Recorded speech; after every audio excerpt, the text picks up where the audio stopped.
Good morning, everybody, and welcome to the Committee of the Whole meeting for November the 13th, 2025. As we always do, I will start the meeting with the land acknowledgement. As we gather here today, let us be reminded that the community in which we live, work, and play is situated on traditional, unceded Algonquin First Nation territory. We would like to acknowledge and thank the Anishinaabe people and express our respect and support for their rich history and culture. I will now call the meeting to order at 9:01 a.m. Approval of agenda. The suggested motion is that the agenda be approved as presented. Can I get a mover and a seconder for that, please? Councillor Kavanaugh and Councillor Sekaspina. Any discussions? All in favor? Opposed? See none, and that has passed. Moving on to declaration of pecuniary conflict of interest and general nature thereof. Are there any declarations of pecuniary interest or conflicts of interest on the agenda today? You can state them now or at any time throughout the meeting. Seeing none. So we have a full jam-packed, exciting day for you today. Presentations, the times indicated in the published agenda are estimated and are only subject to change depending on the length of the presentations. Presentations for the administration department will occur if there's time between and above the scheduled presentations or at the end of the day. Just to give you a brief outline on how the morning will go forward, we'll have an opening presentation by Teresa McConkey, our treasurer, followed by Jackie Kavanaugh, General Manager, Carleton Place and District Chamber of Commerce at 9:10. These times are approximate. So if there's something specific that you're looking for, you'll be able to come back at this time. 9:30, Mariah Caswell, Manager of Library Services, followed at 10 by Guy Bourillon, Director of Public Works. 11, Tracy Friel, Manager of Child Care Services. 11:30, Dave Joy, Acting Director of Protective Services. Then we will be taking a lunch break from 12 to 12:30, so you can rejoin us at 12:30. And I'll go through the afternoon session when we reconvene at 12:30. So we can start off with our opening presentation, which is, again, Teresa McConkey, our treasurer. Teresa? Thank you, Mr. Chair. I'm just going to share my screen. Start.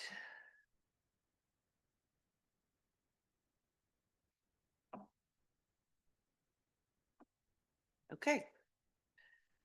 Welcome everyone to the first draft of the 2026 budget. Just to summarize what has been proposed, we are estimating, I moved that, sorry. Something in my way. Okay. Oops. Sorry. So we're estimating growth around 2% or about $320,000. And the proposed budget as it sits at the moment would need a 3% tax rate increase, which would bring us in almost $500,000. So our proposed levy would be $17,301,000. Some of the really significant pressures, you're going to hear details about these things throughout the day from various managers. Like Guy will talk about the garbage collection and dumping costs increase of $170,000 and the aqua contract increase of $184,000. Nikki is going to talk about expanding the affordable housing grant and heritage grants to almost $500,000. That's largely offset in her budget by funding from the housing accessibility fund grant that we received. And then she also has some professional planning help through contracted services at $50,000. And across the board, we have a 2.5% cost of living increase on salaries for staff, council, all of our wages. That's about $169,000 for 2026. We did have a long-term debt payment that is finished now, so we don't have to pay $320, almost $30,000. As usual, our OSIF capital grant has been reduced. We use that to fund road projects generally, and that was reduced by $82,344. There are some additional staffing proposals that, subject to approval by council, would add about $146,000 to the 2026 budget. There's also some proposed benefit enhancements, and if approved by council, they would add $55,100 to the budget. And then lastly, or sorry, OPP, I don't have the number yet. We've been told that the maximum possible increase would be 11%. I included 7, so we'll see where that comes in. And just so you know, we have that money saved from last year for half of the grant that we received from the province for policing, which offsets that entire increase. And then we annexed Beckwith lands many years ago, south of 7 and slightly north of 7, where Canadian Tire is. And we have to make payment to them. I think it's up until 2035. And this year's payment is going to go up, we estimate, by about 65,000. So we already have a list of proposed amendments. I'm going to add to this list throughout the day based on what council wants to discuss. Then at the end of the process, likely next Thursday at our second meeting, council will vote to amend the budget based on the list that we end up with at the end of your deliberations. So far, the tax impact is an additional $19,305 from all of these changes. And they'll get discussed throughout the day in various presentations. So I just wanted to show 2025 taxes as compared to either nearby or similar municipalities, similar in size and makeup, the similar services provided. And as you can see, Carleton Place is the lowest, but for Ottawa. And even with our 3% increase, we'll still be lower than everybody else's 2025 rates, except for Ottawa. And the reason that Ottawa can do what they do for lower taxes is they have a great industrial and commercial base, and those things pay more than twice as much taxes as a residential place does. So having lots of that tax base significantly offsets the cost to their residents. We don't have that in Carleton Place, and most of these other places don't either. And that's why you see the taxes being higher. So what would that look like? So our Carleton Place's median property assessment at the moment is $295,000. I know that seems low, but values are still set based on 2016 market values. The province still has not announced when they will be updating that.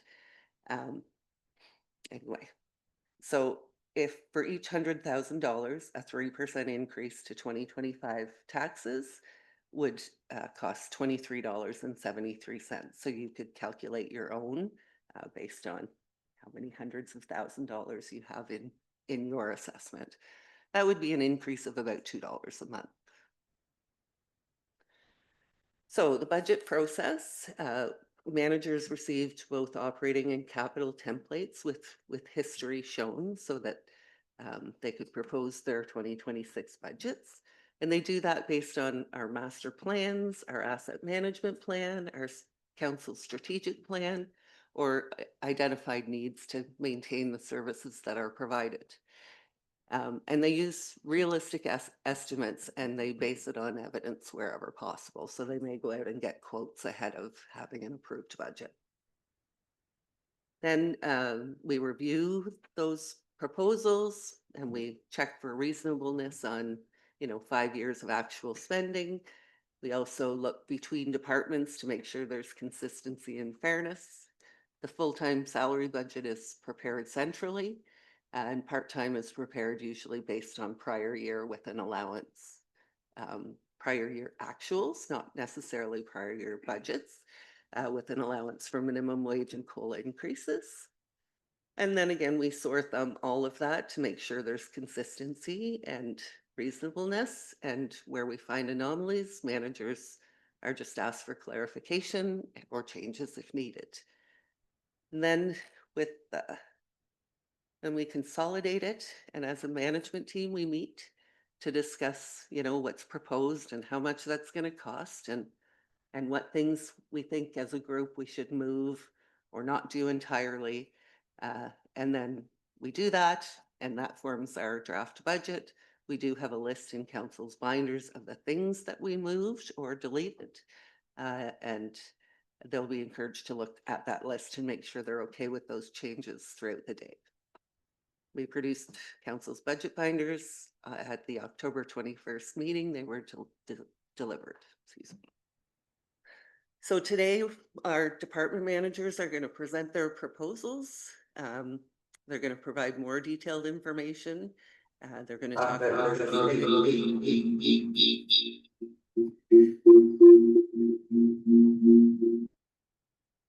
Thank you.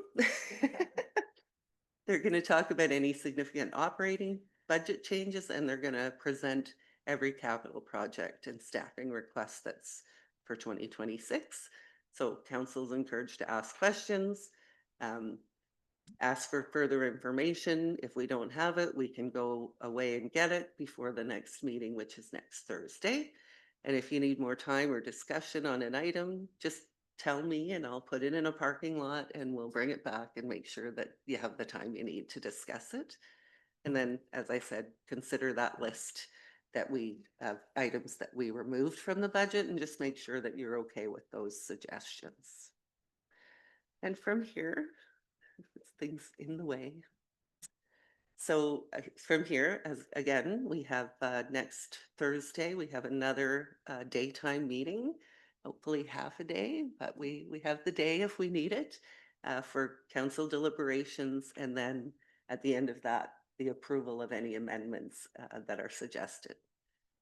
After that, the mayor has 10 days under strong mayor powers. I've presented this a couple of times in the past, but there's new legislation this year that give the mayor strong mayor powers, and one of them is that the budget is his budget to present. He has directed staff to create it based on how we've always done it and to have council debate how we always have. But he has the ability to veto any amendment for 10 days after they're made. So unless he provides me with written direction to say he's not going to do any, he has until November 30th to do that. If he does tell me in writing that he's not going to do vetoes, then we have an adopted budget immediately. So after that, council could override the mayor's veto, but with I think you need 5 out of 7 votes to override it. And there's a 15-day period for that. If there were no vetoes, this doesn't apply. We already have a budget.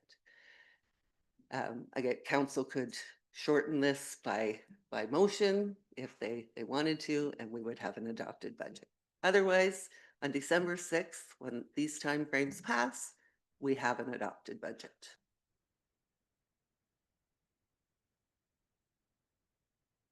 Oh, Sorry, Mayor Randall.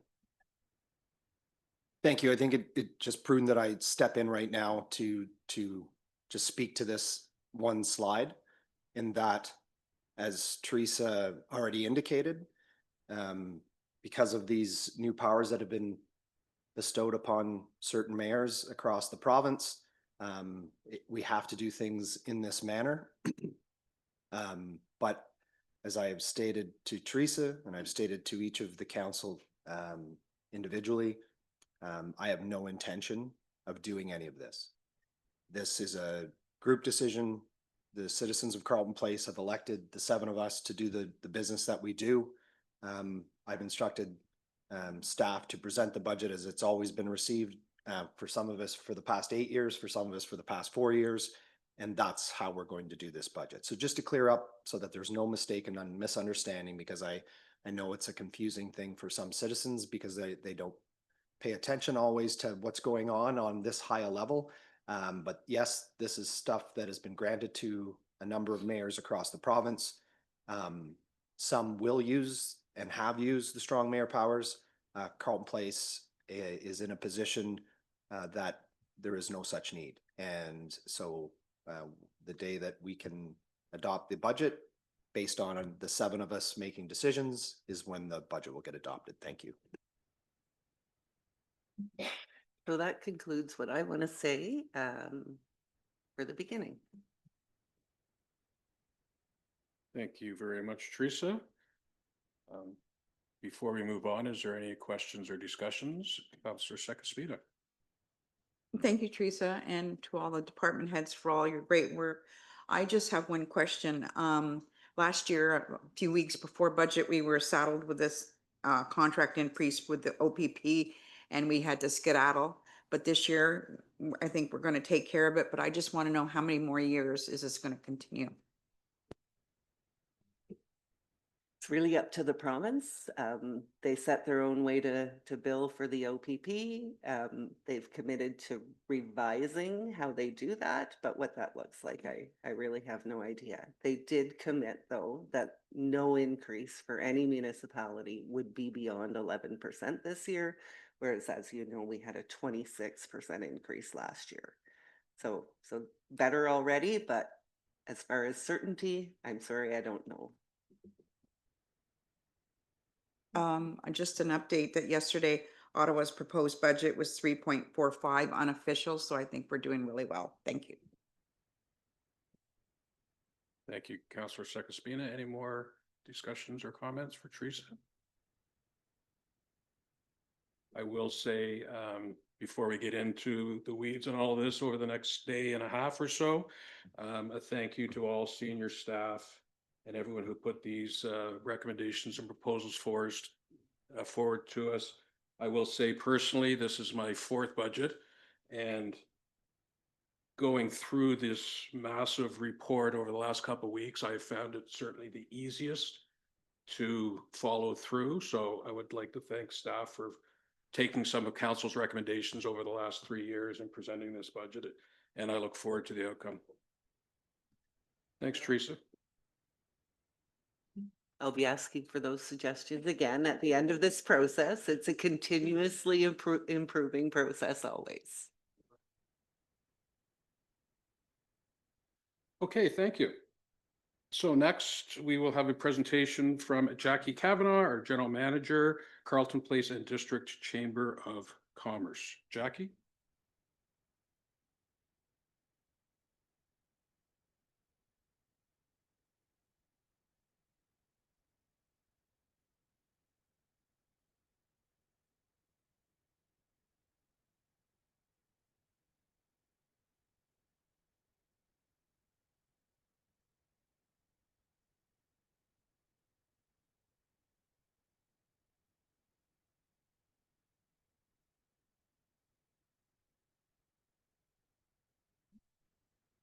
Okay, hi.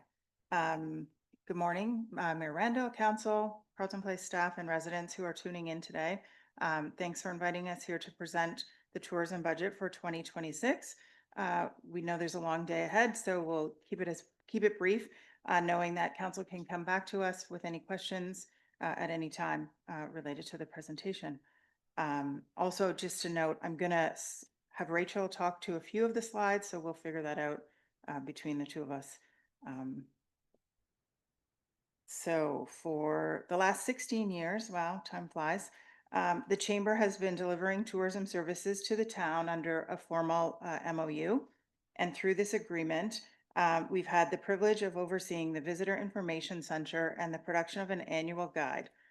In more recent years and under the DDAP, services have expanded to include social media, destination marketing, photo asset collection, experience development through the mini guide and seasonal itineraries and more. So in our opinion, this collaborative model remains one of the most efficient tourism service delivery partnerships in Lanark County and possibly across Eastern Ontario. So we look forward to providing some insights on 2025 along with our budget for 2026 today. in the hopes that we can move forward with this mutually beneficial arrangement for another season. So I'm going to throw things over to Rachel to go over some of the key deliverables.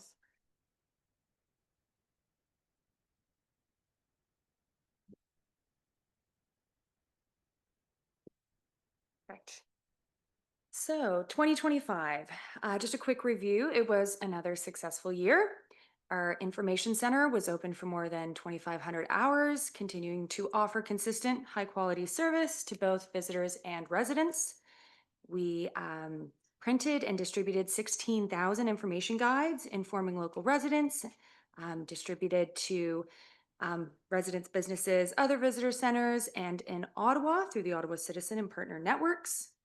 This year, marketing campaigns have been activated across various media outlets, social, print, radio, digital, etc., and have targeted calls to action surrounding our seasonal festivals, outdoor recreation, food, drink, heritage, and shopping.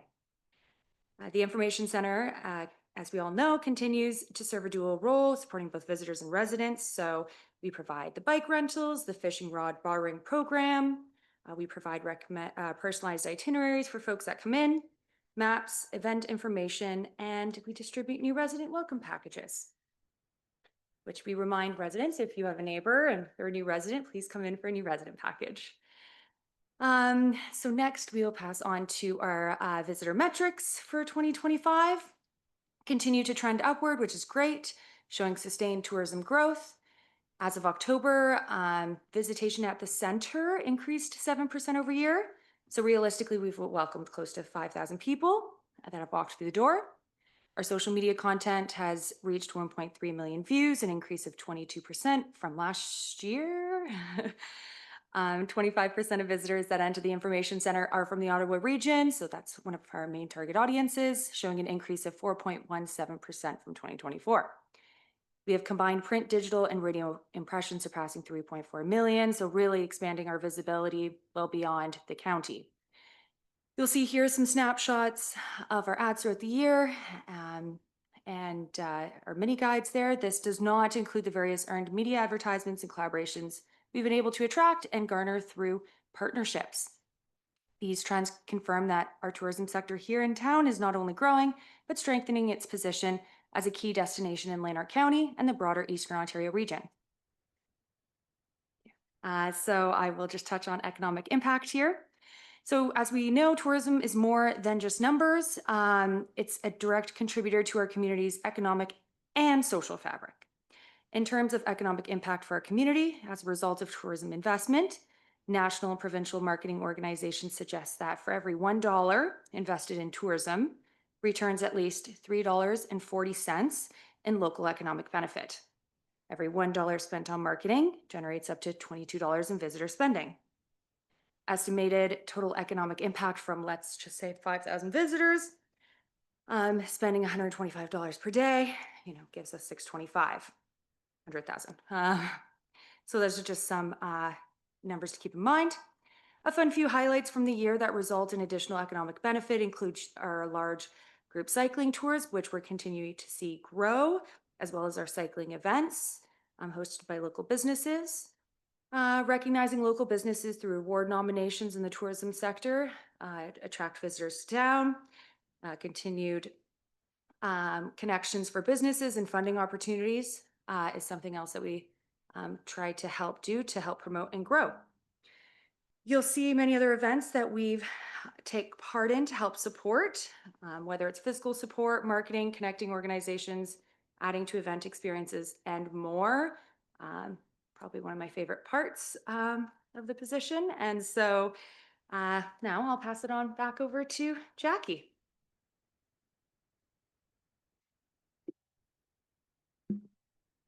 Okay, I think I'm getting the hang of these microphones after how many years? Okay, so the operational budget ask is outlined here. I changed it up a little bit, and sorry if this was confusing. In the past, we've kind of bucketed things, whereas this year, I really wanted to showcase the line items and the costs for each. So there is actually 3% cost of living increase If the town is doing 2.5, that works. I do want to note, obviously minimum wage continues to rise. We had a bump in October that I guess we were expecting, but never really expecting. And presumably there'll be another one next year. So just keeping that in mind, and also keeping in mind that I think while our staff are paid fairly, I don't think they're paid at the same level as it might cost if it was through the municipality directly. As I mentioned, the bulk of the budget is allocated to frontline staffing. So people actually, doing jobs, providing services and value both to residents and to visitors. We did also include the line item for marketing for 2026, which again is something that we can discuss today or offline. Again, we feel that consistent and continued marketing benefits. Putting money in for 1 year and then stopping that money, you're throwing the money out, but you're not continually promoting and seeing the same returns if you stop that. So I strongly suggest that we continue with the marketing. We did actually separately show the marketing allocation in another slide. Again, total of $19,000 with it broken down, as you can see on the slide, through digital, print, radio, prize giveaway, a photo video content being the main pillars of that. And then just a note of extra funding and partnerships that we were able to secure in 2025 through Canada Summer Jobs, Summer Experience Program, the Tourism Sprint Program. While we haven't been approved yet, we do have an application pending. We submitted 2 opportunities. One didn't move forward, but one is still being vetted right now. And also, we've been approved to be part of the Ontario Cultural Days Provincial Festival Hub, which will give us enhanced promotion for our festivals, specifically Pumpkin Fest, and that was secured at no cost. So just a 2026 review. The Destination Action Plan is coming to an end. We managed to staff 2.5 years of the 3 proposed years of the project. So we're kind of going into that final half year. Most of the goals have been completed or embedded into our ongoing operations. Obviously, there are still things we'd like to kind of close the loop on, like a volunteer program at the information center, an ambassador program in the community, and some other things that I'm happy to chat about. So building on the success of the DDAP, I think the next step is a strategic plan that focuses on strengthening our community assets, advancing growth, and aligning with the tourism partners at all levels, including Lanark County, Ontario Highlands, Ontario Tourism, Destination Canada, all of that. The marketing plan showcases just regional awareness. So just some quotes from some of our partners that we work with, showing off a little bit, and that's really it. Happy to take questions now or at any time, as I mentioned.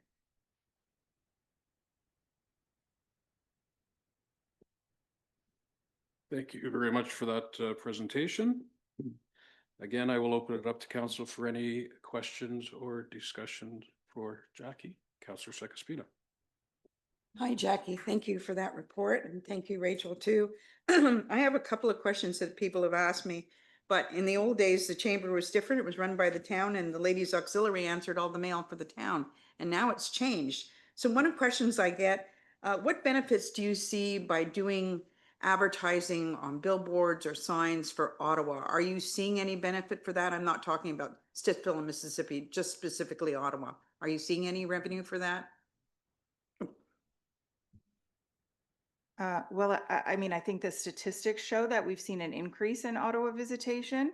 So I would suggest that, I don't know, there's a marketing saying, and I'm not going to get it right, about you need to tell people so many times about the same thing before they actually kind of absorb it and action it. And so I think that the year over year gradual increases of Ottawa visitation shows that there is value in marketing into Ottawa. And we're seeing also visitation, not just from people who live in Ottawa, but people who are visiting Ottawa who want other experiences, and they're somehow hearing about us.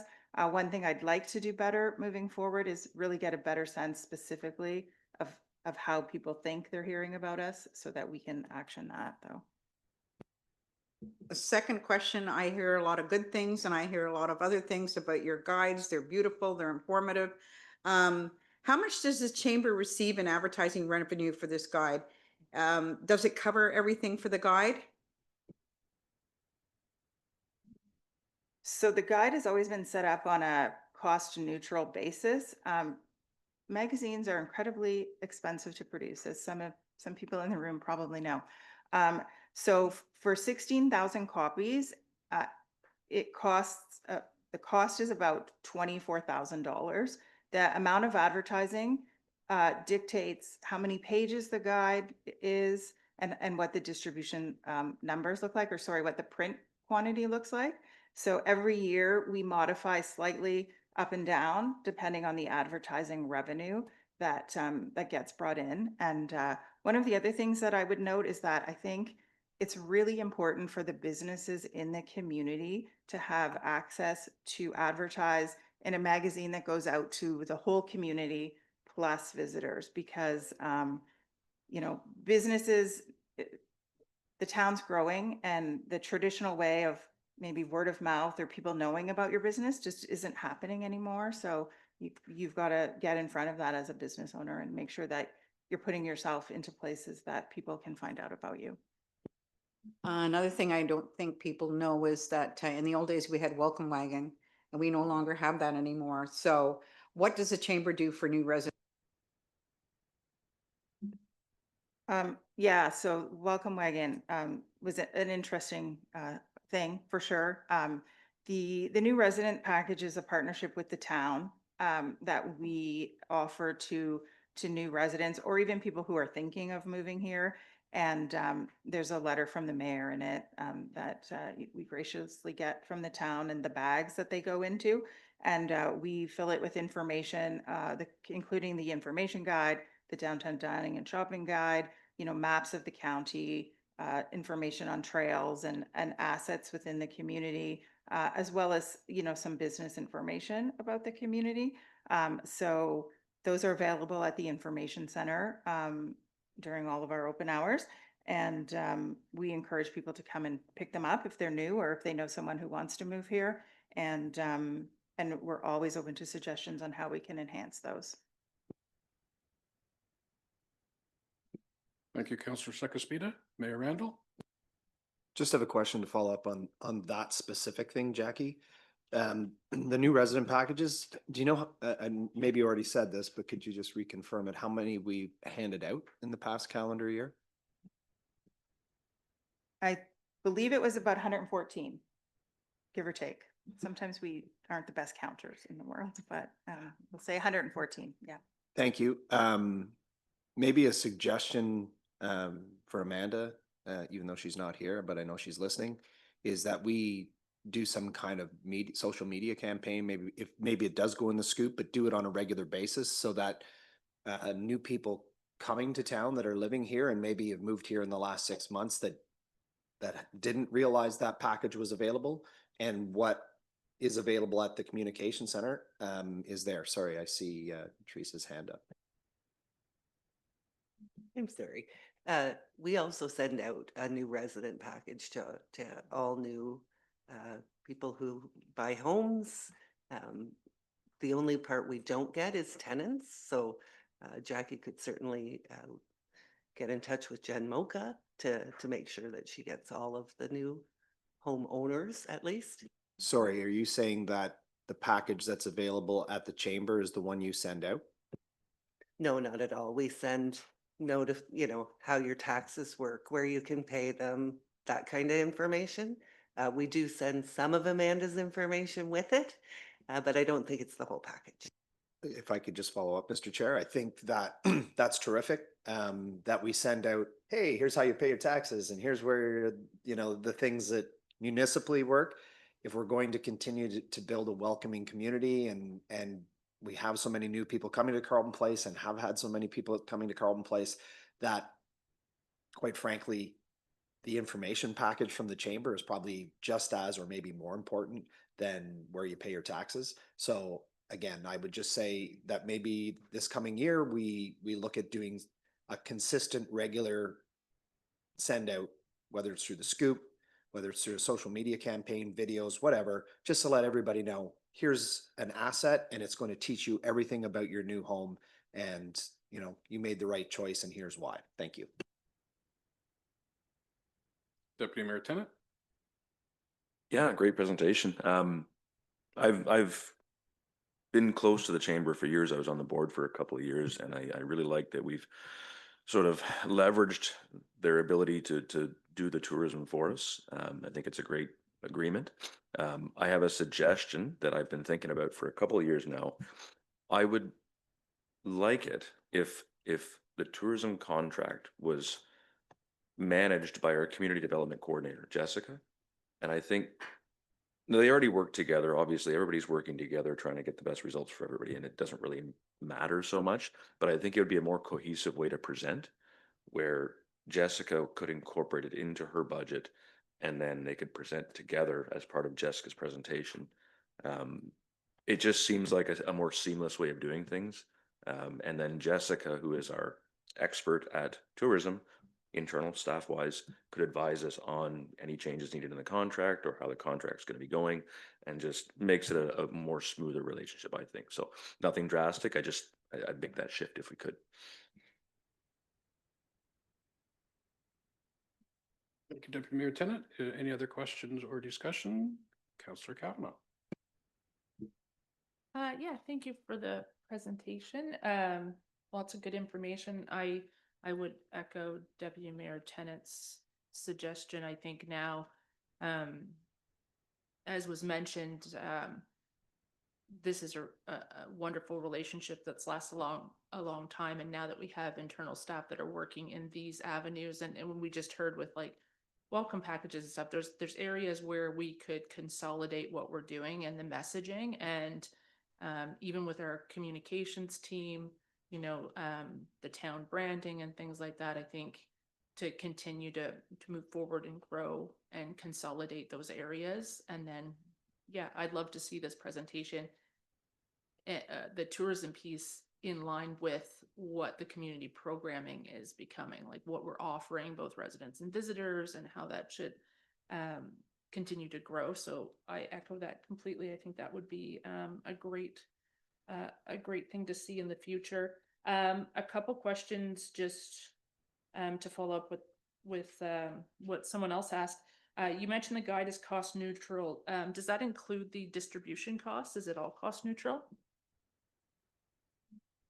No, unfortunately, distribution is expensive too. So two ways that we distribute it, and the costs are just over $5,000 annually for the number of guides that we send out, and that is through direct mail now, Canada Post. Previously, when there was a more local paper, it was distributed through the local paper. Unfortunately, we've had to make that shift through Canada Post. And then the Ottawa Citizen through other channels is a direct drop and mail out. So yeah, there's costs associated with distribution still. Thank you for clarifying. I just wanted to make sure. And the other piece was, you noted the 4% increase in Ottawa visitation, which is great to see that community is still growing, and that your efforts to directly market to that area. Do we know how many people 4% represents? Because just the way I measure these kind of return on investment things is that if we're spending $1,000 of marketing dollars to get 10 visitors, and the number is $22 a day a visitor might spend, I'm trying to balance like what that 4% represents in terms of economic benefit from the money we're investing in the marketing side. Right, so it's a 4% increase year over year, and we know that 25% of our visitation is from Ottawa. I don't have the exact numbers. Certainly, that's something I can circle back on. And also, just to clarify, we don't only market into Ottawa. We are marketing generally in a number of different ways. Ottawa's definitely one of our focus markets, just because of the population and the geographic relationship. No, and sorry, just one follow-up, and I agree, and it just in future, I think I would find it beneficial just on measuring, because in the marketing world, if you know you're spending specifically whatever $10,000 on the Ottawa piece, and then you're measuring the increase in Ottawa traffic to be 300 people or whatever, and to your point, it does take time, so I'm not saying it's a year, but year over year, then you have a metric you can measure against, that it's costing you $1,000 to attract 20 people or 300 people or whatever. And I think that is a good way to measure, so that in future, if we decided to market to Peterborough or wherever, that you could use that same formula to say, oh, well, if we spent the same amount of money in this other market, we're actually seeing that we're getting 30% more people from that kind of, it's just a way to measure, because I know marketing is a tricky thing to measure the investment. It's always kind of a ballpark. And so I think anytime we can like hone in on those specific details will give us that kind of like year over year measurement of that investment. Sure. Actually, we're working on a KPI dashboard right now, so I'd love to get your feedback on other things that we can include in that, so that it's more seamless information coming out at the end of the year. Thanks. Thank you, Councillor Kavanaugh. Any other questions or discussion? I will, there's two things that, and I love this marketing talk, and I could spend the day talking to you all about marketing, as most of you are aware. Two things, though, that I'd like some clarification and a question. 3.4 million impressions throughout the year. Obviously, most of those, well, I shouldn't say, based on the budget spend, 30% of those are digital impressions. Digital is trackable. That's the great thing about digital. And what's most important with the digital is what's the click-through rate. So it's great to throw those impressions out to the marketplace. And impression-based marketing is one of the most affordable ways to get your branding and your messaging out there. But do you have the click-through rate on the different digital components that were executed throughout the year? I don't have it top of mind at the moment, but we can definitely get it back to you. Okay, thank you for that.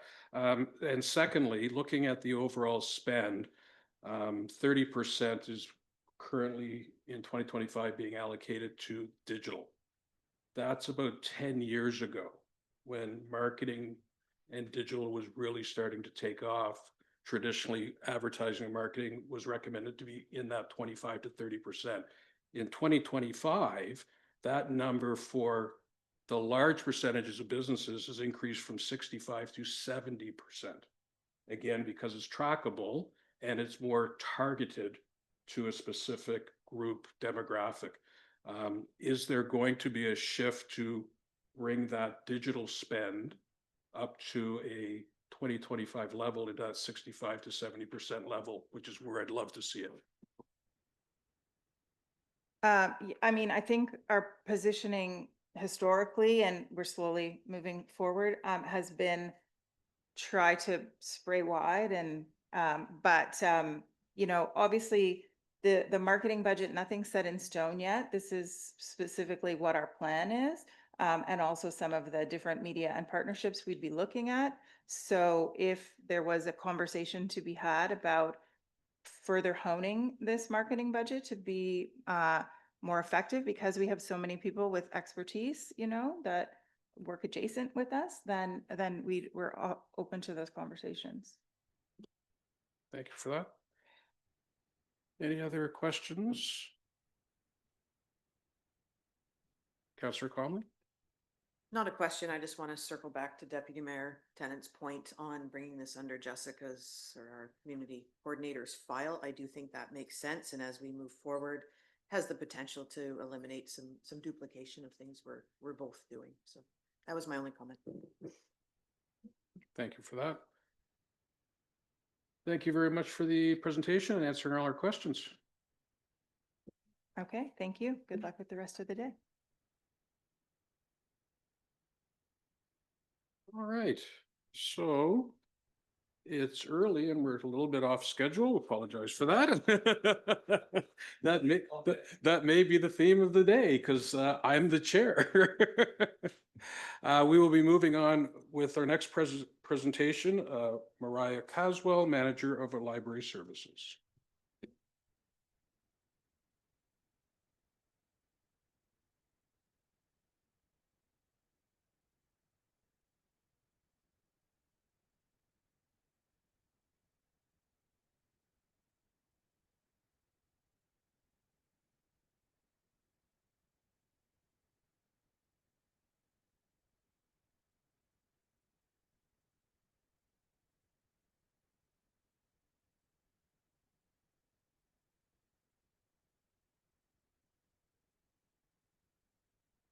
Hello, everyone. Thank you so much for having me. My name is Mariah Caswell. I'm the CEO of the Carleton Place Public Library. And on behalf of the Carleton Place Public Library Board, I am very proud to present our 2026 budget ask. Oh, and this is the PDF version, so I think I'll just scroll. Yeah. Okay. Takes me doing.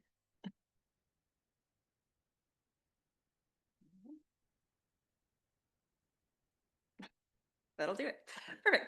So not to bury the lead and straight to the point, the library board is requesting a 3% levy increase this year for a total levy of $403,000. This council will recall that last year the library board requested a 0% increase. So this will be the first increase in 2 years. And I do have to acknowledge the hard work of the library board this year. They spent a lot of time and effort sharpening their pencils and to ensure that this was a 3% levy increase and nothing more. And you will see that very much reflected in the budget that I'm presenting today. So a quick snapshot of 2025. Oh, I'll move that up a bit. We've had a very successful year and our metrics, all measurable metrics are up across the board. This includes increased library visits. In March of last year, we installed people counters on our doors. So we have trackable data on the number of people who visit our library each day. So we're currently averaging approximately 201 visitors a day, which is up 2% over this time last year. We have growing circulation as well. To date this year, we have circulated over 123,000 items, which is up about 3% over this time in 2024. We're also seeing a dramatically increased program participation. We've already surpassed our 2024 program attendance numbers for this year at over 7,000 people to date. Last year, at the end of the year, we had just shy of 6,000. And this 7,000 number does not reflect the highly successful Mini Maker Craft Fair that we had this weekend. The Mini Maker Craft Fair had over 500 people in attendance. And we were very fortunate to have Deputy Mayor Tennant come and address our mini makers. And he had the honor of announcing that our library has been shortlisted for a Provincial Library Excellence Award. So our programming budget for the year for supplies is just $2,000, but it just goes to show the skill of our programming staff, and that our programming it packs a real punch, and we are in the big leagues with in terms of the quality of our library programs. So we're very proud of our programming team.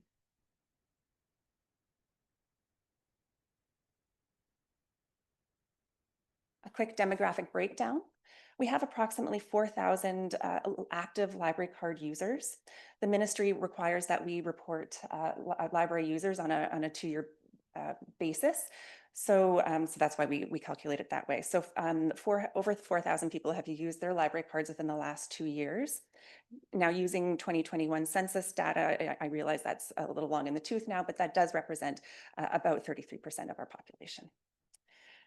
This is a total active users of 5,833 people, and we have about 10,000 people in our library system. We keep those records for 7 years.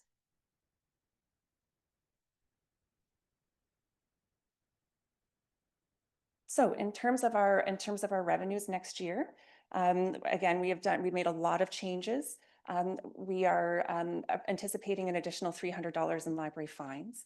Now, our library does not charge fines on most library items. We did away with them a few years ago. However, we do need to charge them on certain high demand items such as museum passes, radon monitors, that kind of thing, in order to encourage very quick returns. So we're anticipating an additional $300 on that.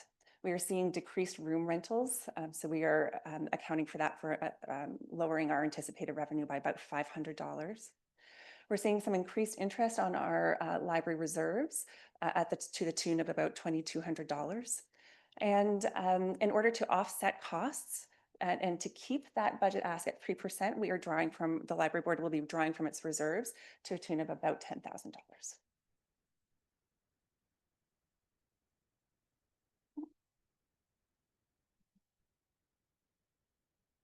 So in terms of our expenditures, we have a number of costs. Our staffing costs next year will be an increase of about $23,589.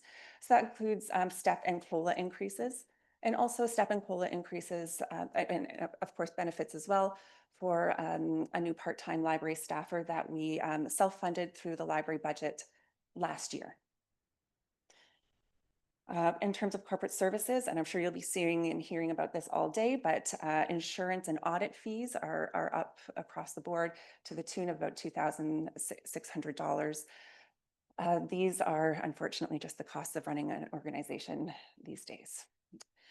We are also seeing rising costs for our library supplies. This includes items such as the foil that we use to cover our books, tape, some information items for library users, things that we need in order to run a library. We're just seeing rising costs of that, also rising shipping costs to get it to the library. That said,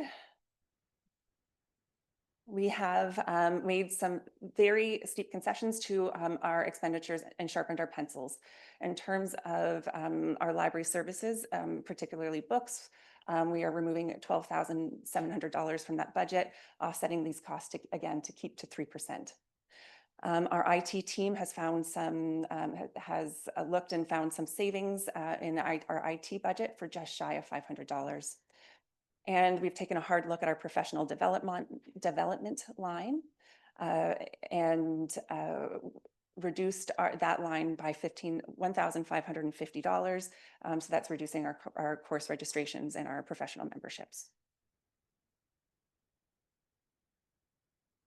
And we have some very small capital items that we will be self-funding next year through our library reserves, so that will not have any effect on the tax burden to residents. A lot of our blinds didn't make it through through the previous renovation. They're showing their age, so we're spending about $3,000 on replacing some blinds and the installation of a change table.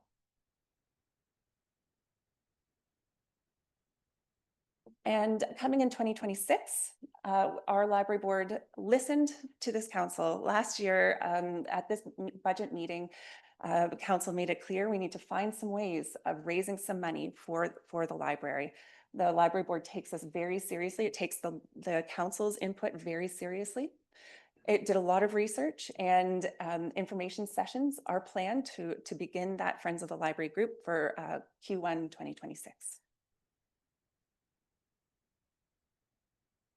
And that's it. That's my presentation. I would be happy to answer any questions you might have. Thank you very much for that, Mariah. And I will open up to council if there's any questions or discussions. Councillor Secaspina. Hi, Mariah. Congratulations on that future award. I hope you get it. we used to have the Howard Allen program, as people know, and people that are out from our area have to pay about $90. Has there been a decrease since last year, and how many people have we lost? Thank you, Linda. Since the loss of the Howard Allen agreement, we had approximately, sorry, it's been a minute since I've thought about that, but it's about 400 users, and we are down dramatically with the loss of that funding. So we have very few non-resident users. The room rentals, I think people should understand that you also give out rooms gratuitous to the town groups, and they don't have to pay for rental. I think people should understand that. Now, the change table, when we had this major renovation a few years ago, I saw the change table being in that. Did we not get it? So what you likely saw was room for a change table to be installed. Yes. Thank you, Councillor Sekaspina. Any other questions? Councillor Conley. Thanks, Mariah, and good work. I love what the library is doing. I'm very excited to see the Friends of the Library to start. I know Almont has a very successful program and some very interesting topics happen there, so I'm looking forward to yours. Under the library services, can you tell me what Libby and Overdrive is? I see we spent more than double our budget in 2025, and we're increasing it 306% for 2026. What is this? So these are dramatic changes that we've been making based on usage. So Libby and Overdrive are our major ebook and e-audiobook platforms. Overdrive is the provider, and Libby is their app. Digital lending now represents approximately 27% of all of our circulation transactions. And unfortunately, digital publishing is incredibly expensive. The publishers charge different rates for public libraries to purchase their materials over what you might pay as an individual for the same book. And I don't have the figures in front of me, but it is a dramatic difference. So for one book or one audiobook, we might be paying upwards of $150 to $200, and we may only get that particular subscription for 1 year for a certain number of transactions. It has been described as predatory pricing. So we are trying to adjust our budget to better account for actual library usage. Thank you, Councillor Conley. Any other questions? Mayor Randall. Just letting everybody else get out of the way. Thank you, Mariah. I do have a few questions. Your active users, so we do that over a 2-year period. So if you've used your card at some point in the last 2 years, you're considered an active user. How often do you track that, though? Do we literally track it over a 2-year swing, or do we know week to week, month to month, how many of the active users are using the library? It is possible for me to track that every single day. However, because our library users can sign up any day, and they will be expired the corresponding day 2 years after that, we tend to just take one snapshot at the very beginning of the year, and we'll use that number for the year, and that way we have accurate tracking over time. I guess my comment would be that if someone signed up 723 days ago and used the service once, they're not active, in my opinion. This is just my opinion. So what I'm trying to find out is how many users are using it on a consistent, regular basis. My wife is an active user. She's in the library 4 times a week, grabbing a book, whatever. And I understand the definition, but I'm just trying to get a better sense. I see 4,000, that's a terrific number. Is it really 500 active and 1,500 used it once or twice, and 1,000 used it once? Or is it 4,000 that use it regularly, weekly, monthly, semi-annually? I just would like a little bit more detailed data to understand how many true, and again, I know the definition is 2 years. I would like to see it I would say active is monthly, in my opinion. So if we could get a breakdown monthly of how many of those 4,100 people are using it on a month-to-month basis, I would appreciate that information, please. How many staff do we have currently on the library? So including myself, there are 11 staff. Though that includes 3 library pages who are teenagers. We also have 3 additional summer students that that work from June to August. And how many are full-time? There are only 2 full-time staff. Okay, so the majority of our staff dollar increases, the 23,500 are from those 2 full-time staff, I would suggest. The step increases I'm sorry, could you repeat that? The majority of our $23,500 in staffing increases, is that from mainly those 2 full-time staff? It is the addition of the new position, and it does include step and COLA increases for all regular staff. I'm gonna keep on going because I was making notes furiously. The $12,000 for the library computers, that's in this year's budget. We already, in our IT budget, have $100,000 that we use for technology throughout the corporation, and it is used throughout the corporation, to my understanding. Like, I was speaking to Blake yesterday, and he was talking about stuff that he has, done for buildings, stuff that he's done for public works. Why the duplication? First of all, I think these are patron computers, mostly. Absolutely, if 12,000 would be for patron computers. So we provide staff with the IT infrastructure they need. But in addition, although I think we have in the past provided your computers out of the town's budget, we don't provide the patron. Can you give me the definition of patron, please? So a patron machine would be anything that they use for public access computing. So we have 6 public access computers and 2 catalogs that are public computers. The 6 computers allow people to surf the internet, check the email, print. So if I'm getting this right, and I'm looking at Teresa on this one, the 100,000 is for staffing stuff. This is 6 for our citizens. Okay. I might have thoughts on that at a later date. The other thing I'd say is the library is kind of a self-funded thing. So likewise with the building department, if we buy specialized, rugged outdoor things, we would charge them themselves. So that's the other rationale for that. And if I may, just one more question, Mr. Chair. And then this is just straight from the proposed capital budget. And maybe I missed this. The library resources, $63,300 from DC charges. Did we get a breakdown of what that money is being used for? And if I missed it, I apologize.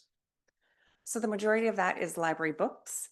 And we do have some DC funds we are not planning on using next year for some additional material. Oh, right. The hold pickup lockers, but it is not planned for use for next year. Just to add that the DC study includes the $63,300 per year for lending materials. Thank you very much for all your information. Thank you, Mayor Randall. Any other questions or discussion? See none. Thank you very much, Mariah. I will say, as the council representative on the library board for the last 3 years,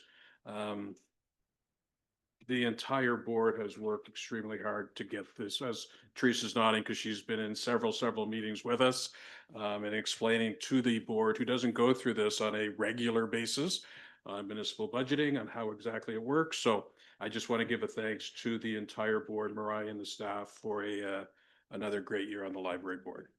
And you almost got us back on track, Mariah. Good job. If it wasn't for my questions, we'd have been back on track.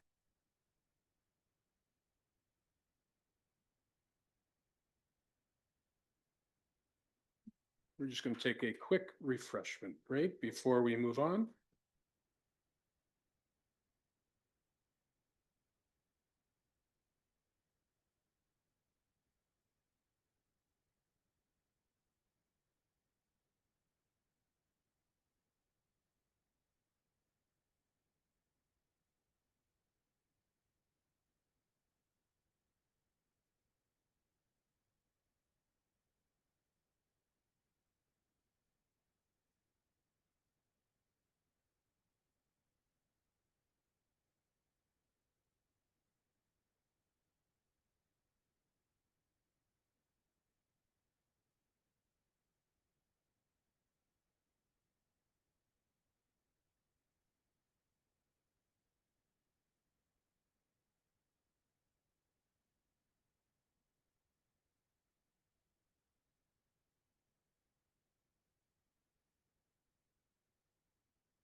All right, we are back and moving on. We are with Guy Bourgnon, our Director of Public Works, to give his presentation. Thank you, Mr. Chair. I have two presentations for council today. The first one will be on the water and sewer budget, and the second following it will be on the public works budget. So with regard to the water and sewer budget, there are a number of projects that we are undertaking next year. We'll be replacing a water main on Napoleon Street, one block of water main between Wilson and Woodward that has been problematic for us. You'll see in the public works budget that we've also combined that with a road reconstruction project. Lake Avenue, this is Market Square. This is the ongoing requirements for the monitoring of the contaminated area where the former Canadian Tire was, where it presently is Market Square. So that is a budget of 60,000 ongoing. Plant major maintenance. This is the yearly costs that we attribute to Aqua to keep our plants running, to replace parts as they reach their life cycle. So between both plants, that's 400,000. New equipment, we have one new request this year, and it's called a hydraulic guillotine. What it is, it's basically upside down U with a saw on the end of it that you strap onto the pipe, and it gives you a perfectly clean square cut quickly. It removes any risk to the operators of injury as it does all the work remotely. You just hit the button, it starts, and it'll cut the pipe for you. And then, yeah, and so that was 30,000.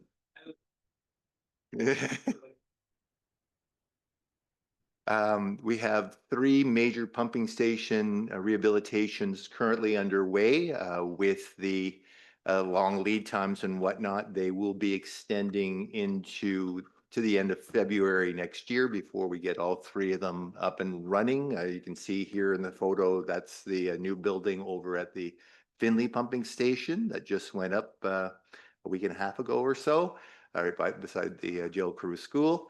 So things are moving ahead very well with them. And like I said, all 3 are expected to be done end of February, all except for the landscaping work that will obviously have to wait till the spring. We also have 3 minor works being undertaken by Aqua for us at 3 other pumping stations, that being Carlgate, Westview Heights, and Mississippi Keys.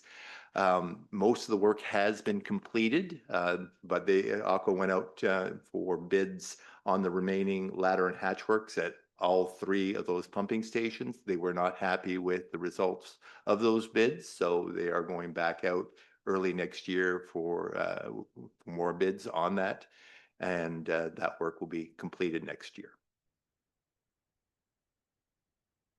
The treatment plant expansions are ongoing. I just reiterated here what the budgets were that council approved previously. Obviously, the work will be ongoing till the end of 2028. Most of the work will be done at the wastewater treatment plant by the end of 2027, with a year of commissioning works involved, and the water treatment plant will be the spring of 2028. And that commissioning may go into 2029. We will see how it progresses. So what we put in funds for next year, it may not be the entirety of this, but obviously this will be spread out over the next several years. It's hard to estimate right now with the equipment being ordered, and we have to pay for it when it arrives on site, and the various works that are ongoing, just how much we will be spending next year. But we took a guess at it, and that's what we carried forward in the budget. On the operations side, the notable increases for next year are on the Aqua contracts. We have 81,000 increase at the water treatment plant, and that is due to the continuing higher chemical costs. They raise them every year, and it seems to be out of control lately. And there's been a number of after-hour alarm responses that have increased. Once the new plant components are in place, that should settle down. Same with the wastewater treatment plant. It's just they purposely not invested a lot of money into those components that'll be changed as part of the upgrades, so as to keep us in the green as far as the budget is concerned. Likewise, at the wastewater treatment plant, it's about 102,000, but again, most of that is due to the higher chemical costs. And I'll take questions on the water and sewer budget now, and then we'll get into the public works budget. Thank you, Guy. Does anybody have any questions or discussions for Guy on the water wastewater? Deputy Mayor Tennant. More of a comment, really. During my reading in this budget, I went back and looked over the contract for the water wastewater plan, and sort of delved into it again. You know, I'd seen it already. It is so complex. It's so complex. And I just want to reiterate that I'm so glad that we have people who can do this for us, you know, between our own staff and our contractors, because like just trying to wrap your head around the scope of this project, the complexity, the technology, the contracts itself, it's massive. So I'm very happy we have people to manage that for us. Thank you, Deputy Mayor Tennant. Any other questions? Councillor Sekaspina. Number one complaint I get why do we need this water plant and why is it so expensive? And then I see, 81,359 increase due or higher because of chemicals. How much would this have cost us had we did it in 5 to 10 years like everybody wants us to do?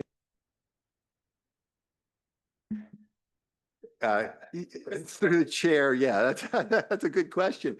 Piecemealing things, especially projects of this nature, would be exorbitant because you're also dealing with mobilization, demobilization. You're dealing with multiple contracts that your consultants have to put together and tender packages. It just goes on and on. So if you do it in piecemeal fashion, you're going to be probably looking at a 50% increase in the price, just crystal ball. Just a notation, I love that hydraulic guillotine, and when you get it, I'd like to take a picture with an appropriate outfit. Thank you. No Marie Antoinette's outfits. Thank you very much, Councillor Sekaspina, for bringing some levity to the morning session. Councillor Comley. Thank you.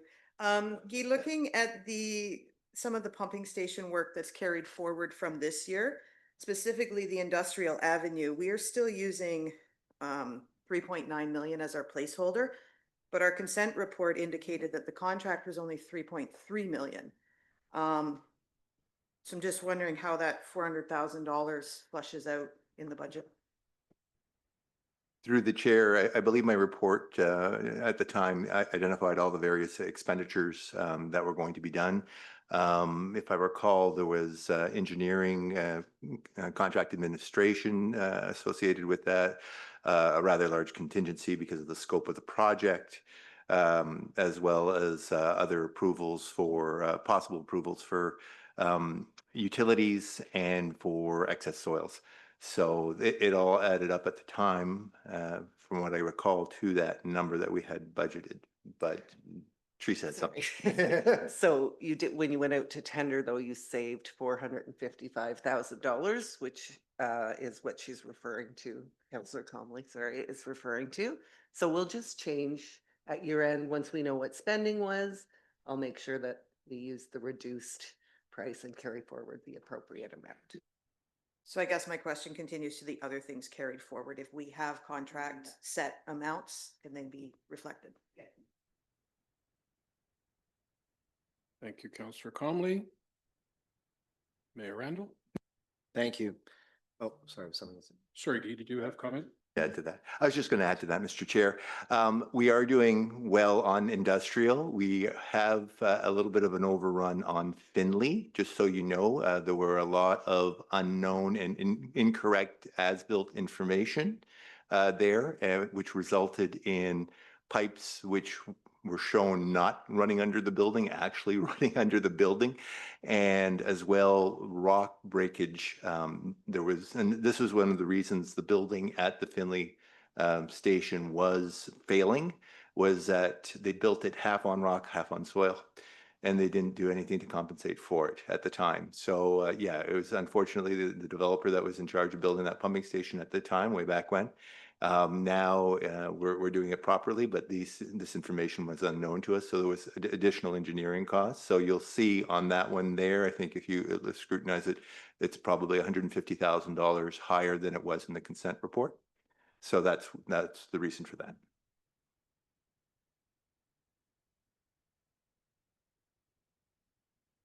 Thank you, Guy. Mayor Randall.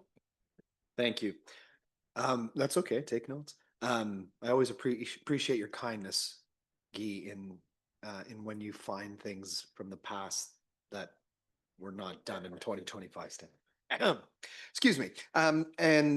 So thank you very much. I always try to impress upon citizens who are watching and who may watch in the future, just how much money is being put back into the town through Public Works, and I concur with Deputy Mayor Tennant wholeheartedly on the wastewater side of things and the reconstruction of both those sites. Just truly how mind-boggling complex it is, and that we are lucky to have folks that are capable of leading us through that. These are massive, massive undertakings, and as a layperson, I appreciate it.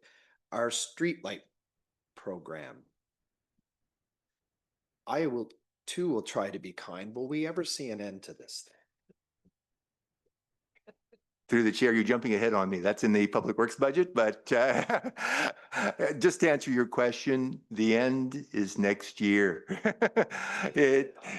We have received all but one package from Hydro One. That, I mean, they still have to do the work for those packages. And we are chasing Ottawa River Power to make sure that they actually action all those, but it should be all completed next year. Sorry for jumping ahead. Huzzah, as they would say. That was, I think, brought forward in 2018. I think might have been that was the first time we were talking about it, and it was like, it's going to get done. And then, so thank you. That warms my heart. The minor works you're saying is to the pumping stations that Aqua was doing, you called them minor works. I'm just making a comment that minor works being $500,000 is also just trying to emphasize how expensive everything, that minor works is now considered $500,000. And that I say this every budget, that in 2018, there's 4 of us here that presided over that budget. There were pumping stations at that time that were $500,000. And we are now doing pumping stations at regularly 3, 4, and in some cases, almost maybe 8 times that. So it just goes to show in such a short span of time, and there's reasons for it, obviously, how drastically expensive things have become to run. And I have to reiterate that we don't have the ability like the province and the feds to run a deficit. We have to balance to zero every year. The costs come through our tax base and through grants that our staff are able to obtain.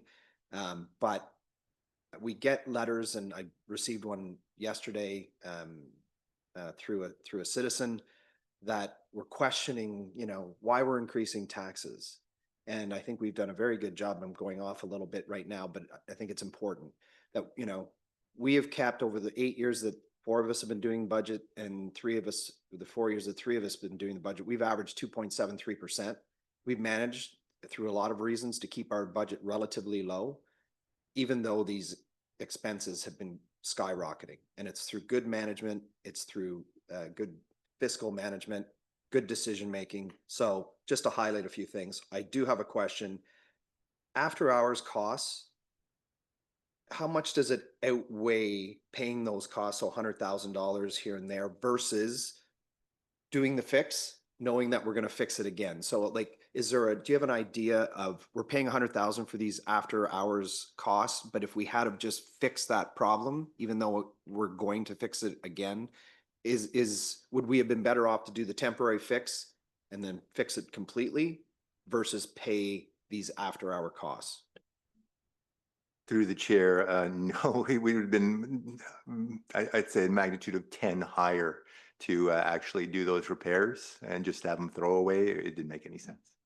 So the reason, and thank you, because that's what I was hoping to hear. Not that I was hoping that we would spend any money on this, but I wanted people that are going to watch to understand, because somebody might see that and say, you're paying an extra $100,000 for people to go in and answer an alarm. If we fix that problem twice, it would cost us 10 times that amount, which people need to understand. The reason why we're spending the 100,000 is so that we don't spend the $1 million to replace what we are going to replace through this reconstruction. Is that a fair assessment? Yes. Thank you, and I'm done.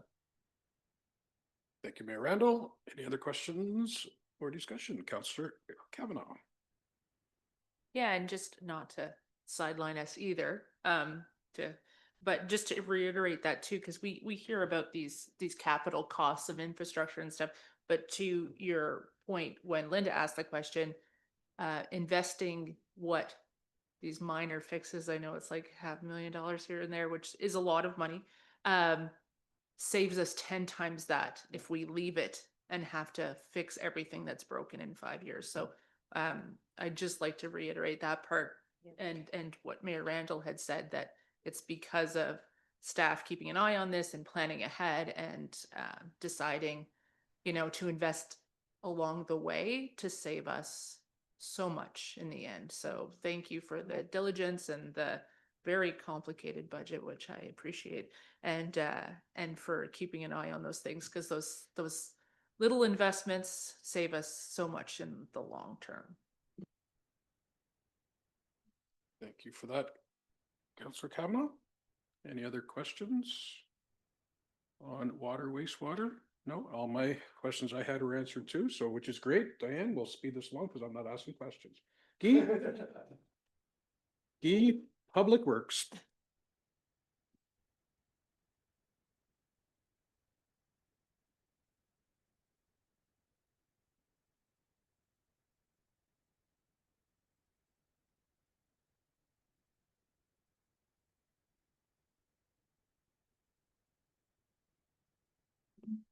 Very good. Thank you, Mr. Chair. So on the public works side, our transportation projects for next year include the Frank Street from Emily to the river at $300,000, where we're replacing granular base and new asphalt, and we're putting in some curb. Sarah Street reconstruction, it's in two parts. And the reason being is that the section in between Woodward and Arthur's actually was done more recently than the other two sections. So it still remains in pretty good shape. So we're doing Arthur to Morris, and again, replacing granular base and then new asphalt, and just doing curb and sidewalk repairs where necessary. And likewise, the same over on, the other part of Lake, from Lake to Woodward, we're doing more curb replacements and replacing granular base. But overall, between the two is just over $1 million. On Lake Avenue West, we have the section from the new O'Donovan Street over to the boat launch. And as you can tell from the photo, it's deteriorated quite badly. So again, it will be replacing the granular base, and we'll be throwing in new asphalt and doing curb repairs. On Napoleon Street, this is the section I was talking to you about during the water and sewer presentation, that one block between Wilson and Woodward, as we are going to tear up the road to do the water main replacement. We'll combine that and do a replacement of the granular base with curb and sidewalk repairs and new asphalt. Our overlay program for next year, we have 3 streets on the schedule. So Wellington Street pictured here between Park Avenue and Queen, James Street from Town Line to Bell, and Joseph Street from High to Town Line Road. These roads have deteriorated somewhat, but they're still able to be overlaid without having to do a full reconstruction to give them probably another 20 years of life. Now, this year, the total ask for road expenditures, keeping in mind trying to balance tax increases, was $2.4 million. Last year was quite a bit less because we had gone over the year before, if council recalls, and we were asked to throttle back last year, which we did. But we had been averaging around 2.3 million for the couple of years before that. So we're at 2.4 million this year. The asset management plan, however, says to keep our level of service up, we should be spending on average 3 million a year. So it's something to keep in mind for future budgets, that we should be targeting a little higher than what we targeted this year. I just wanted to bring that to your attention. The graphic at the bottom shows if we are investing an average of $3 million a year, what our road network is going to look like over the next several years. Obviously, it'd be very nice to get to that green and blue section and get rid of that red as soon as possible.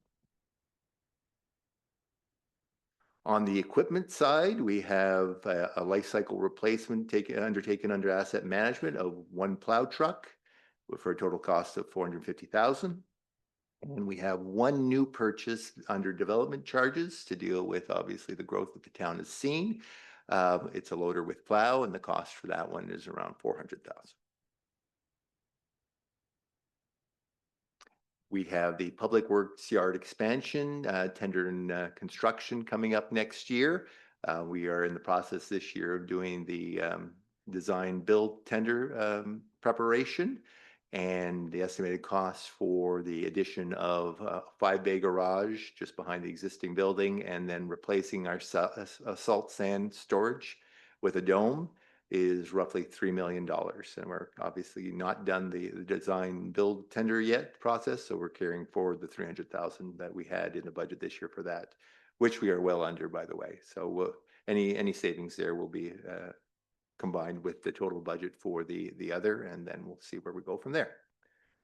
Yearly, we ask for $50,000 for topographic surveys for future road construction projects so that we have the information necessary to do the designs prior to the upcoming construction season.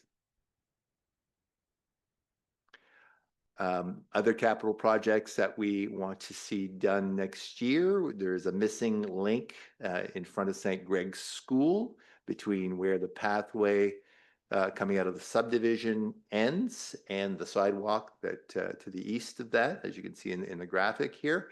So that is something that the town will undertake ourselves as far as the excavation and granular preparation, and then we'll get someone in to pave it. And the budget for that is $11,000. The LED street light conversion I've already spoken to, so we're on the final stretch with that one. Fingers crossed. As long as the ORPC shows up in a timely fashion, it should be all done next year. And there is a follow-up to our transit feasibility study that we did this year. As you recall, the recommendations stemming from the transit feasibility study were to obviously look for grant funding and then to go out and get a pilot project underway. So set out an RFP. So we've allocated $25,000 to prepare an RFP for service procurement for the pilot project. Just some statistics with regard to the tree planting and preservation that was undertaken this year. We are still going to be planting 17 trees. Luckily, the snow is melting and the frost has not penetrated, so we still have time to plant 17 caliper trees this fall, and that will be taking place very shortly. We did some tree injections of 41 ash trees to combat against emerald ash borer, and 4 for elm trees with Dutch elm disease. We are losing them slowly, however. The triazine that we inject does keep them healthier for a while, but it seems like a losing battle overall. They eventually are overcome by the borer, but it does keep the more mature trees in place for the longer time. Bare root trees, we had ordered 125 trees this year and 112 were sold. And the ones that were not picked up were planted as long as they were healthy. So,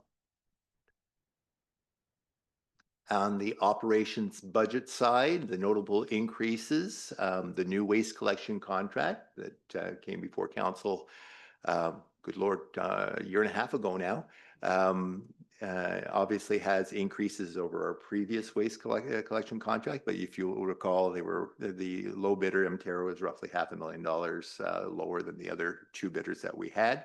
So that is going forward starting January 1, where Emterra takes over waste, and Tops, who is working for Miller, who is presently doing our waste, will then switch over to do recycling, but that is covered under circular materials and not by the town any longer. So those increases for both the collection and disposal of waste is roughly $170,500. We have the account for safety sign and guardrails. It's a bit of a catch-all account that covers a lot of safety equipment, including all of our traffic lights, our PXOs, our signage in town, any guardrails we have. So that because of the increased maintenance on aging infrastructure and the more PXOs we have and the more signage we have with the expansion we've had, it's time for it to go up 20,000 in that budget. And we are asking for an additional $10,000 for enhanced spring street cleaning. I know we got a lot of complaints last year, and with more streets going up and more roads to do, and sometimes winter is going into mid-April before we can get our sweeper out. having one sweeper, which we'll still use, obviously, it just takes a long time to cover the entire town. So the additional 10,000 will be to hire a contractor to come in and assist us to get the bulk of the leaves and grime and dirt and sand that are left over from the winter picked up sooner, so that people will be happier with our level of service on that front. And with that, I will take any questions you may have. Thank you very much, Guy. Lots happening in 2026. Start with Councillor Atkinson. Thanks for that, Guy. I have a question about the waste collection and the waste disposal contract. How much of that increase, it's a big increase, but how much of that increase is attributable just to an increase in the number of households in town versus an increase in just the cost of operations or the cost of dumping? Can this be dealt with through a reduction in tonnage? Or is this just part of having additional households to collect from? Through the chair, obviously the year-over-year increases in the number of stops is covered under previous contracts. We have that factored in the as one of the increases year after year, is that so many new buildings went up, so many new houses are, and you're collecting so many more new stops. So the greatest part of that increase is just the cost of operations. It's obviously the other contract was in place for a long time. And was bid on prior to COVID, and everything, as we know, including the cost of their equipment, they're used to pick up the material has gone up quite a bit. So that's where these increases are. Obviously, moving to the 5-day week, collection week from what we have 4 days right now has resulted in cost savings overall. From the other bids that were received using a 4-day week, because only one vehicle will be in town on any given day, rather than having to bring in 2 vehicles to gather all that material and bring it to the waste disposal site. So overall, we've mitigated the increases as much as we can. Thanks, Guy. Councillor Sexpina. Thank you, Guy, for that. And anytime we list what streets are going to be paved, we get immediate complaints. Why aren't you doing my street? So how do you decide which street needs to be done first? Through the chair, every year we go out and we do an inspection on the streets to see what kind of condition they are. Obviously, from year to year, that changes depending on the subsurface conditions that people don't see. They only see what's on top. So you might have one road that's looks pretty good one year and then starts to fall apart faster, and that deterioration curve happens much quicker than another road. So that's why we keep an eye on it from year to year. It's not just parking, this street will be done 5 years from now. We keep shifting it around based on how roads are deteriorating, and the ones that we feel have the greatest problems with potholes, with alligator cracking, with basically ride comfort and the amount of traffic on it in some instances. Those are the ones that we mark as priority for a given year.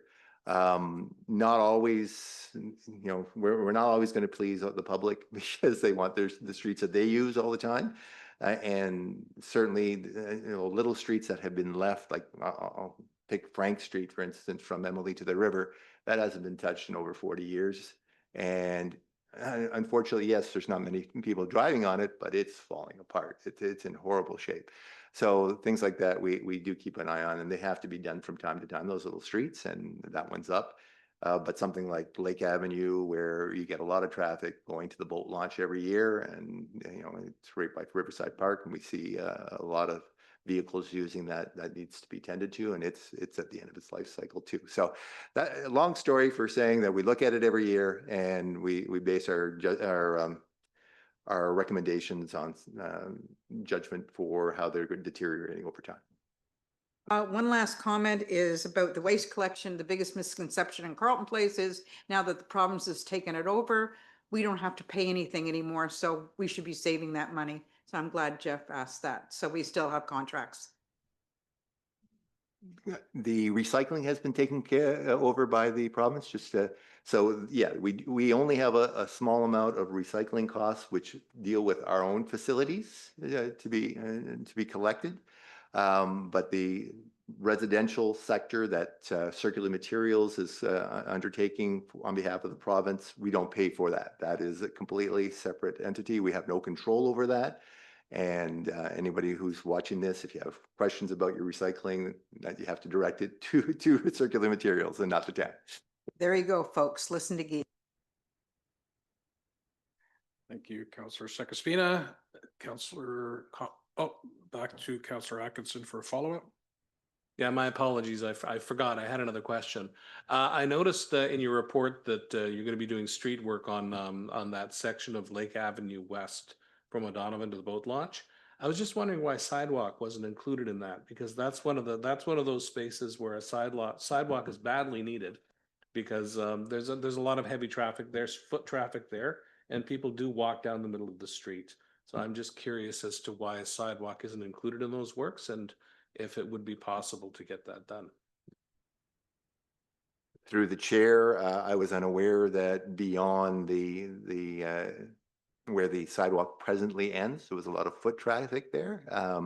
If it's council's desire to have a sidewalk put in all the way to the boat launch, we can certainly put that in the tender this year and get that done. I personally didn't view the need for it, but you guys obviously living here and hearing from the public on a day-to-day basis, if it's required, I'll leave that up to you, and we can certainly put one in. It'd be worth exploring, yes. Thank you, Councillor Atkinson. Councillor Conley. Yeah, a couple things. And one of mine was the sidewalk there. I was questioning whether a sidewalk or even just an asphalt path, because the path through the park is a fair way off of there and is often flooded at the end. You actually can't get up to Roy Brown Park with the current path. So yes, I did question the need for a sidewalk because it does get busy down there, especially in boat season. Other question with the waste contract, and I think you partially answered it. With the new Circular Materials taking over recycling, we are now responsible for paying for disposal of recycling at our own facilities, the arena, the pool, those places. I just wanted to ensure that that is part of our contract and we are going to continue to collect recycling at our facilities with the added cost. Through the chair, it actually is a separate contract that we have established with Emterra previously for the collection at our own facilities. My only other 2 points is I'm very happy to see the path at St. Greg's. There has been a lot of complaints about that path. So I'm happy to see that happening. I'm assuming it's in correspondence with the school board doing their own expansion on that site. What was the other one? Oh, you automatically reduced the material budget by the same amount we asked you to reduce it last year. Thank you. They are listening, Councillor. Any other questions? Deputy Mayor Tennant. Great presentation, Keith. Thank you.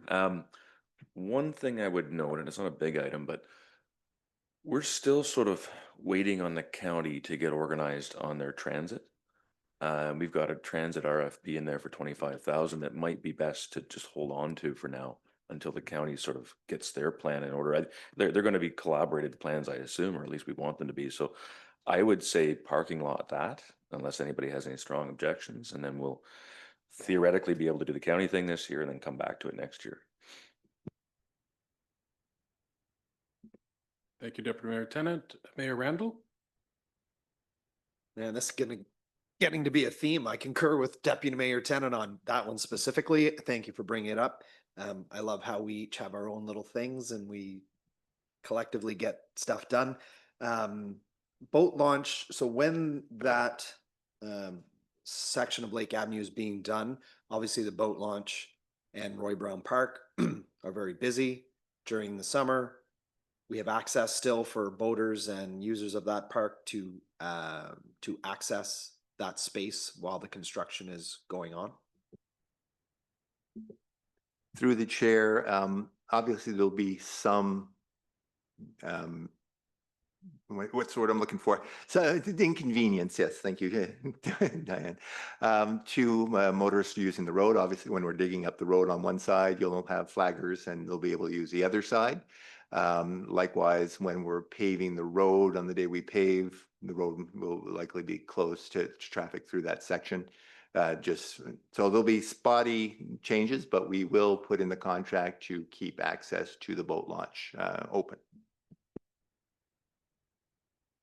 Okay, thank you. Is the parking lot for the boat launch, is that part of this, or was that done at a separate time?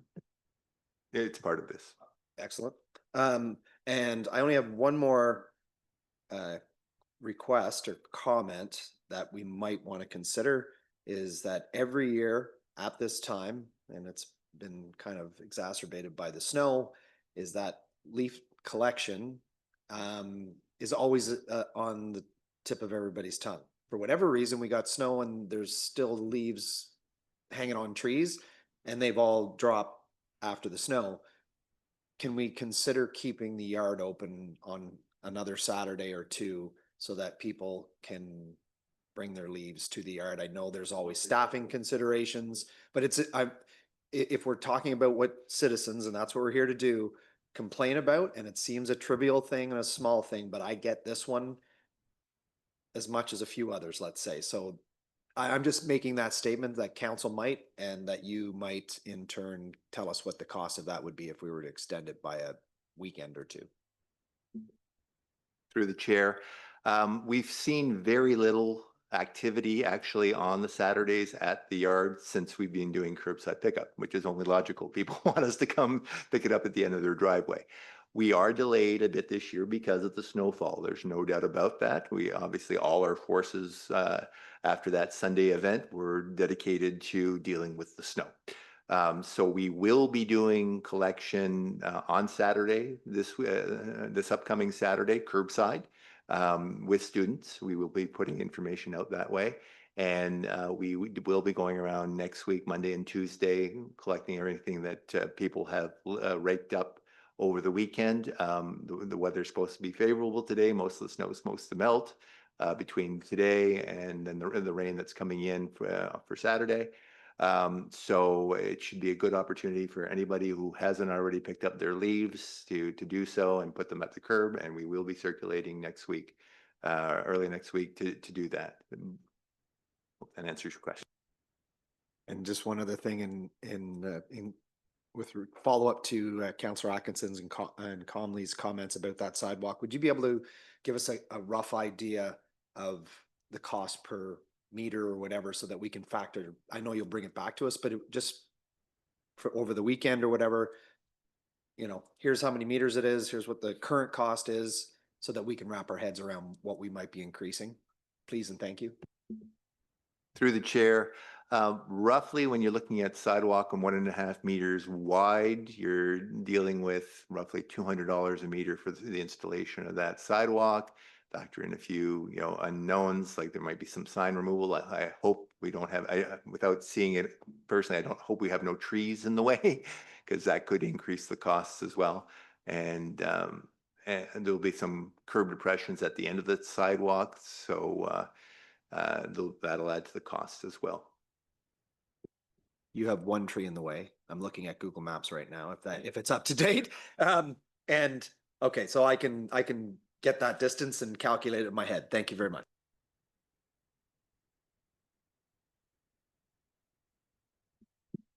Thank you, Mayor Randall. Any additional questions? Councillor Kavanaugh. Thanks. Just to clarify, to come back to Councillor Comley's point, with the school doing their own construction there, and I agree that the path is, having that connection point would be great. Would it be prudent to wait until they're done? Because I don't know what their plans are, but my understanding is they'll be doing expansion kind of where the other path behind. So is there any reason why we do it before they're done, or should we wait until their work is done before we do our work? Through the chair, to my knowledge, they are not doing anything at the front on the road at that location. Obviously, there's a lot of work being done on their private property, but to my knowledge, there's no work being, they're not changing those two entrances. So our work should be proceed without any concern. Just to follow up to that, so the sidewalk's going in front of St. Greg's between the two entrances. Is it going to also connect to the, what's it called, the Highgate subdivision? Because they're gonna lose their path. Right now, there's a path from Highgate to St. Greg's on school property, and that's gonna be gone with the expansion. Will our trail connect that subdivision? Because there's no sidewalks currently. Through the chair, no, it's not, the missing link was going to be put in right now. I was unaware that the pathway through the development process had been eliminated going to Highgate. So when that occurs, that will be a concern for, I guess, a future budget to put something, I guess, Town Line Road all the way to Highgate. I think that's a question for Nikki. Thank you. Any other questions?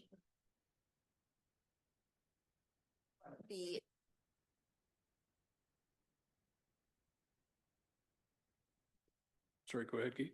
Sorry, just on the estimate I gave you of the 200, it's $200 a square meter, not $200 a meter, $200 a square meter. So times 1.5, so that would be $300 a meter. My apologies. Thank you for that clarification, Guy. Is there any other questions? I have one then that hasn't already been asked. So unlike Councillor Sekaspina, I do get complaints, and I've heard a lot of feedback from residents on inadequate lighting or PXOs on Lake and Coleman that cross the OVRT that are not well lit. So I'm wondering if that is something for consideration. I don't see anything in the capital projects coming forward on it, and I just want to see if there's been any, if you've looked at the lighting on those two sections, Lake and Coleman, where the OVRT crosses. Thank you, Mr. Chair. The one at Lake does have a street light nearby. So we have seen that. And I'm trying to remember if the LED light has been changed there or not from the former sodium to an LED. So that should have improved things. I certainly haven't heard a complaint since then. Like I heard a complaint a couple of years ago about that. It is not a lit PXO like the one, say, crossing Moore Street. You don't have a push button and it doesn't light up. It's still the other type right now. It doesn't warrant it from strictly a pedestrian volume point of view yet. If it's council's desire to moving forward to put a lit one there, it's roughly a $40,000 ask for the installation of a push button type installation at that location or at the one on Coleman. I have not received any personal complaints on the lighting on Coleman. There's good sight lines there, and I haven't heard of complaints. But if you have, we don't have anything because I wasn't circulated with any complaints. We certainly don't have anything on that stretch at that location to do so. But again, I would think that if the concern is safety crossing that road as traffic increases, then just a lit push button type of PXO would be the way to go. Thank you for that. Sorry, yeah, I'd like that on the parking lot for discussion. Mayor Randall? I think and I obviously have not heard the complaints you have. I haven't heard any complaints along that stretch personally. If I do walk that stretch a couple of times a week at night, and what you're doing is you're coming out of a very, very well lit situation because of the OPP station, fire station, the Carlton Junction, the skating rink. It is lit up. You cross the road into complete darkness. So I don't want to say it's playing with people's minds, but it's not as dark as you think. And it is a very straight stretch. But I think that might be it, is that as I'm crossing that street, it's very dark going on to the OVRT heading south towards Beckwith. And you're coming out of one of the most well-lit areas probably in town because of what's all around it. It's just a statement. And just quickly, not to bogart your questions, that stretch is 140 meters roughly to the boat launch, just to the parking lot, not around and to the actual boat launch would be about $42,000 roughly. Thank you, Mayor Randall. Any other questions for Guy? See none. Thank you very much, Guy.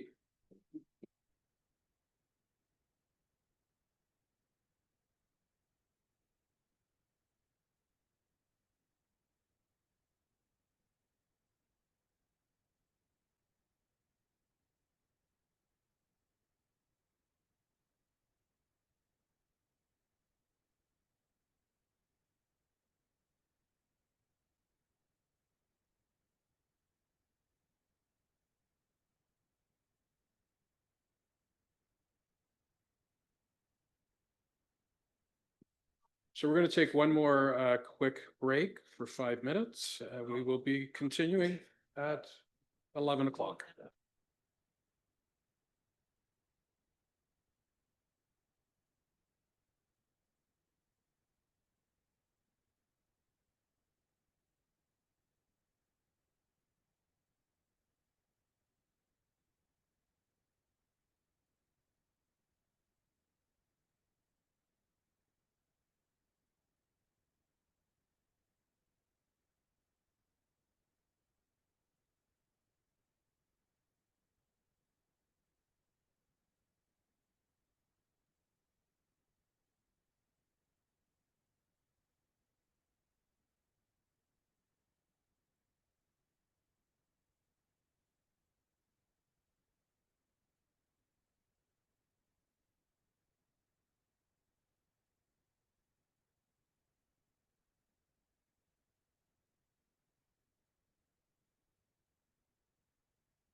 All right, we are back on time, so we're going to try to keep that going through to lunch hour.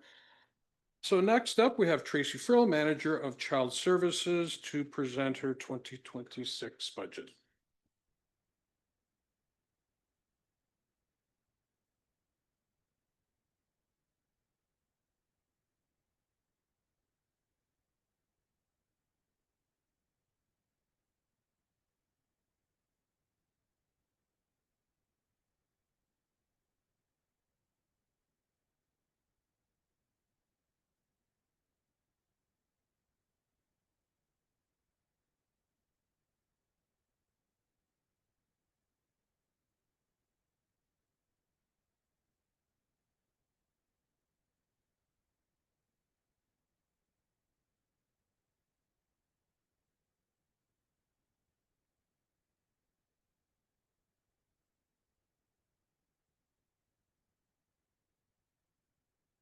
We're just getting the presentation up for Child Services, so it'll just be a second.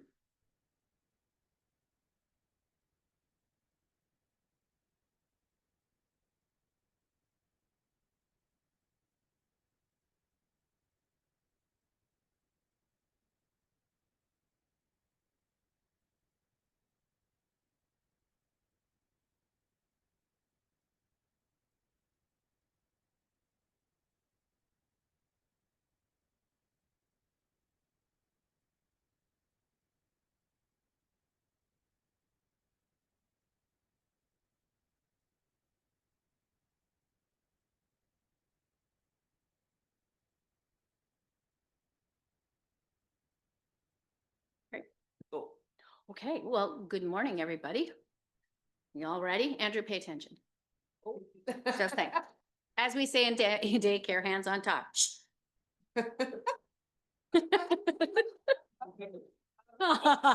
You've walked through there. I know you have. Okay. Apparently. So please note the following agenda and the key slides for your viewing pleasure. I'll do my best to keep the budget presentation informative and yet brief. I'll give you a few minutes to read my agenda and then I'll move on.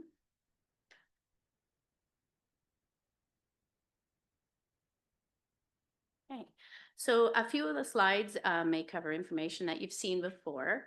They're included to help reinforce those key concepts and fundamentals, such as currently Carleton Place Child Care Services, consists of 2 nonprofit municipally run centers. We have our Francis Street location that provides care for children 0 to 4 years of age.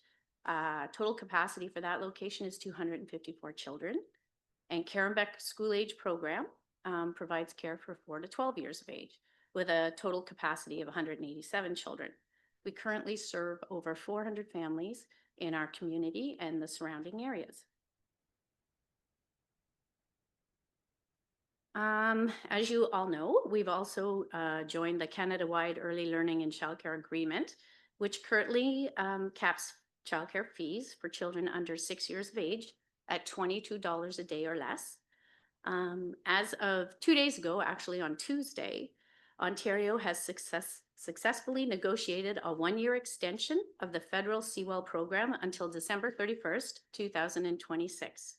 It will ensure continuity of the program for the coming year as they continue to work to achieve long-term sustainability. So it is our hope that one day we may see $10 a day, but we're hanging on.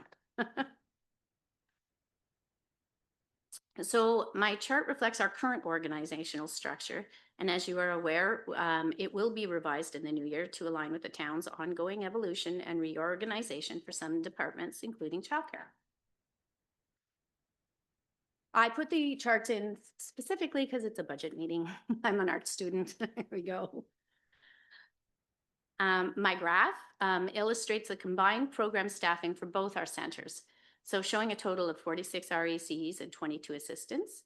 These figures do not include office, supply, or kitchen staff. With all staff combined, we are currently over 100 strong.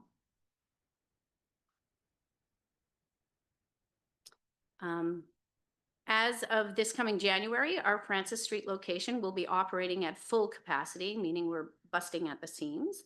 No major changes in enrollment or movement are expected until the end of June. This makes it difficult to move children in the classrooms as they age out of programs. So staff plan curriculum based on the ages and developmental needs of the children to ensure appropriate challenges and the achievement of key milestones happen. Our school age program continues to face staffing challenges as split shift schedules and lower salaries are making it difficult to hire and retain employees compared to other centers in the county. We presently have a kindergarten room of 13 we would like to open, but the factors mentioned plus busing have kind of created a little bit of a stumbling block that way. So here are some of this year's highlights. We did have our professional development day. Included in that was a morning filled with required annual training and reviews. Everything from anaphylaxis, sign-offs, to SOPs, to ministry and town requirements are done so that all staff are up to date. It can be tricky to try and make sure that everybody does them in a timely fashion because they are checked by ministry. So in the afternoon, we also participated in a Zoom presentation to further staff's knowledge on belonging for children through the lens of neurodiversity. Our guest speaker zoomed into both our locations simultaneously.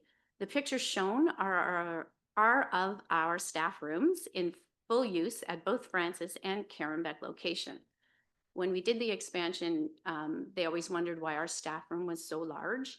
It looked ridiculously large, but as you can see, it didn't even house all of our staff now. So good on us for looking ahead. We are also bringing joy and laughter and a sprinkle of chaos to the Santa Claus Parade this year. Thanks to Caitlin Bradley and the team of Merry Mischief Makers, our float will hopefully be a one-of-a-kind and 100% unforgettable. Staff are volunteering their time and energy and questionable crafting skills, from what I can see, to make sure that the children of all ages have a taste of the holiday magic.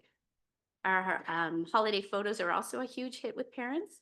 Maggie Leger, a senior RACE staff, provides her creative flair to capture photos that parents cherish for years to come. And the photos raised approximately $3,000 for fundraising. Our IT and facility teams have been very busy upgrading our spaces, new cameras, a shiny new security and phone system, and soon brand new billing software. It turns out that grown-ups get their own version of the learning time too. So in childcare, there's always a learning curve, whether it's figuring out the latest tech or just even keeping up with the toddlers. And finally, I would be remiss if not sharing that Nancy DeCarlo, our office admin, took it upon herself to research air purifiers for both locations, because we all know that cleaner air means fewer sniffles and more smiles. Whatever magic she used must have worked, because the total cost of over $20,000 was completely covered by the government. That's right, fresh air, free of charge. So hopefully it'll keep any outbreaks down as well, because we're coming into the cold season. So capital projects. Our capital projects are completed or slotted to be completed soon. So good news from the great outdoors. Our 4 sheds at Francis Street are getting a glow up. We thought they were headed for retirement, kind of like me. But after a closer inspection, it turns out that they're sturdier than they look, also like me.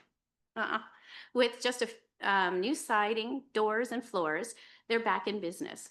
Who knew sheds could age so gracefully? And once again, just like me, and don't burst my bubble, because that's just my way of thinking. Our kitchens have seen upgrades in fridges and freezers, as well as equipment to aid in food prep and serving.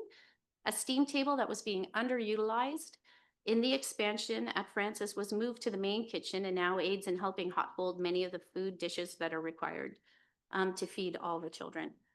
Our school age rooms have added new carpets and furniture to create warm and inviting spaces. They definitely provide chill zones for those school age children, as seen in the photo. They're kicking back and relaxing.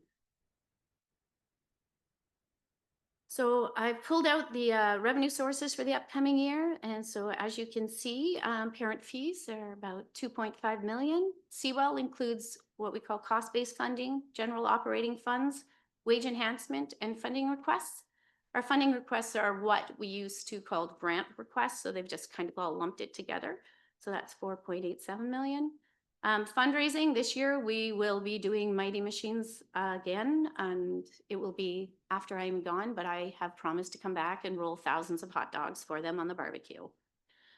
Fee subsidy for the families that are still in need comes in at about $203,000. And our special needs resourcing is currently 36. It fluctuates depending on the needs of the children in the care. So special needs resourcing comes from the county, and it's sort of an on-needed basis.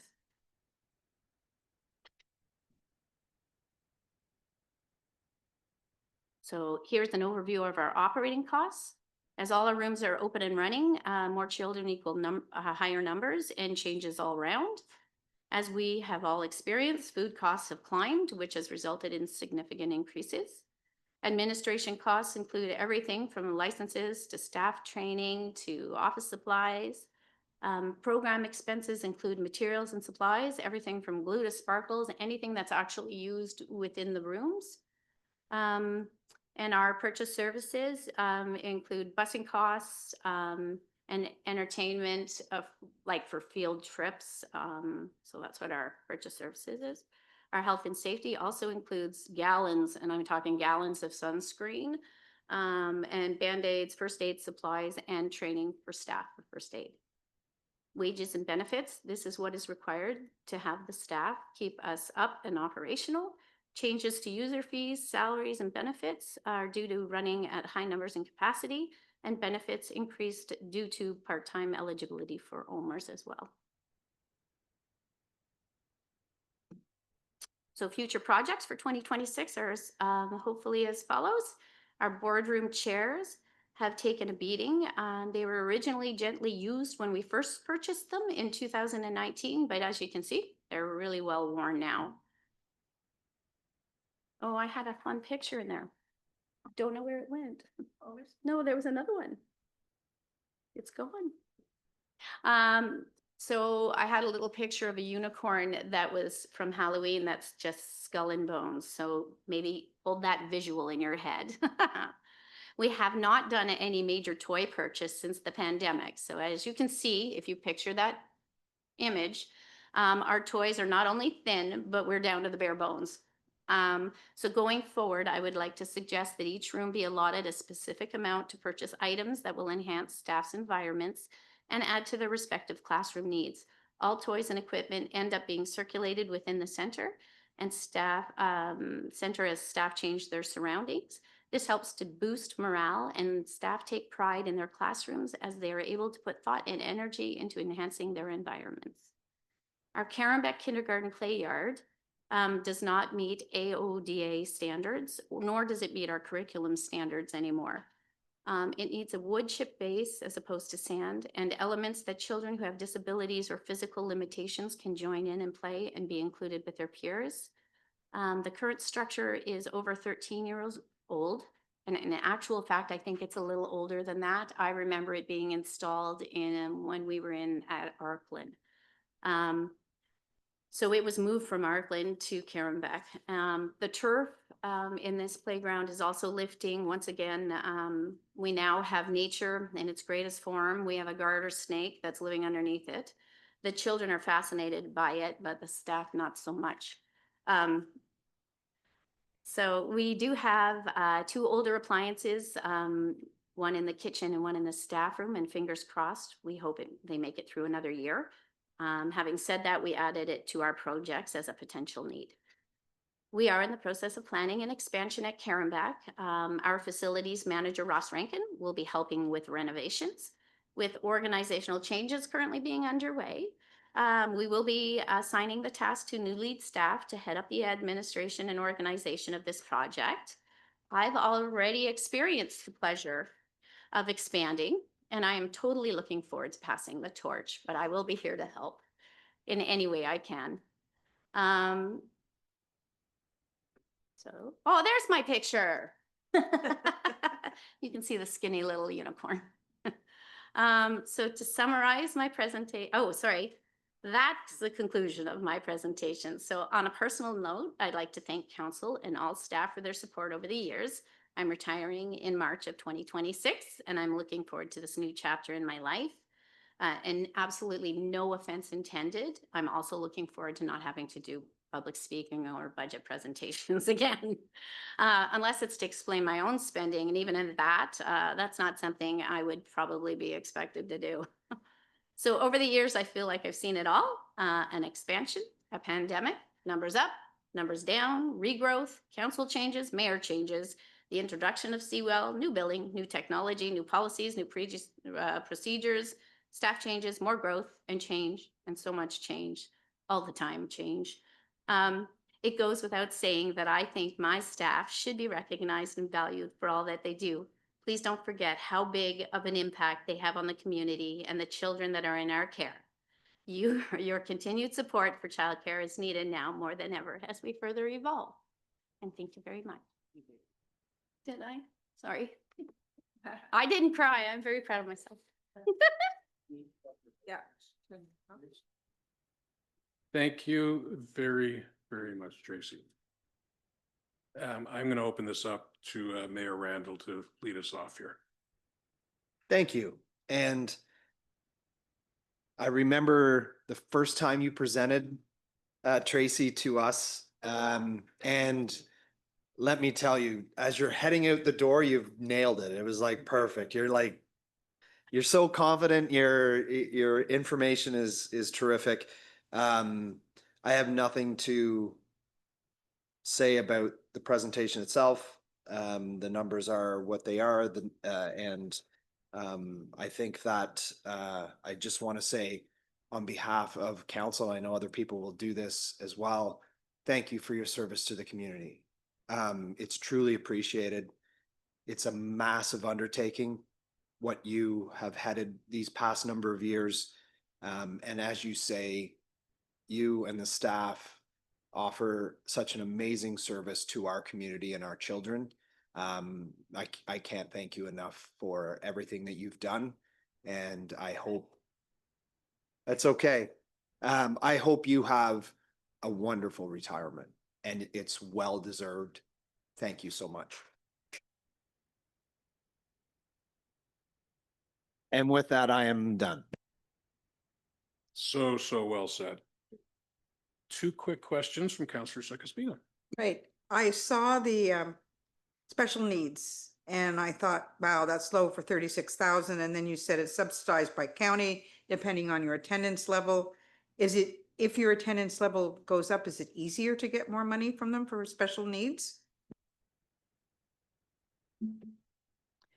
So yeah, it is definitely based on the children that are enrolled. We do our best to always make sure that we apply for special needs resourcing as soon as possible. And yeah, we try really hard, and whatever we can get, we go for it. Yeah. Never reminded us there's no crying during budget a little while ago, but we all cried because thank you for what you do. And I'm very, very happy to hear about the expansion at Carenbeck into TR Leger, and that space won't go unheeded. Thank you. Thank you, Councillor Sakaspina. Councillor Comley. Thank you, Tracy. I'm okay. Thank you for all you do, and to your team. They are a very dedicated staff and they do a lot for our community. I want to say congratulations on being the only one who has no carry forwards this year and completing all of your 2025 capital projects. Excellent. The one question I do get a lot, and maybe you can confirm, is Mighty Machines coming back?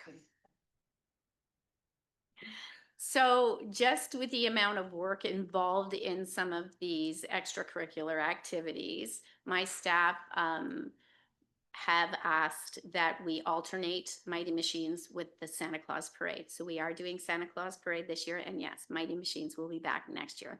That's where I'll be rolling all the hot dogs. Thank you, Councillor Conley. Any other questions?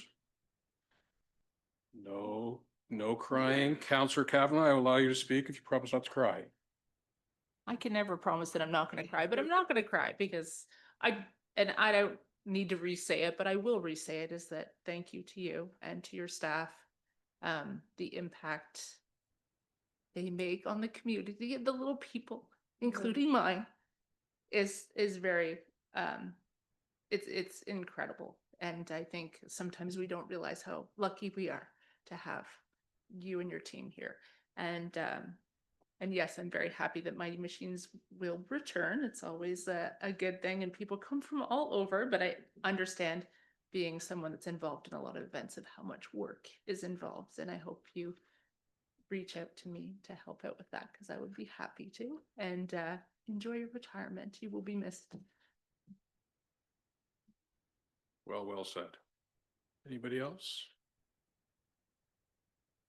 Deputy Mayor Tennant. I think I'm the only counselor that is a former board member for the daycare now, because we've done away with that. But I want to remember something while you're so happily retiring that happened while I was on the board, which was not so happy, and now we're past it. You had the addition going on.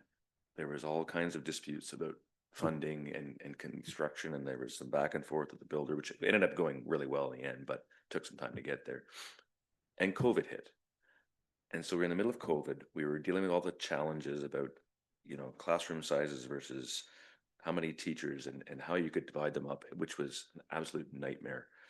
And I remember right at that time, we got our first COVID case, and it was just the highest level of stress possible. We got through it. The addition looks great. We dealt with all the COVID stuff. You did a great job. Happy retirement. Yeah, thank you. And I hope it never happens again. But yes, we appreciate all your efforts, all your support. I remember that time not so fondly. But once again, it's due to staff stepping up. And there were so many unknown things during the pandemic. I feel like they did truly go above and beyond, because they were there to let first responders back to work. And we had parents that were in the daycare for 2 years that never stepped foot within the building. So can you imagine handing your baby over and not even knowing what was taking place or what the rooms look like? My staff went above and beyond, because they did videos and information sessions on Facebook and FaceTimed, and anyway. But yeah, we had some major hurdles. Yeah, but thank you. And I think, Mark, you were on the board for a little short, tiny period of time. Okay. What was it a week or what? Basically, I think it was like for two meetings, and then, yeah, I just got to come to all of you. I will remember that fondly. Now, my wife right now is, if she's watching this, she'll be going, Tracy, don't worry about it. We watch a movie on a Saturday. The next Saturday, he wants to watch the same movie because he hasn't seen it. So not surprised. And again, I am a crier, so I'm just going to say congratulations on your retirement. You will be greatly, greatly missed. So with that, thank you very much. Well, thanks, everybody. I'm kind of into it now. Bring it on. Yes, we are back on time. Okay, thank you very much, Tracy. And next we have coming up is Dave Joy, our Acting Director of Protective Services, to outline his 2026 budget for us.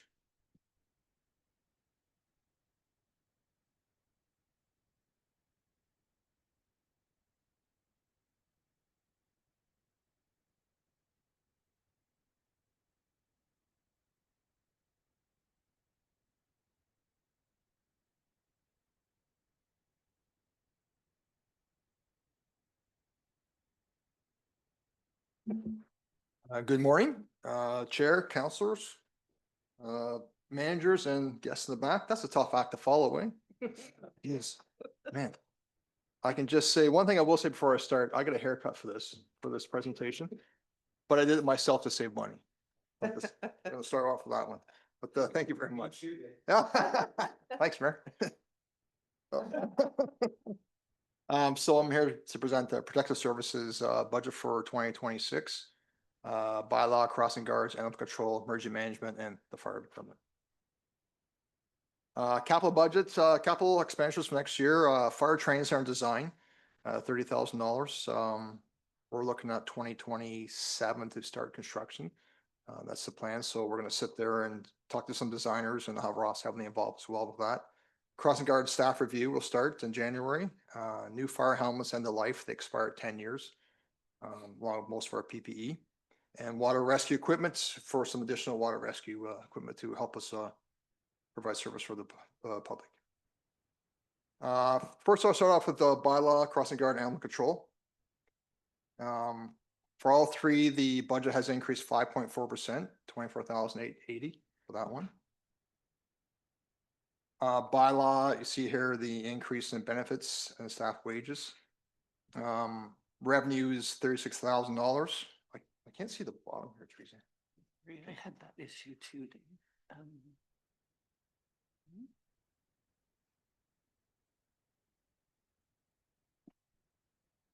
Maybe. Oh, Oh, come on. I have notes or two. I can do it. We'll see if that holds right there. Should be noted that material and contract services was reduction of just over $4,000. And for material, except for bylaw, I've asked for nothing this year. I just moved some money around, so it was a zero ask for that. Sorry, I can't advance tonight. Of course. Sorry about that. You can leave it like that, I guess.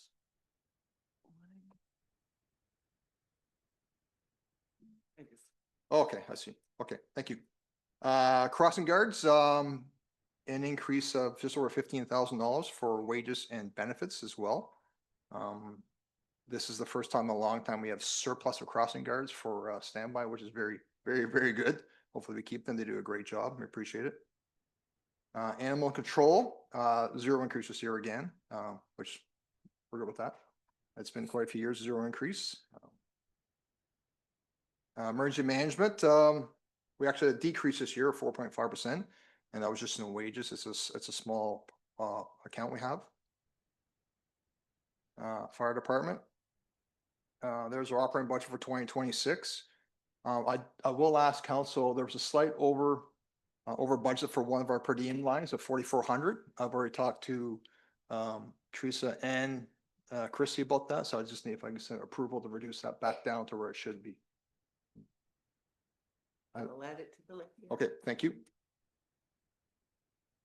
So for fire, it's a 6.7 increase over 2025. The increase for pin on call volunteers and wages is just under 6,000. Employee benefits was a large increase for us this year, $72,000. Again, for material, I've asked for nothing this year. I've just moved things around as well in that budget line. And our revenue line is just under $25,000. The revenue line for fire is for filling air cylinders and doing reports for potential house buyers or buying a property. So any fire infractions on the properties. And that's it. No questions? Okay, thank you.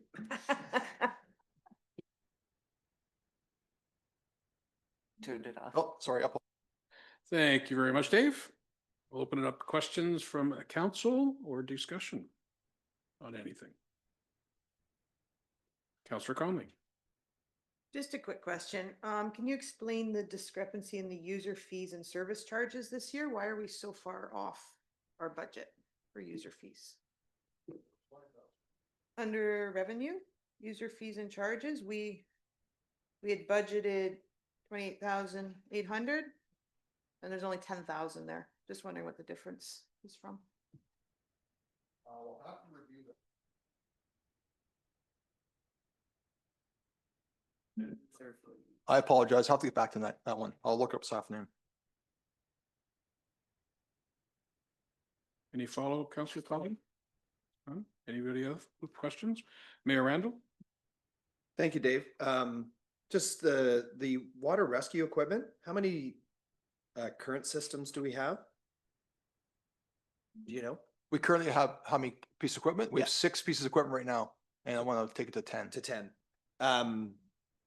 And I don't have issues with it. I'm just curious because this is something that we don't often talk about.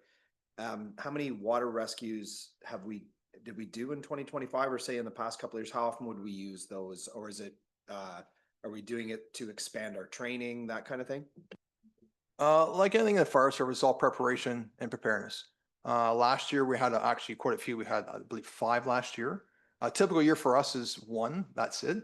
And most times it's an animal, but we always want to be prepared. So what I'm doing now, I'm borrowing suits off other departments to train, which is becoming a bit of a problem. So by expanding these suits, will give us more capability to get more people in the water, more people in the boats, and just a better service. Thank you. Thank you, Mayor Randall. Any other questions for Dave while he's here? See none? That was easy.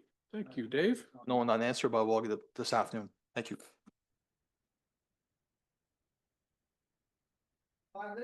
Wow, Dave, you have given us an additional 28 minutes for lunch. And I say thank you. We will be adjourning for lunch and returning. I'm hungry, but we could do it then, I guess.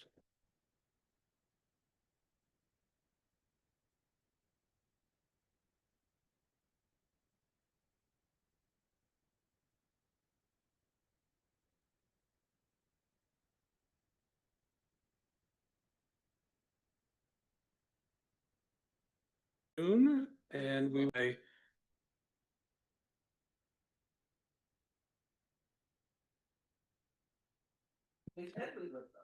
So again, we will be daily laying our lunch break and fitting in admin for a presentation by Teresa.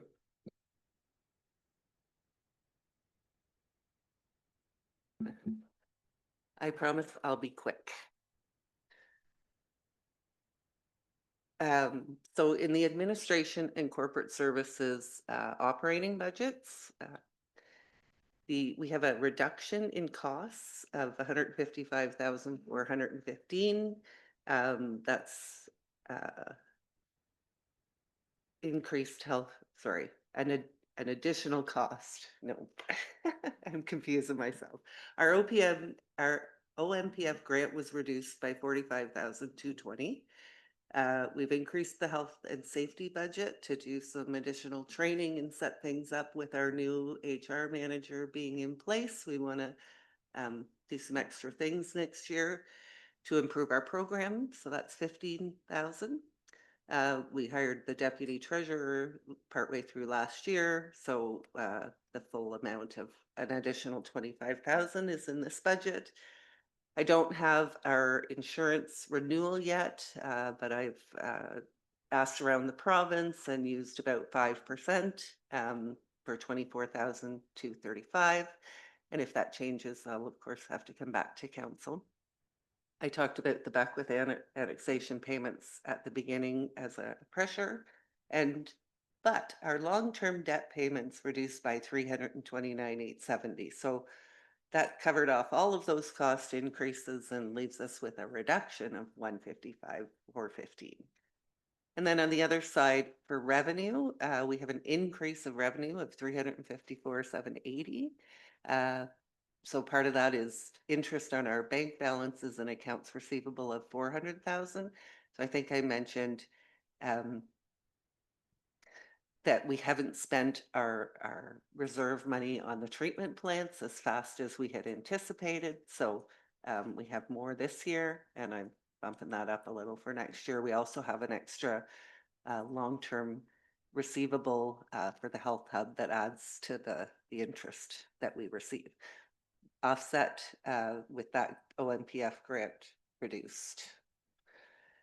For the capital budget and administration, we have our annual Beckwith Arena payment for $63,035. I think that continues to 2043. Nope, 2033. Okay. Yeah. Soon. Yeah. It's our annexation payments that go that further. Anyway, so we fund that from development charges, not taxes. And then we don't have a new iteration of an asset management plan required, but we do want to keep improving our condition assessment capability and our inventory accuracy. So I reduced that in half. We have 50,000 a year in our 10-year plan every year. But with Christy being away and that being part of her position, I don't think we'll need the 50 this year. So I've been to reduce that. And I just like to cover off the grants to others for the entire organization. So we've increased that a lot this year, from 231.9 to 738.6. But almost all of that is the affordable housing grant, which Nikki's going to go over in her presentation, and which is offset by using that half funding, grant funding. The council committees also, last year we said we'd set a budget of $3,000 for each committee, and we limit their reserves to that amount. Unless they have a special project that they come and present, and the environmental committee has done so. I don't know if you're going over the good compost and the, what's the other one? Just good compost and the food cycle. But food cyclers, so we still have some commitments left to those projects, so that's included. And then the ask for the event greening is not included in that. I brought a report about council salaries to recently, and you guys had some ideas on, rather than doing that, paying amounts for committee attendance. So we've come up with this proposal. If we need to add some, I suggest we put this on the parking lot. And if we need to add some committees, we can do so. If I've got the number of them wrong, we can change it. The idea is that for committee meetings 3 hours or less, you'd get the half day per diem, which is $150 for each meeting. So an annual cost, that would be $13,500. But because it wouldn't take place until the new council is in place in November, it would only cost $2,700 in this budget. Overall, that would make, including the 2.5% COLA that council already receives on their honorariums, this would be an additional 7.3 increase.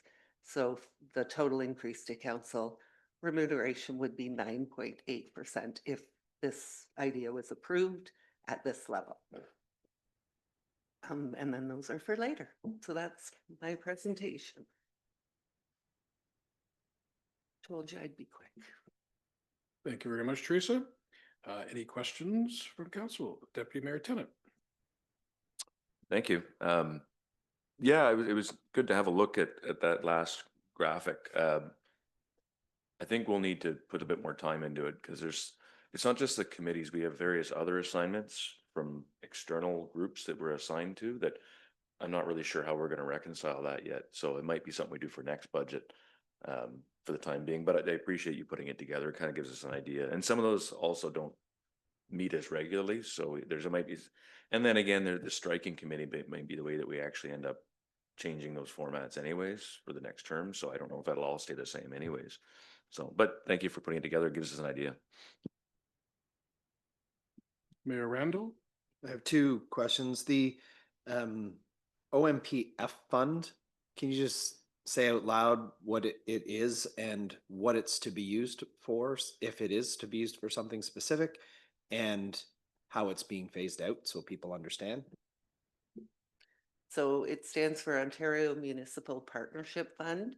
And it's provided for rural, mostly municipalities, rural and small municipalities. So we qualified as a small municipality until we hit 10,000.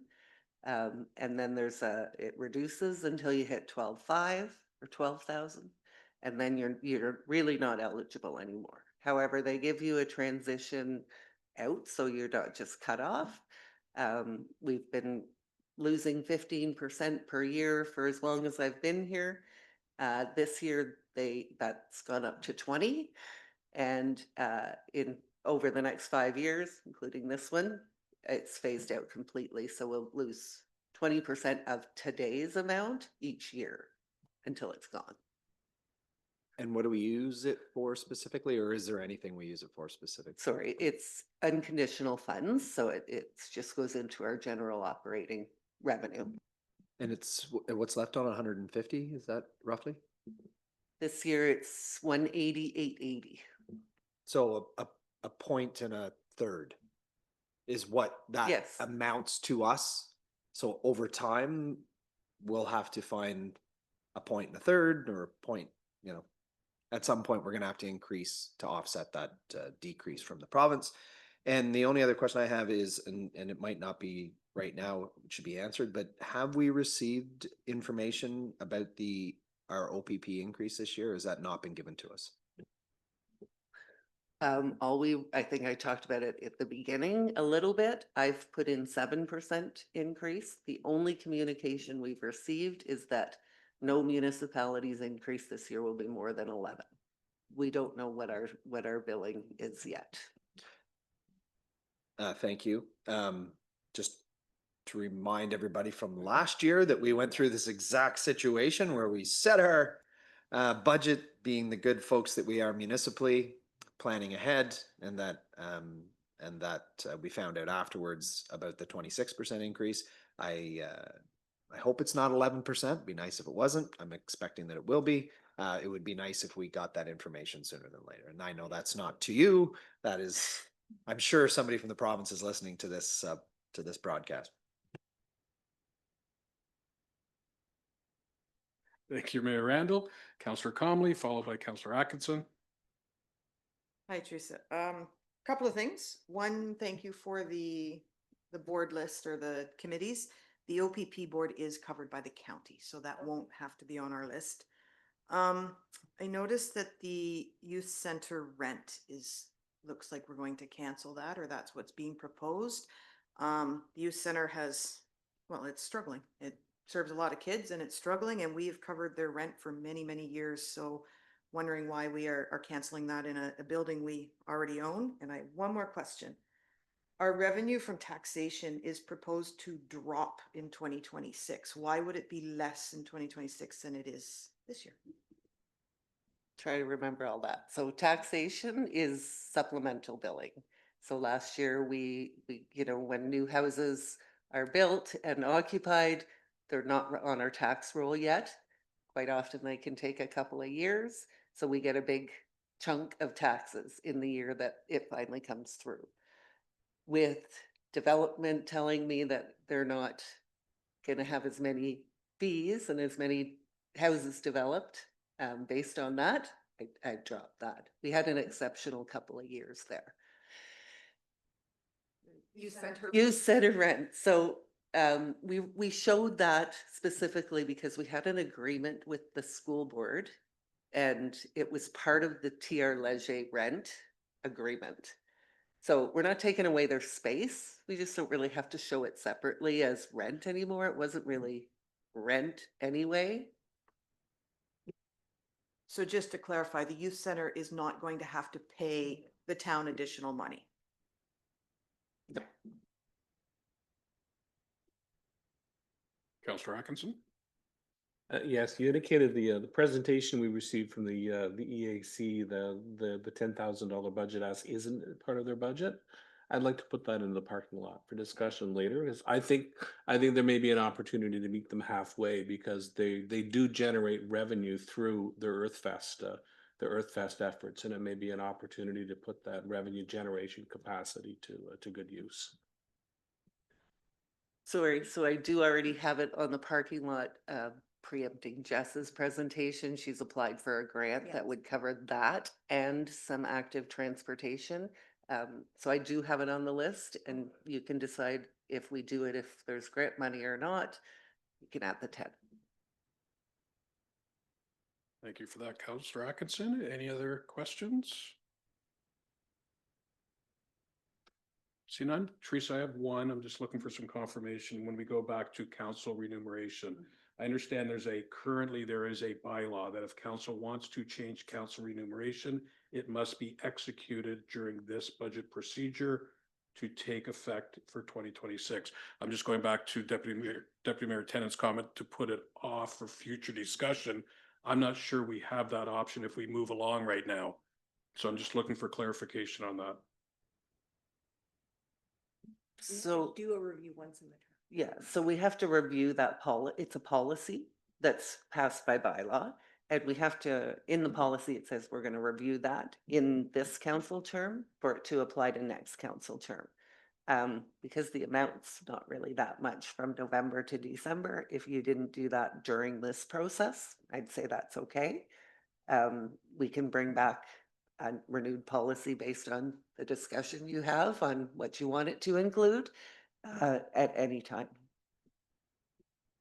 Okay, so we do not have to come to a conclusion on council remuneration moving forward for the next council during this budget deliberation. Correct. Thank you. Is there any other discussions?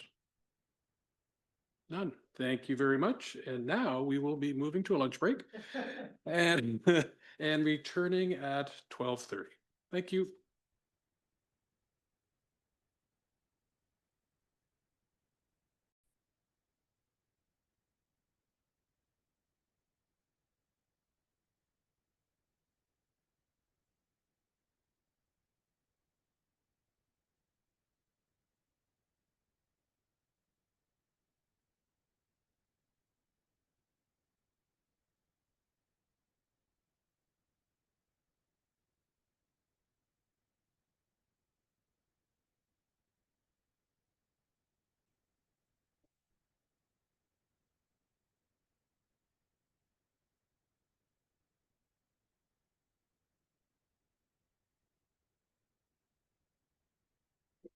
Okay, welcome to the afternoon session. So again, I'll just do a brief outline on what we're going to be covering this afternoon. We're going to be starting off with Joanne Henderson, Manager of Recreation and Culture. Then we will be moving on to Ross Rankin, Property and Project Manager, Building Maintenance at 1:15. At 2 o'clock, Nikki Dwyer, Director of Development Services. And 2:30, we will have Jessica Hanson for Community Coordinator, Community Development. And our last session of the presentation of the afternoon will be at 3 p.m. with Blake Cram, who is our IT Manager Business Analysis. And then we'll be going into a closed session. So we'll get things rolling this afternoon with Joanne Henderson, Manager of Recreation and Culture. Joanne?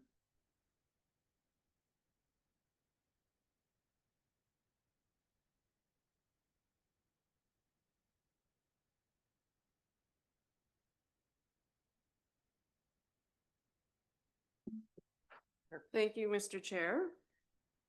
Thank you for having me for the 2026 budget presentation. Just want to start with some of the additional work we. Sorry, somebody's computer audio is on.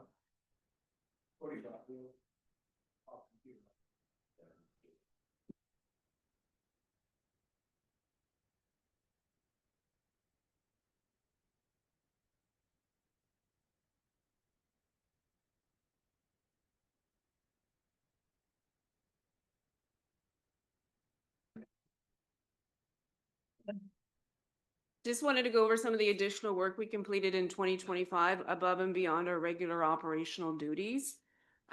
We installed the Canada flag banners on Bridge Street for the BIA. We continued with our commemorative tree and bench installations. We updated the McLaren fencing, outfield fencing. The Giles Park swings have just recently been installed. We've worked on our park signage, identifying the parks with their 911 addresses. We installed 2 accessible benches, one on Coleman Street and one on McNeely Avenue. We upgraded the Market Square washroom, painted, put in a new countertop, some new light fixtures. And we updated the bridges at the Anthony Curro Park. We also did some work on the recreational trail at the end of William Street underneath the McNeely Bridge, as that was one of the routes for the race around the place. So we did some work at that location. So to begin my presentation, the following items are part of items identified in our asset management plan. We're needing to do some park building upgrades. So we have our lifeguard building as well as the old park canteen. The windows, doors, roof and siding of the lifeguard building and the park canteen need to be replaced and upgraded. We're going to fund this from $14,000 from the asset management taxes fund. The windows and the doors haven't been upgraded since I worked for the town, which is a long time. So they're in due need of getting replaced. So these are assets that we have in our park, and I think they're important to make sure that we keep them up to date. One of the big projects that we're looking at this year is the upgrades to the Civitan Athletic Park. That's the ball diamonds in front of the arena. There's 3 diamonds in front of the arena. The Mississippi Little League has increased their membership since last year. They've introduced a new girls program that they started last year, was the inaugural year. They also extended their baseball season into the summer months, and they also then included additional baseball into the fall. So this diamond is getting used 7 days a week. And, you know, on the weekends, it used to be just used for tournaments, etc. Now they're being used for regular season games. So they're getting well used, and they need to be upgraded. One of the other projects at the Civitan Athletic Park is upgrading the back retaining wall of the brick dust diamond, which is the diamond that's adjacent to Princess Street. The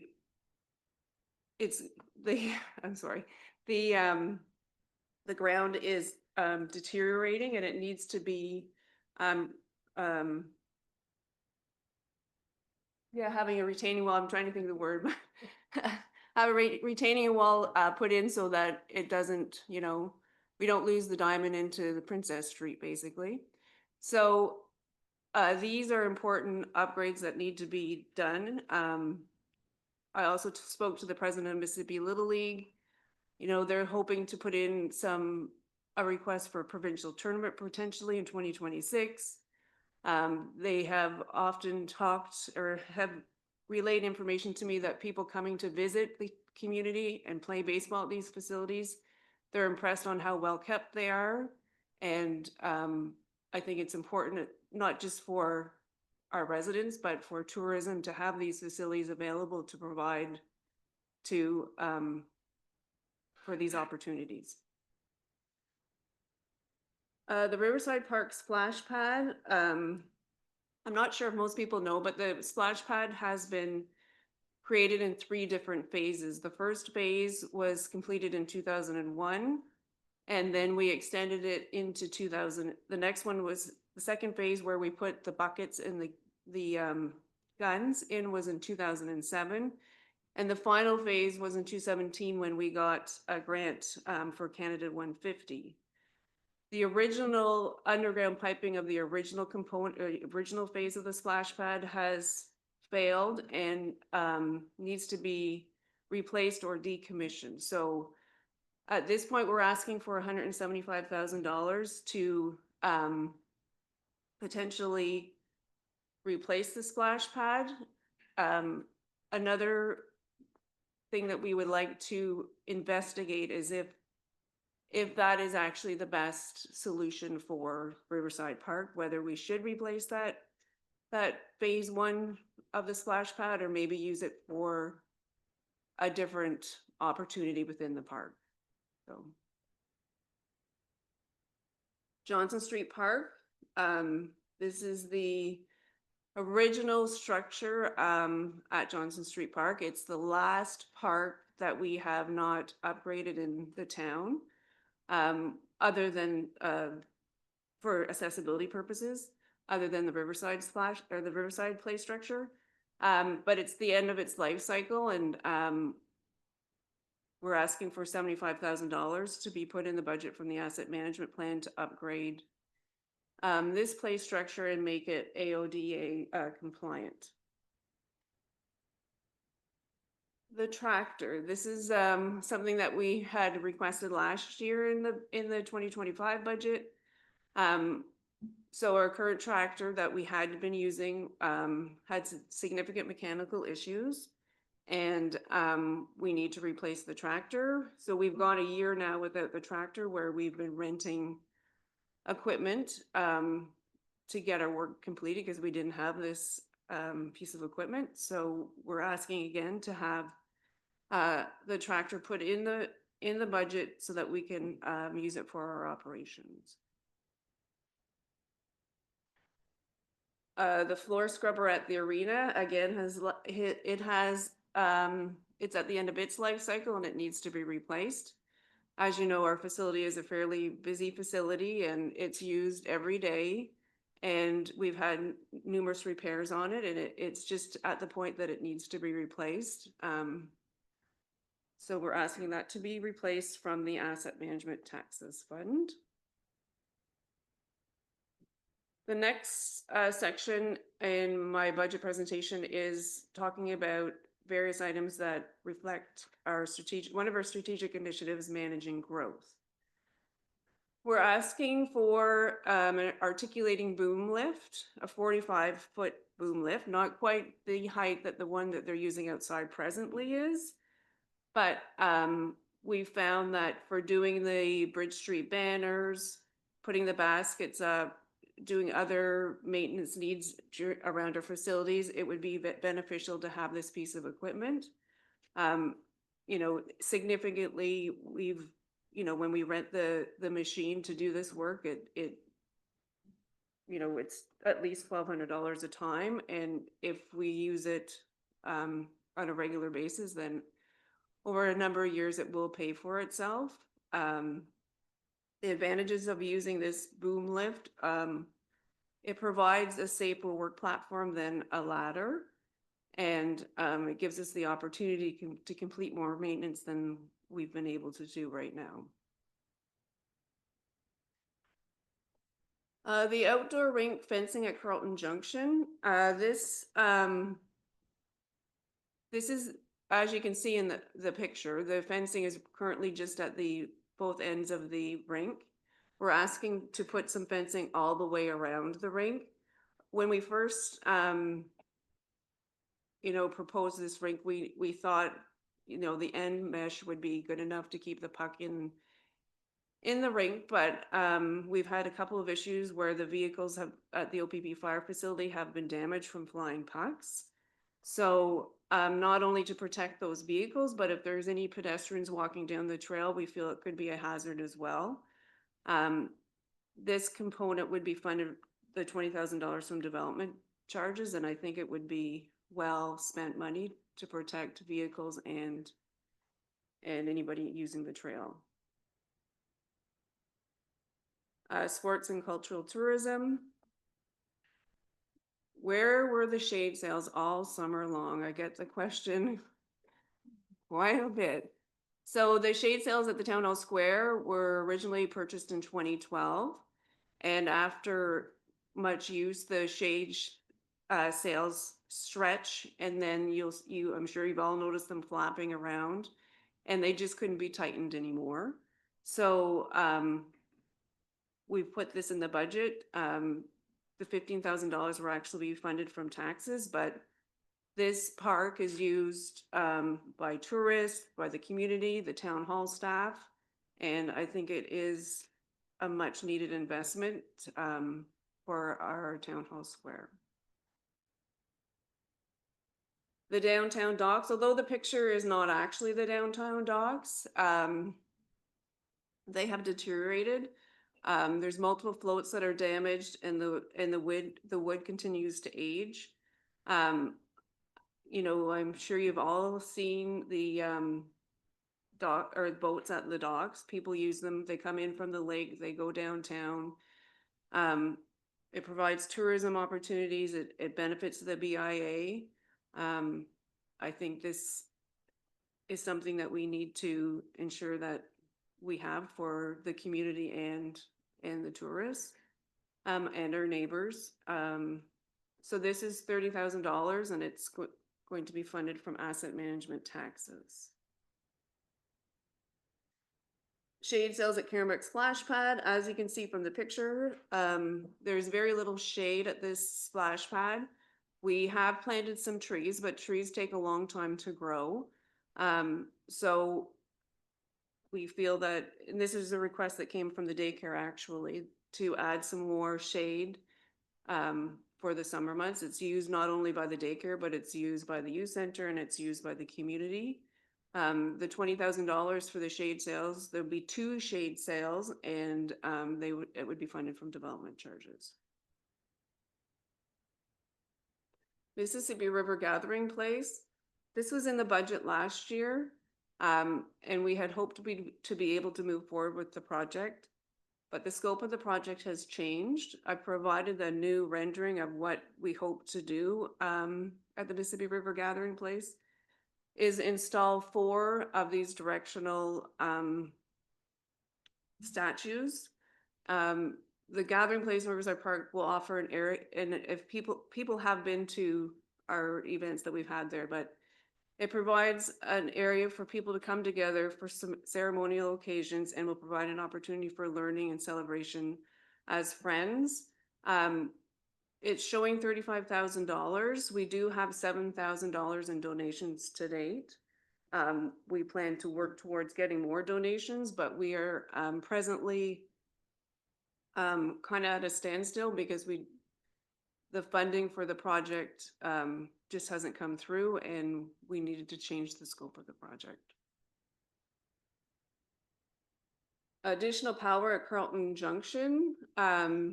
As you know, Carlton Junction is used for many events. We're looking to install additional power supply similar to what we have in Riverside Park, where we put a post in the ground where we can hook into rather than run generators. So we're requesting $10,000, and this will be funded from development charges. I think it was listed. Okay. So yeah, I think it'll be beneficial to have in the park. We want to continue to have events in the park, and it will just make the events run so much smoother. Oh, I guess I forgot about the brick dust retaining wall. I did have a separate slide for it. So I'll just reread it. The addition of a retaining wall at Princess Street side of the diamond, due to the natural slope, the retaining wall will stabilize the backstop area in the dugout. The retaining wall will prevent the washouts and increase spectator seating and accessibility. And this particular part of the project actually will be funded from development charges. And this is the diamond, I don't know what to call it, but it's the primary diamond in that complex. So that's the diamond that, you know, is the most used diamond of the 3. I also wanted to discuss the 2025 capital projects that are going to be brought forward. I don't have a slide for all of them, but I'm going to run through them all. The Civitan Ball Diamond Roof, it was in the budget last year. We're working with Mississippi Little League. What they would like to see is the roof removed and extended, because as I had mentioned, that facility is very busy and they're looking to extend their canteen area and they need some more room for storage. So rather than replace the roof as we had planned in the budget, they would like to extend that building. Obviously, they're going to work towards providing funding for any extra, you know, work that they want to see done that we don't have in the budget. Staff actually have a meeting with them tomorrow to discuss their preliminary plans. And once we get to the point that we can move forward, we will, you know, speak to the building department and get the necessary permits to move forward with the project. The Centennial Park study, we're still working towards working in that study. The consultant has started with some preliminary work assessing services, looking at GIS data, etc. Part of the study, we also wanted to look at accessibility, and that's where we're going to hopefully include the Aquamat or some accessibility opportunities with, you know, the potential suggestions for the Centennial Park. The beach water testing, it's being brought forward, and we're actually, I've been speaking with Ontario Health, and there's a potential that Carleton Place is going to be included in a pilot project that studies the water quality. So if that's the case, we will be included in the pilot project, and they will do the water testing and provide us with results of what they find.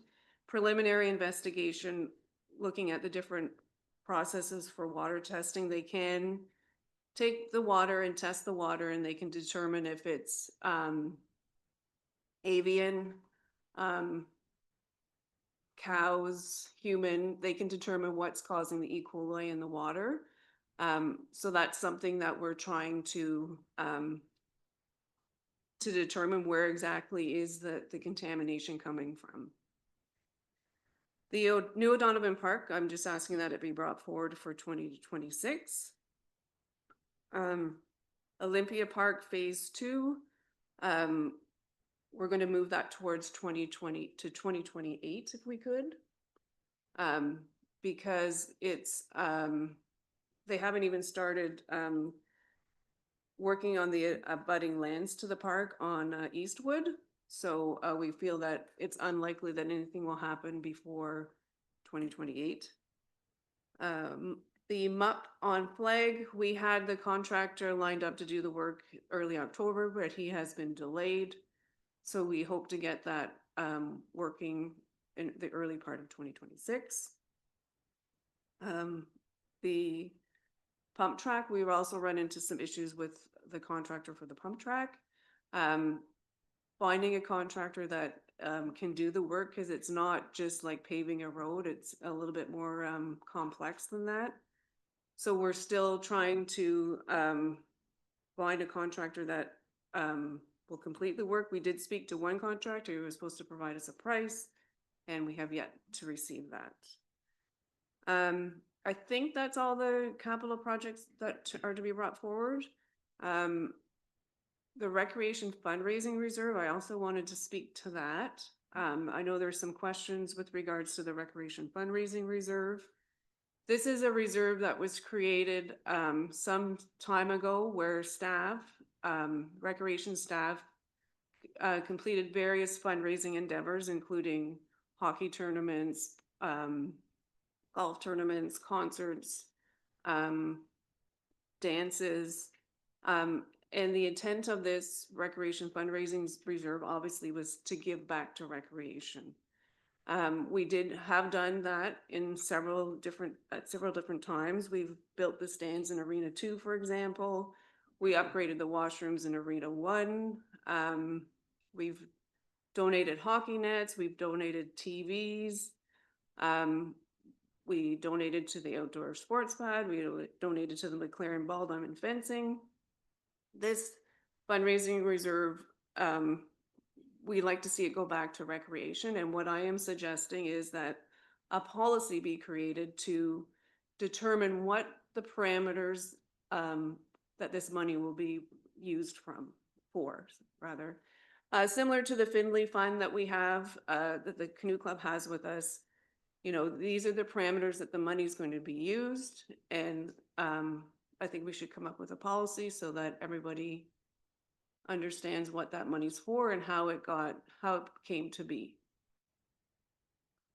And finally, one last item that I wanted to bring forward. I'm not sure if this is a 2025 ask or a 2026 ask, but we've had some residents come forward from Miller's Crossing area of Cardell wanting to install an outdoor rink at the park there.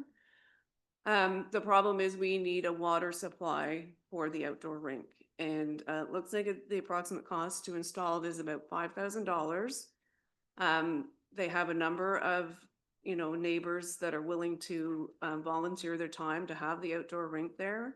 I think it's a great opportunity to have it there. We just need to get that water service in. So I'm not sure if that's something we can do in 2025 or 2026. They would really like to see it there for this winter season. What's the cost? $5,000. put it. For now, I'll put it on the parking lot.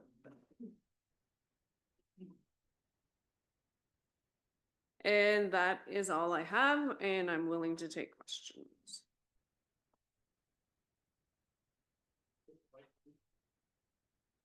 Thank you very much, Joanne. As always, well detailed. Questions from council? Deputy Mayor Tennant. Great, thanks for that.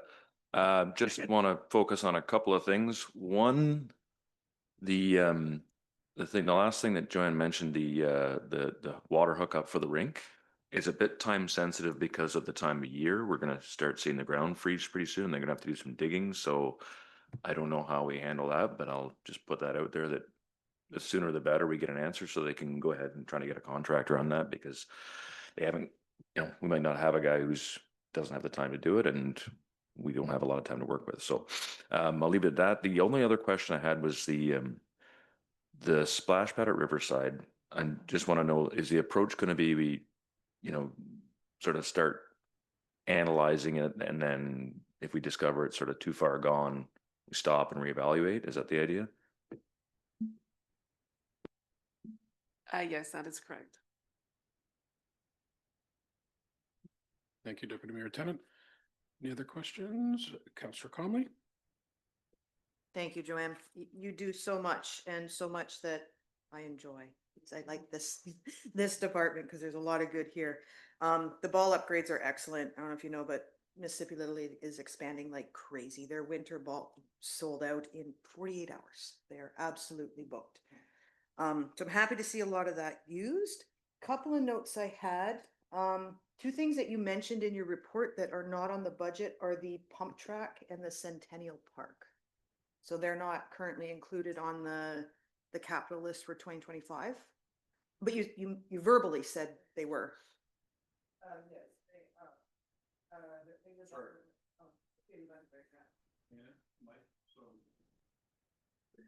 Sorry, they should be in the budget right now, but I'll let Teresa have a look. And come back. And come back. And then on the flip side, three other carry forwards that you didn't mention were the Riverside Park, which I'm assuming we need to do, the Town Hall retaining wall, Town Hall Square Park retaining wall, and the arena scoreboard. Are those all still on the list? Thank you. As I forgot my notes, I was trying to go from my memory. So the retaining wall at the town hall square, Connor has completed the concept for that and has submitted the plans to the MBCA, which they have approved his drawing. We're waiting for MNR. We've had some issues with getting onto the portal because, yeah. So that's what's holding up that project. So yes, I need to bring that forward. The score clock, just waiting for another price from a supplier. If I don't receive it, within the next couple of weeks, I'm going to submit a proposal to proceed with the existing price that I have received to date. So that'll be done in 25? Probably won't, they have to make it, so. So we'll carry that. Yeah. forward. And what was? So Riverside Oh. Park, Yes, so Riverside Park play structure, again, we've run into some issues because it's located in the sand. And to make it accessible, we're trying to get some type of guidance of how to make it accessible, but how to make, kids like to go to the park and play in the play structure in the sand. So we're trying to make it so that we can have it accessible, but also still have that great experience having a play structure in the sand.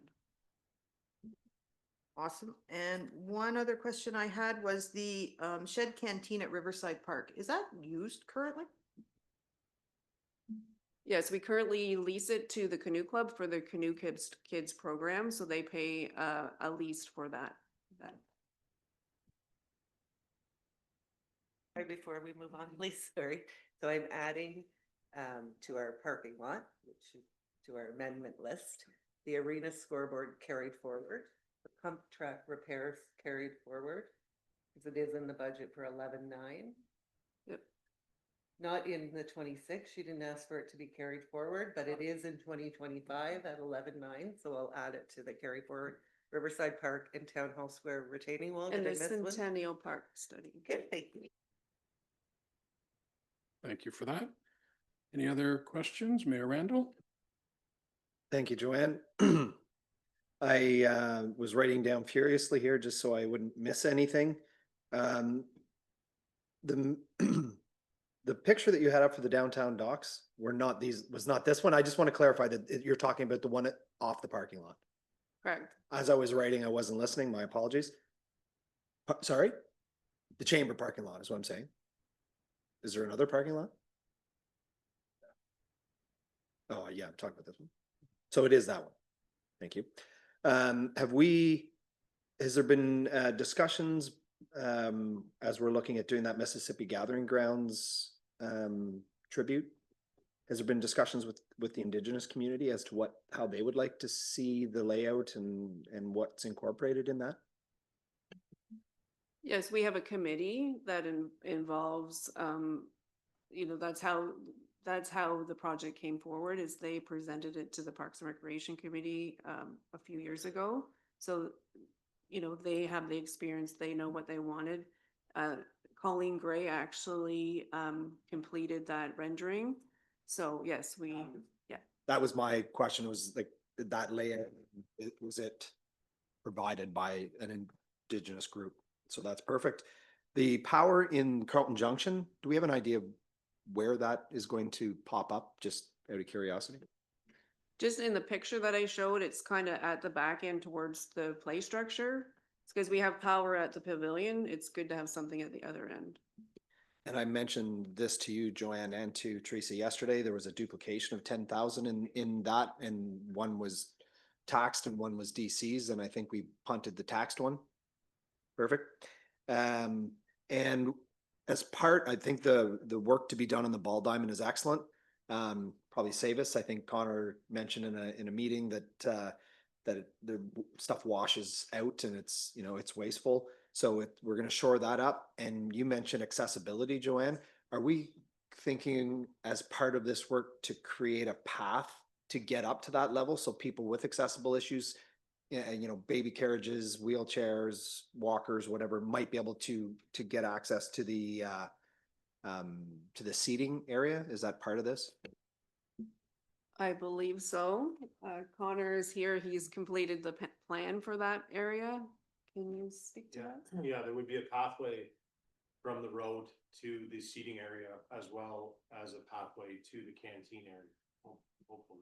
And is that path from the Princess side on to the seating area, or is it over on the other It would be over on Albert the side? other side because the slope's less, so it would be an easier egress to get to that level.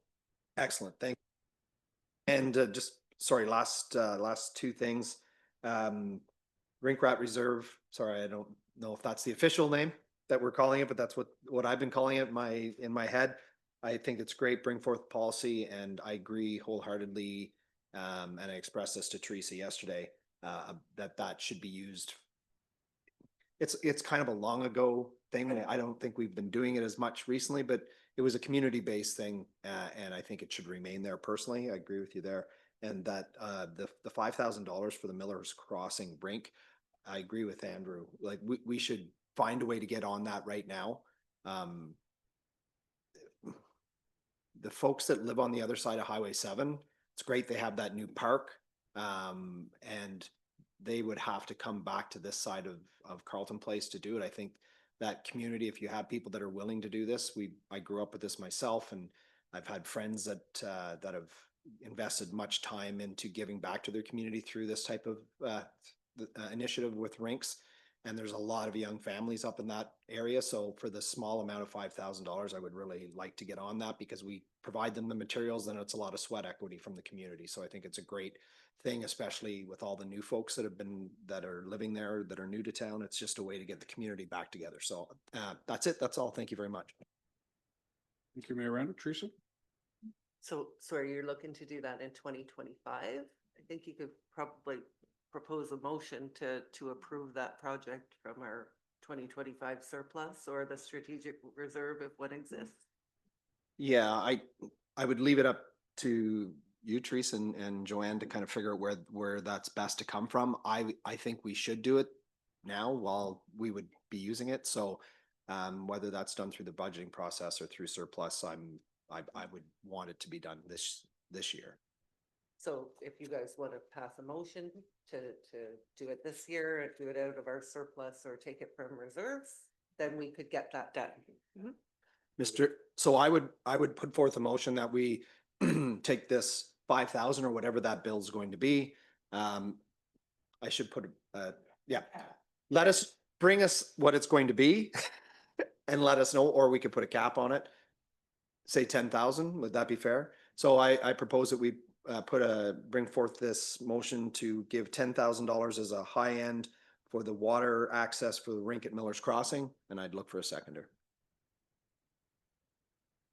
Well, we're all seconding it, so Deputy Mayor Tennis will second. So the motion is on the floor. Is there any discussion on the motion? Deputy Mayor Tennant, followed by Councillor Kavanaugh. I will point out again that it's great that we're going to do it and we're going to try. There is a chance though that a contractor might not be available. You got to find the right person who knows how to do this. So that's the best chance we can give it, but I think that's the right way to go.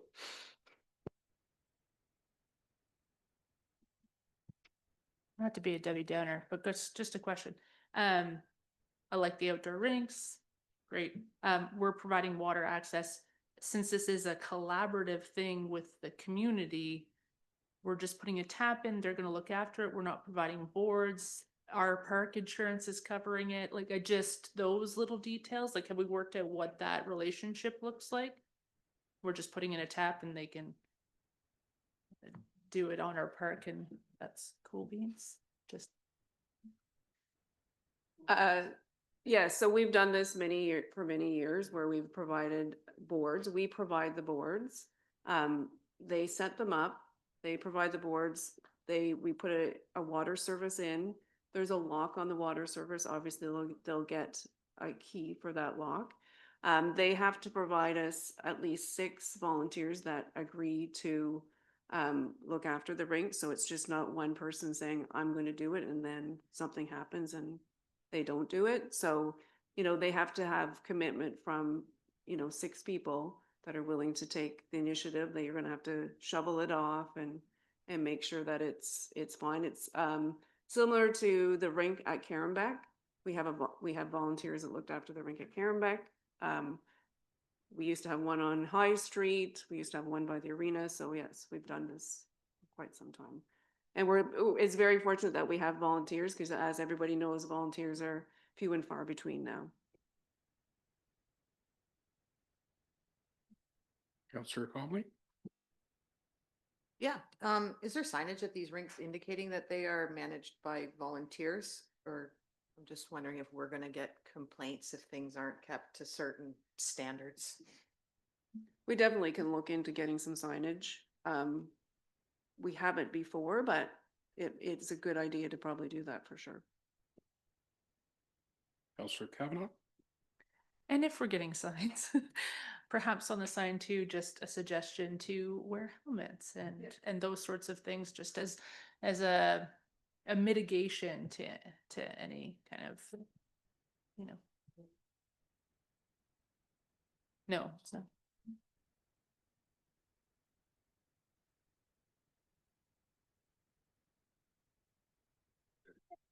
Mayor Randall?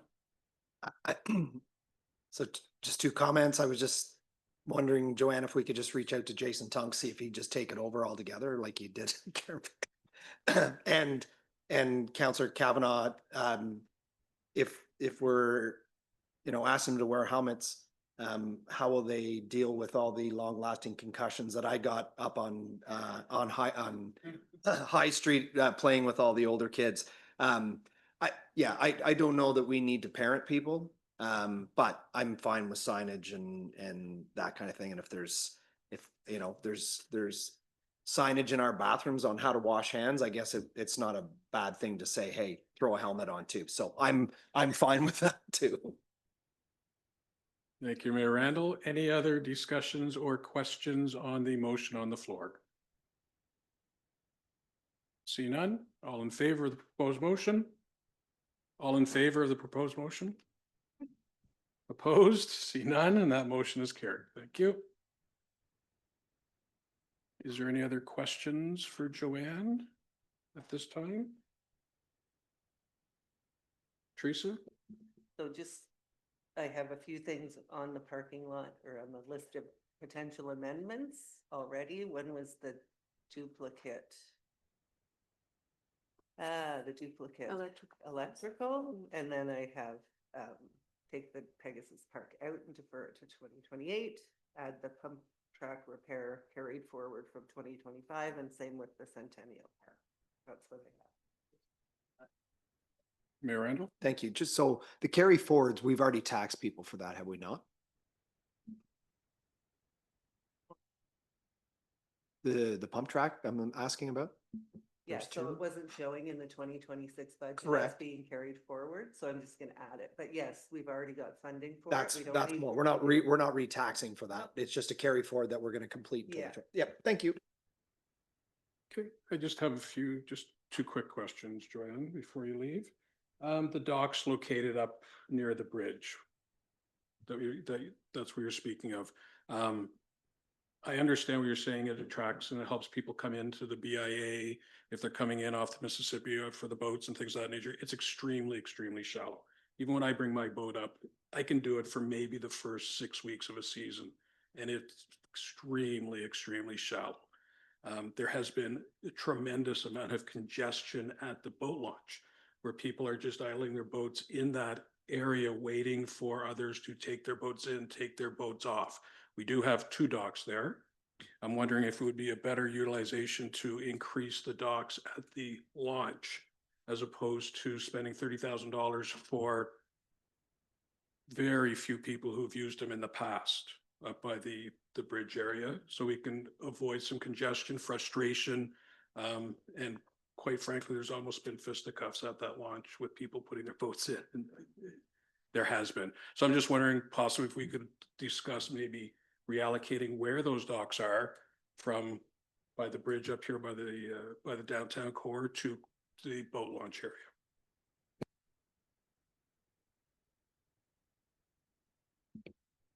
Deputy Mayor Chan? I guess, I mean, I like the idea, but I'd say it's more of an investigation at this point, because they're gonna see if there's space for it and if it's gonna make sense and all that. So I guess we could say, you'd look into it, whether or not it would work. Mayor Randall? Yeah, I've been, I actually advocated for this. I don't know if you remember the conversation. I think it was probably back the end of last term that I talked about expanding the ones down at the boat launch. I think maybe there's room potentially to do something for both. I still think the ones at the boat launch would be a good idea, not looking to add to things, but maybe based on the way things have gone. And I really don't know, to be quite honest with you, I don't know how many people use the ones down here. I do have friends that say they come down and park, go out for dinner. Is it $30,000 worth of benefit? I don't know, to be honest with you. I'd be happy to hear from somebody, and I don't, aside from sitting somebody there and counting the number of boats to come up, which I know we're not going to do. I don't know how to determine how many boats are using it. But at a minimum, I think even if it wasn't the docks that are currently there, having like a, 20-foot dock that goes out or however long, just singular, where kayakers or, paddlers might use that dock, or a boat might be able to moor up against it. Maybe it just doesn't, and Connor's got his hand up and I'd be glad to hear. So that's not a bad idea, but the way that the rocks are set up, the dock's tied to it a certain way, so I'm not sure you could, you could probably put an anchor farther out, but the way that it's currently set up, we couldn't do it that way. To have it straight, right. Anyways, I'm open to the idea of how we allocate those funds in docks, I guess. Okay, so we'll have further discussions on that, I guess. Joanne? So what we'll do is we'll get some pricing on expanding the docks at the boat launch and the ones and the cost for the ones here and see what we come up with, and maybe we add to the budget and do both projects if that's something that we see that needs to be done. Councillor Comley, followed by Councillor Atkinson. I think we do need to be aware of the water levels, though. What we saw this year, although it seemed extreme, it is going to continue and we're gonna see more low water. So I just want to make sure if we're investing $30,000 in docks, can boats use it? How much can they use it? What boats can use it? Are we at a point where your dock's so high, a kayaker or a canoeist can't even pull up to it because the water level's too low? So yeah, if we're gonna put the money in, we have to make sure that they are usable for more than a few weeks, because we're gonna see low water again and again. Councillor Atkinson. That was half of my point. I would also just like to look to the recreation master plan in terms of what the long-term plan is for those boat launches as well, to see if there was a plan for some capital investment there for expansion of the boat launch. And also looking at the usage numbers of it, you're looking at 41 people with seasonal passes. I don't know what the daytime passes are. When it's busy, but when it's not, it's not. So I would encourage a longer look, just to see, because it does get congested there, to see whether or not we're missing opportunities to if we expanded it, would people use it? Or are they just going to continue to go down Ninth Line Road and use somebody else's boat launch instead? Because I see the boat launch as has tremendous potential as a recreation asset in town. I'm just starting to wonder myself whether it's in the right location, and it does bear deeper investigation. Councillor Kavanaugh. Yeah, and when we're talking about docks, we should also keep in mind that it's not just boat use. People use those docks to take photos, to just sit and have a moment of peace by the water, and especially the one behind the chamber may not be used for boats very often, but it is often used by people with their kids. Maybe they're fishing, maybe they're just taking pictures. So I think there is value in investigating its use beyond just as a boat station and just as an access point to enjoy the waterfront. So. Thank you for that, Councillor Kavanaugh. Well, didn't think of it from that view, so thank you on that. Any other questions on the docks? I just have one more question then, Joanne. The gathering place, I know it's being carried forward from 2025 to 2026. The 35,000, is that what was approved in 2025, or what's the escalation cost? So actually, it's one of the things on the amendment list that I showed this morning is we have $7,000 in the 2025 budget. That was from donations over the years that we've kept carrying forward. So the $28,000 is not carried forward, and we need tax funding for it. Thank you. Diane? So Joanne, you mentioned you had 7,000 in funding for that. So does the 35,000, is it less the 7 carried forward from 25, less the 7,000 in donations? So we only actually need 21? 7,000 carried forward is the donation. Oh, that is donation. Okay. So there's been no tax funded put towards this at this point. Thank you. Mayor Randall? Just, that just made me remember something I missed with that is, do we go to a construction company or a landscape company that provides these types of stones and just ask them, you know, if they would like to sponsor or donate or whatever? It's worth asking for. I would consider that as well, just to put it out there. That's it. Any other questions? Councillor Second-Spina. When didn't they pick out specific stones already for that particular monument? We did pick out some stones that Kavanaugh was going to donate to us, but we ran into some issues because of the height of them. Getting them engineered and making sure that they were stable it just wasn't going to work. So they came up with a different plan. The original project, again, we had hoped to get somebody to donate some of the material, but we're running into issues getting any further donations. So that's why, and the project's at a standstill because we just don't have that funding. Thank you for the clarification. Sorry, Teresa. So I do have that on the parking lot, so you can discuss that further, but can you just provide me some direction on the docks? What do you want in the parking lot? What do you want Joanne to, do you want Joanne to get more information before next week? What's the direction, please? Personally, I'd be looking for further direction on what we could do to expand what's currently at the launch, as well as doing a dock near the bridge of the downtown core, and what that would look like, what it would cost. Can we do both, still keeping it within that $30,000 budget?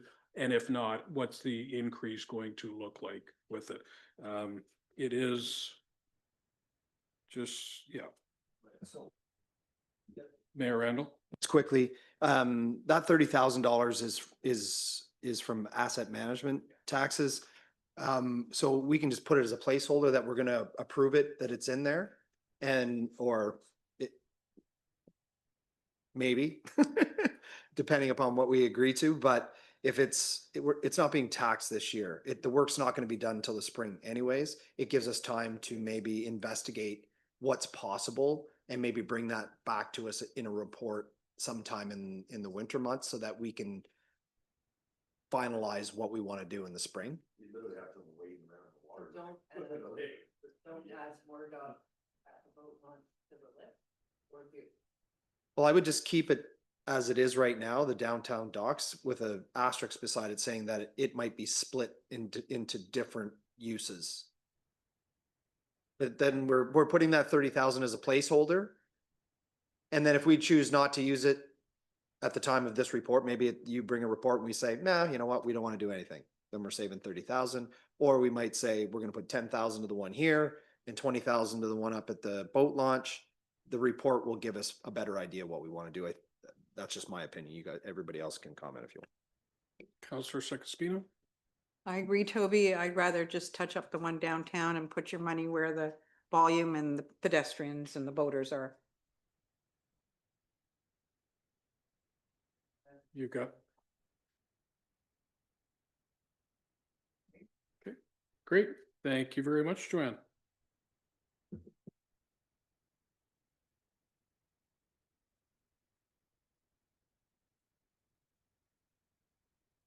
Okay, moving right along, we now have the pleasure of Ross Rankin, Property and Project Manager for Building Maintenance, to give us his 2026 budget presentation. Ross, it's all yours.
Thank you, Mr. Chair.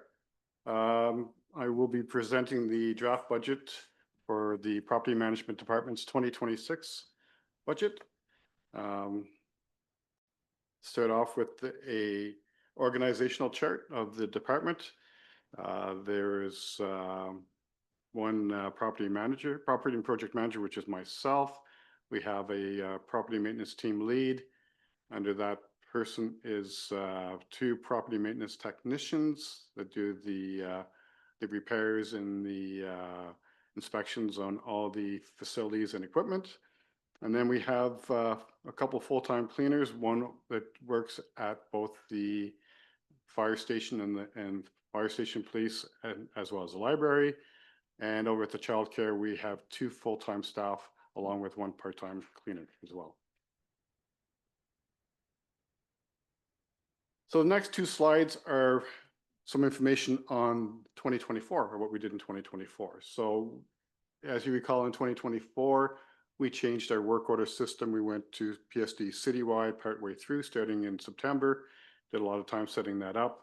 So this is the information for the number of work orders that were set up and completed or on process for the first part of the year from January till August. And then when we went to our PSD citywide, we had this type of view here that gave us a little bit more information. And I'll talk a little bit more about that in the next slide. So on this slide here, this is the work orders by type for 2025. You will see that unfortunately right now that the largest amount were other work orders that were not very specifically identified. We're still working through that. The next largest number of work orders was for doors, and then lighting and toilets and so on and so on and so on, as you can see through the slide. In 2024, we had 397 work orders. In 2025, we had 770 work orders. And of those 770 work orders, 533 were completed, and 217 are either in progress or have not been started. So you can see that we've almost doubled the number of amount of work in 1 year with this department. This next slide identifies the work orders by building. So you can see that the largest one is actually the daycare, from little tiny toilets to the splash pads to all kinds of repairs. It's just something that it's buildings get a little bit older and there's a lot of work that needs to be done.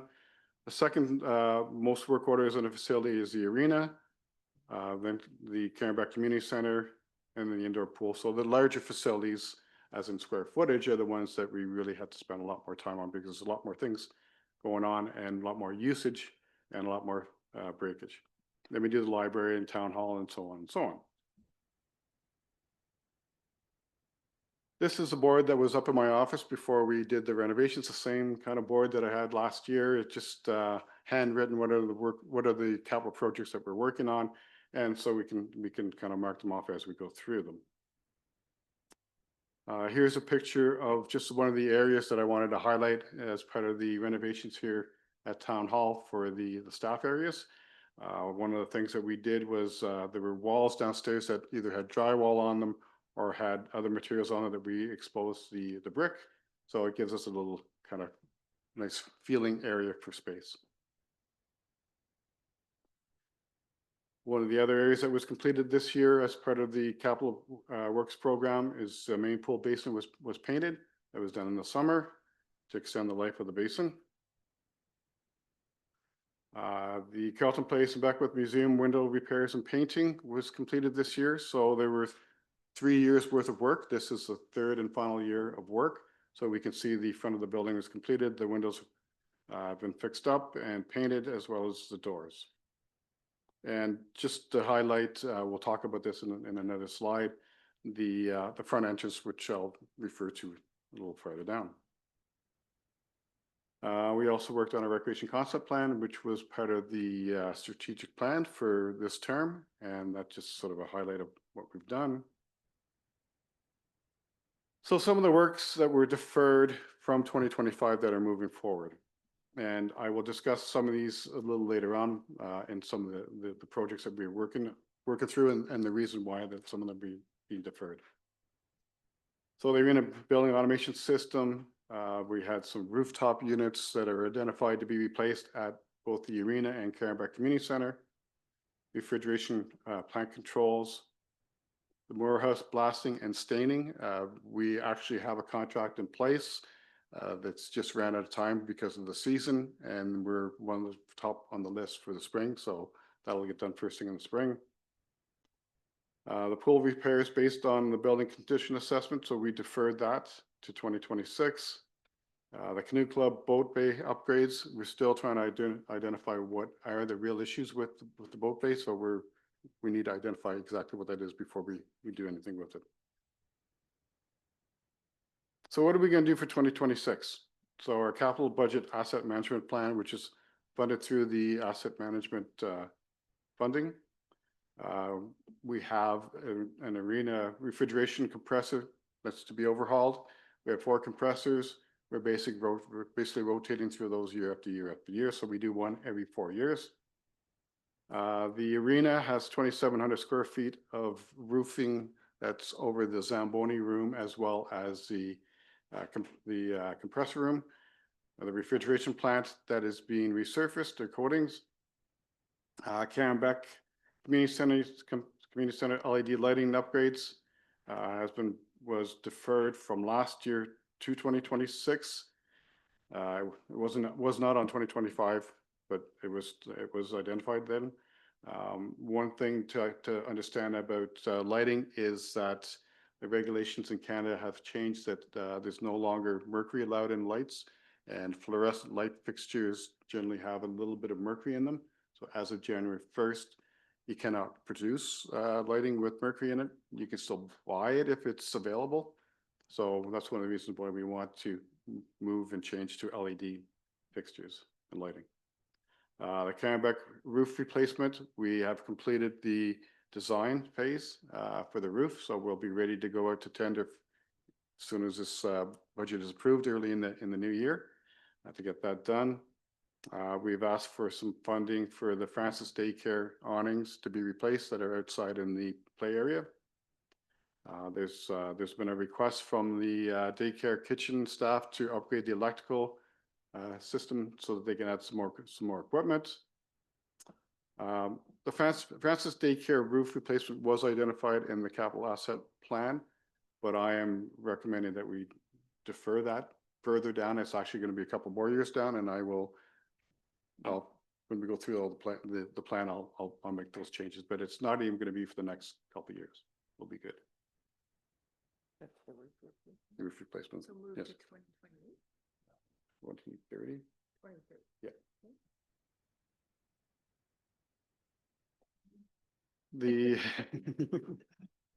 The main pool dehumidification system replacement, it was identified in last year's budget, which we said we were not going to do it until at least 2026.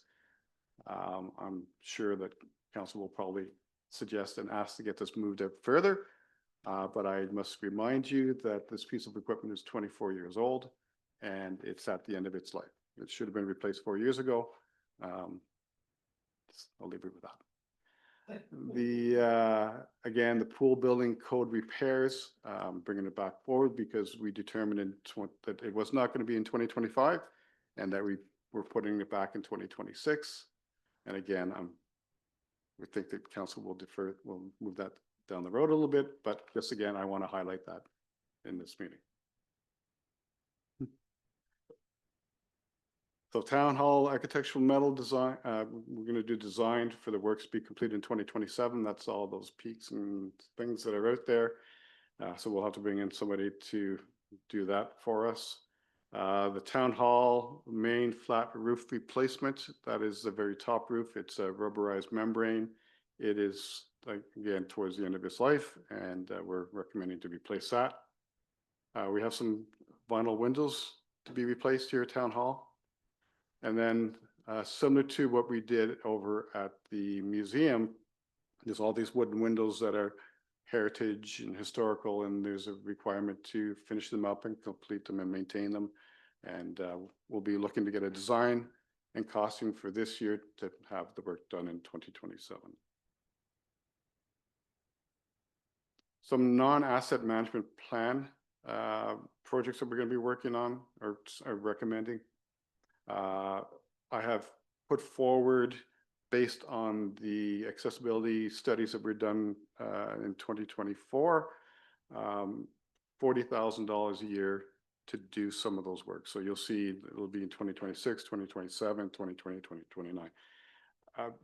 This is a placeholder right now, just because there were some items that were identified at the library last year when we were about to apply for a grant, which unfortunately we didn't meet the deadline. But I'd like to discuss where that may be able to go as well.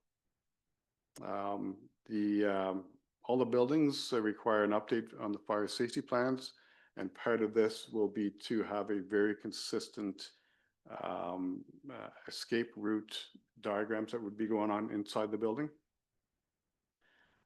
The next two are, I use review and assessment, but they're basically the same thing. Arena structural review and a pool structural assessment. They are the same. It's to bring in a structural engineer. We do it every 5 years to ensure that we have structurally strong buildings.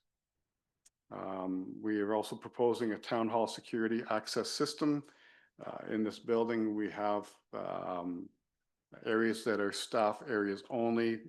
The access controls now are very antiquated. And now that we've upgraded both the daycare facilities, we would be using the same product. So we're managing it internally, so it only makes sense to use that product.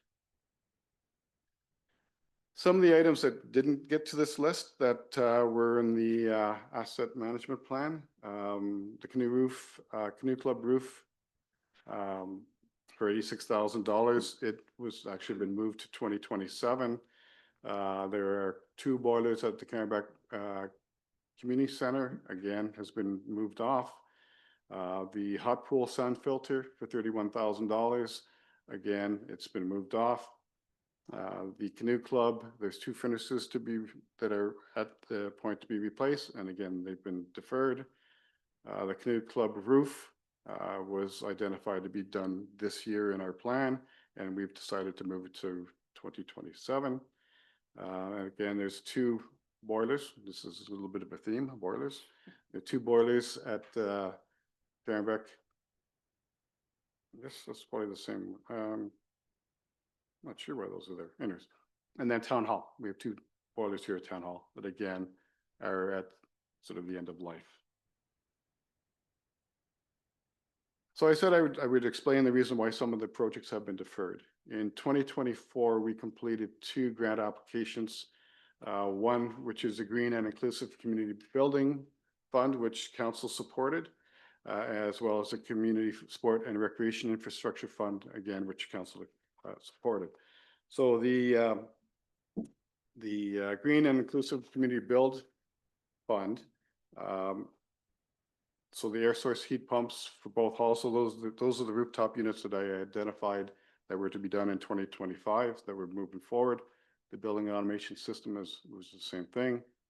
Refrigeration equipment upgrades, that's the replacement of the panels. Those were identified in there. So those were being deferred. That grant program, we had identified a budget of $4,554,423 to do the work. The grant program provides a 80%, it's 80% federally funded. It's a federal program. So our portion would be 20%, which is $910,000, almost $911,000. So there's been a lot of announcements. It's people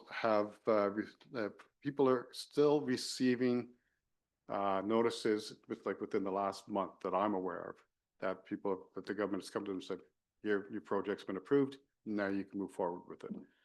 So we've now determined that we're going to have to go ahead with some of these projects anyways, and hope that at some point in time the federal government's going to knock on our door and say, here is $4.5 million. But anyways, yeah, we'll see. So it's not a dead issue.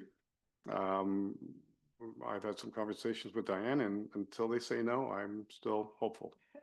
Because we've been told no before, which we've been told no with the Community Sport and Recreation Infrastructure Fund. We were told early on that we were not successful, and these are some of the items that are on there. Just to let you know that the barrier-free washrooms were approved in the 2025 budget at a development fees, so it is going forward.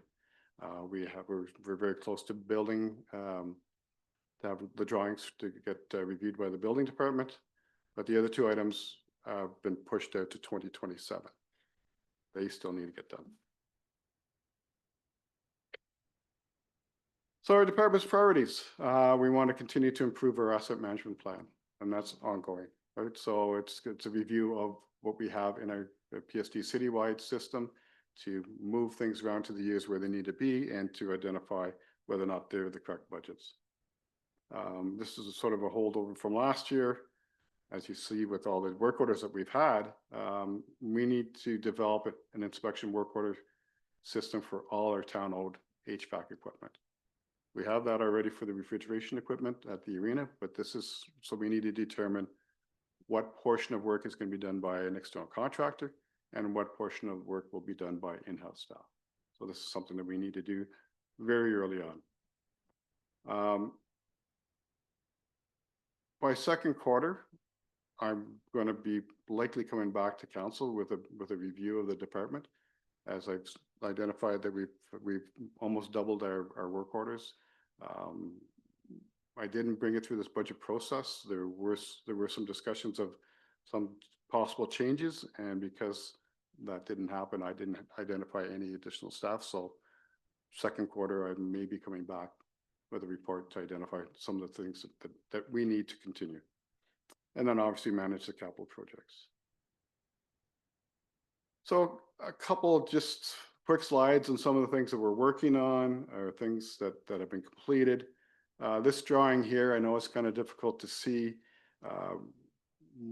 Staff had a meeting, and actually Deputy Mayor Tennant was there as well with the museum to talk about how we can address the front entrance to the facility and the rear entrance as well. But the front entrance is really the priority.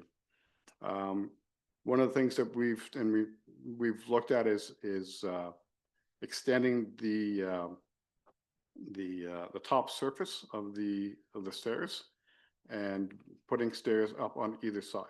So coming up on both sides. So the landing will be level with the doorway. We've also identified that based on the occupancy, which is 60 or less, we can change the swing of the doorways. The doorway right now is swinging outwards, and then you're having to step down or open the door and having to try to step back up. We've identified that in the building code, because there's less than 60 people in the occupancy, we will reverse the swing of the doors and have the doors going in, so it's much easier to use. So the reason why I'm highlighting this is that we've got a sort of a rough figure of what it's going to cost. It was a bit of a challenge trying to get some pricing within the period of time, but we did get some concrete pricing to do the stairs and we put the railing. So I'm expecting that this project wouldn't cost any more than $25,000. And I am going to suggest that council may want to look at the accessibility portion of that to cover this, because it is access to the building. It may not be as accessible as in ramps and other things, but this building is not very much accessible, especially with the clientele that are using the facility, and they're having difficulties going in there. And as we've identified through report, is that even the steps are different heights, which is a bit of a concern, right? And then stepping up into the building. I talked about the fire safety plan updates. This is a snapshot of what we've done here at Town Hall. We have not actually installed them. I have them ready to be installed, but it just cleans things up a little bit. We have all different types all through the town and all the different buildings. So we're going to standardize it for everything, so it has the same look and feel.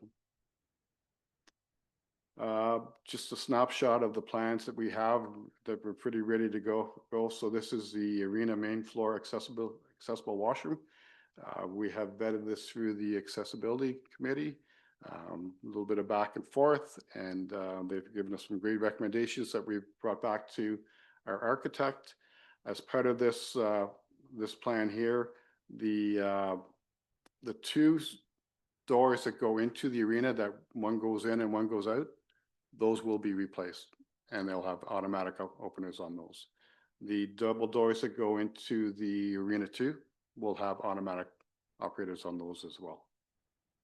And just for location, it's that little cutout that's right beside the janitor's closet in the lobby. There's a very good spot there that it fits, and it'll look like it's always been there. And then we've also included in the budget for 2025 that we're still working through. We're going to do this in 2026 because we just don't have the time. There will be an accessible washroom on the second floor, which will go at the end of the hallway past the women's washroom where the storage room is. And we've met with recreation staff, and they're approving of this design and how everything goes. So.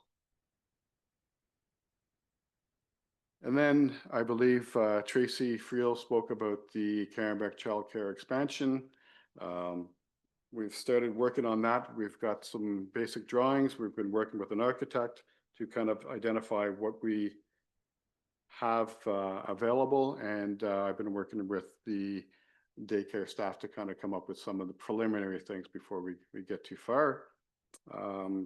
Just to give you an idea, the current space of the Carenbeck Carenbeck Daycare Center is they have 14,154 square feet. On top of that, the gymnasium, which is a shared space, is a little over 5,000 square feet. The Tierra Leger space, which became available as of September 1st of this year, is 11,635 square feet. So that's what we're looking to expand into. So there's a fair bit of space. We've identified, number of washrooms. We've identified kind of what can fit in these spaces, but then it's all programming things. So we've started on it anyways. And then a good news thing, I brought this to council a few weeks ago. This is the Realize flooding system. It's in place, it's operational. Staff are pleased. I don't think we've ever got any comments from the public, which is a good thing. Right? When we did it originally, the day that it was done, the arena staff raised the ice temperature by 1 degree. We've had it in place for 3 weeks, and this week we've raised it by another degree. So again, it's the oxymoron in refrigeration and making ice. You think hot, you melt hot and make things as cold as you can, but this works. Just all I can say, I don't understand it, but it works. Yeah. Yeah. And yeah, let me stop sharing. And then just a quick comment on the operating budget. So without going through all the operating budget, I'm pleased to let the council know that we actually have a 3% decrease in our departmental budget. So that's a good sign. And with that, I'll take any questions anybody has. Thank you very much for that, Ross. There's a lot to digest, especially right after lunch. Councillor Sekaspita. Thank you for that, Ross. My gut is wrenching because all I can think of in my mind is the pool. I see this pool repair. We've had to fix the hot pool, safety issues. Is our pool entering safety issues now that it might have to be shut down? So right now, there are no safety issues.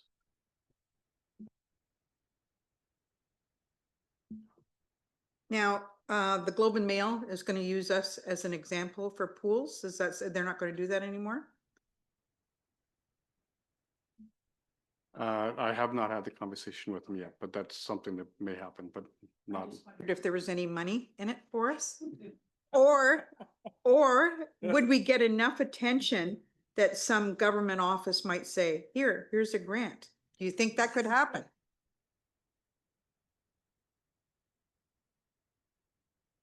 Yeah, no comment. Okay, last one, museum steps. How did it go from 150,000 to $25,000? So the original project was to put in a ramp, as well as a vestibule coming out from the museum. And because of the swing of the hydro lines, we're not able to do that. So now we've sort of shrunk the project. So it's just basically doing the stairs the way that they should be done. Deputy Mayor Tennant. Yeah, great presentation. Yeah, I was a part of we were looking at the stairs, and I think there was high hopes that we'd be able to get a ramp in front, and we just didn't have the space for it and didn't have the code allowance. But I think this will be a huge improvement because the stairs that are there now are about 9 inches tall. And even like I'm 6 feet tall, that's a big step for me. you know, if you're a senior making that step, like this will be a much more comfortable way to get in. And we did talk about using the back entrance in some capacity when we need to for accessibility. Couple other things. You mentioned there's a certain amount of money you're putting aside for accessibility. Is that for any department that you could use it for, or is it specific to the library this year? The money was identified for all the buildings. So we used the library as a placeholder because we had a bit of a plan. It doesn't have to be the library.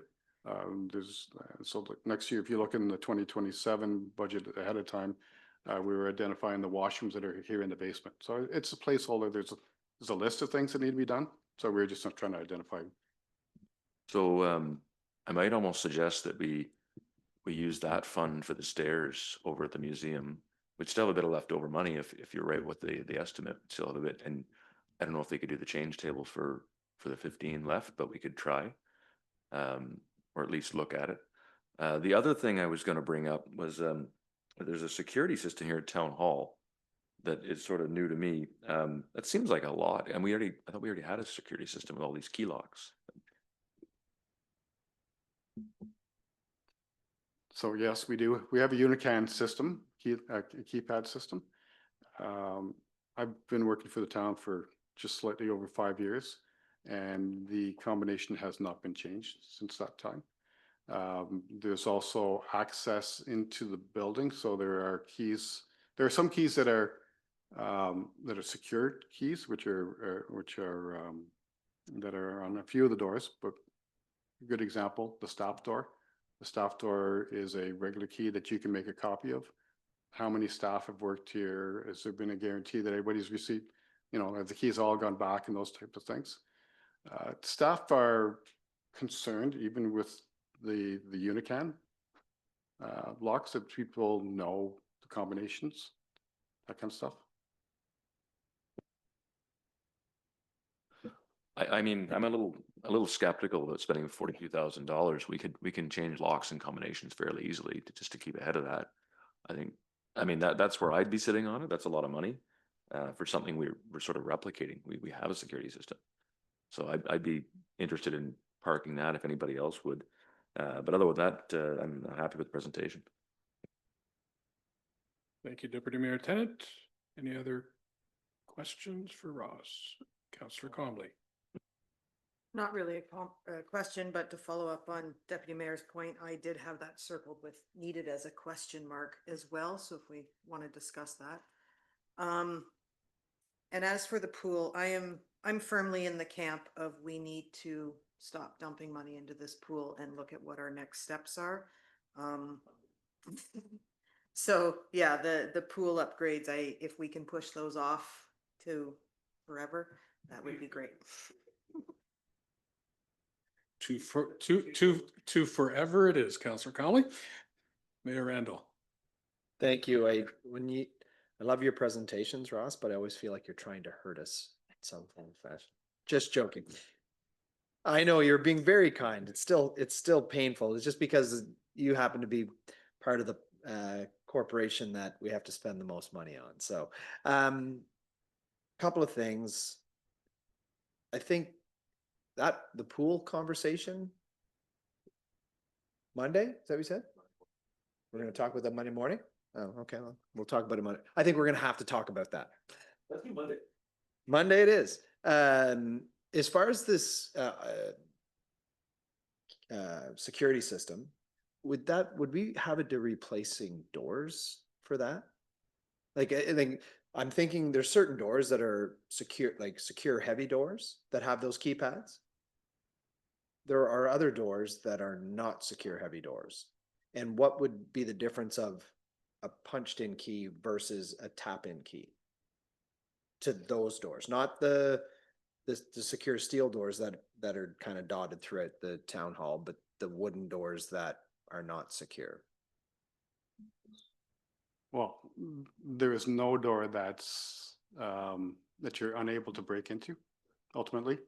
I know what the doors that you're talking about. So there are heritage doors that we cannot change, but we can still put the taps on them. So it's just identifying who's here, who's been traveling through certain areas. It provides access to people. Once you install it, it's really, you know, the day that I retire, somebody goes and the system goes, Ross is gone, so my card won't work. I would be available to council as well. They come in and they're not having to remember the card access and that kind of stuff. Keypad.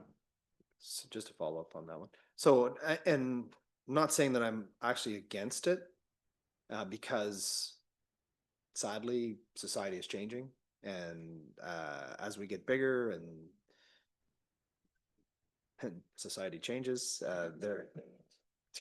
there's it creates more problems, and so anyways, I'll leave it at that. But it's, for me, it's, I get somebody is leaving and you don't have access to it. If ultimately is what we're trying to do is keep people within the confines of the town hall safe, then, and I get it, heritage doors, whatnot, but the door upstairs, the door upstairs to the third floor, you'd have to kick the crap out of that door to get in a lot easier than the front door, or the door behind the front door. So I'm just saying is, I'm all for safety and I'm all for the security, especially of our staff that are here, you know, 8 hours a day. It's very important.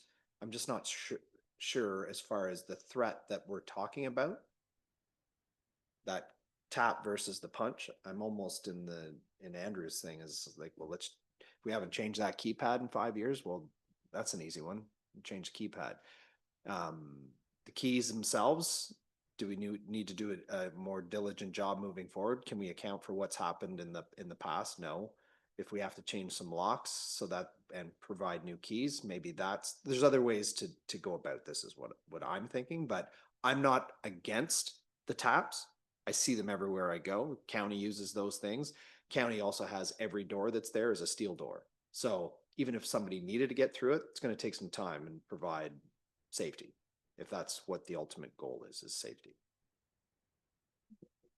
Yeah, thank you, Mayor Randall. Ross? Yeah, so just a quick comment on the Unican keypads that we're using. They're about $1,800 when you replace those things. So as they start to fail and we start to replace them, there's a cost to those as well. And we likely have probably 10 in the building. So, you know, at the end of the day, at that cost, you're almost halfway in the cost of doing this. So anyways, that's just something to think about. Yeah, and that's the other thing about rekeying the doors. So there are systems that are like Medico, which is a high security key system, which we have on some of the doors, but not all the doors. It gets to be an expense, because as you change those things out, those cylinders out, it's not just a $20 job, kind of like a house one. They're very, very expensive, and each individual key is very expensive. And if somebody walks home with one of those keys, then you technically need to change the lock and you need to change all the keys. Because what we were planning on doing is putting these, the card access on the outside of the building, so we don't have to have any keys to enter the building. Follow up, Mayor Randall? I wasn't going to follow up, but I knew you were going to. Sorry, you're going to put key access to the outside of the building? How do citizens get in? If you're saying the two outside doors that we access, or are we accessing from different points that citizens aren't going to access? So the way it would work is it's all on a computerized system. So the building opens at 8 o'clock in the morning. It's just a thing on the programming. It says that main door is unlocked at 8 o'clock in the morning. It is now locked at 6 o'clock at night on a Tuesday, kind of thing. So it's programmed into the system. So between the hours of 8 in the morning and 6 o'clock at night on a Tuesday, the public would have access to the doors. Taps would not be required. There's a tap required at the over at the staff entrance door, but not at the doors coming into the building. Any other questions for Ross while he's here? No? Okay, sorry, I just have one comment, sorry. So for myself, I'm fully in the camp with Deputy Mayor Tennant, as opposed to using accessibility dollars for the library this year, moving it over to the museum. There is a huge need, immediate need, which I see as more important at this point than the library. Correct, with it. So I'm certainly in favor, and we'll have that discussion. I guess that's going to be on the parking lot for future. And again, the security system, I think will be a parking lot item as well as a discussion. So thank you very much, Ross.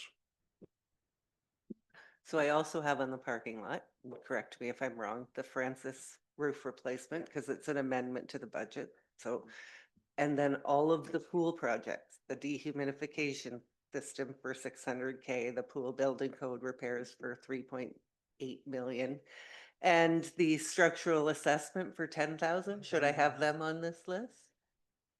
Yes. Do this, take the structural off, No, but the other, yeah, but take the other ones keep? Yep. Sorry, if Ross can speak on the structural, we had a discussion about this yesterday because I had questioned that $20,000 investment on the two of them.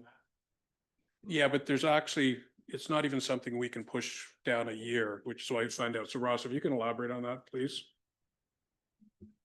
Thank you through the chair. Yeah, so I'll give you a very quick history lesson. In 1959, Listowel Arena, which is in the township of North Perth, roof caved in. 7 young hockey players died, as well as the arena director died. And so think of that, so 1959. Not until 1976 did the province mandate all the municipalities to have all their arenas inspected, structurally inspected. So quite a bit of time. Since then, they have not mandated, it's not a regulation in Ontario to do it, but it is a best practice.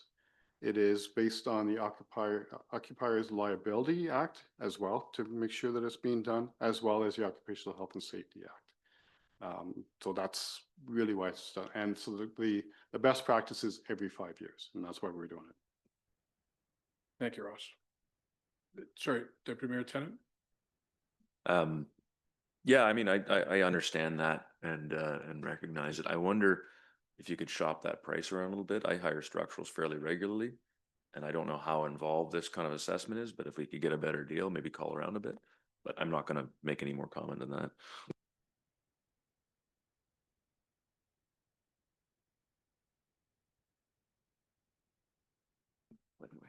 So the only other thing that is when you were talking about the Green and Inclusive Community Building Fund, you had millions of projects in there. If we get that grant, though, we're on the hook for 80%. 20%, sorry, yes, which is almost $1 million. But that's not in our budget anywhere, right? No, it was never identified in our budget. A report went to council in 2024 to, allow you to allow us apply. to apply for, to do the application. There's probably about almost half of that already identified in the capital budget for projects like the rooftop units and the For refrigeration. future years. For this year, Oh, for this year, Yeah. half of that. yeah, Okay. pretty close. So you'd have to come back with a report to council to spend the rest, because it's not in the budget. Yes. If you were successful Yes. for the grant, okay?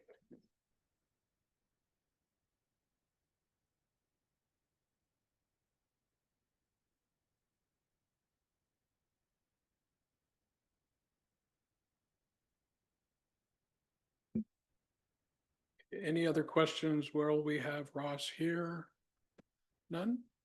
Thank you very much, Ross. Thank you.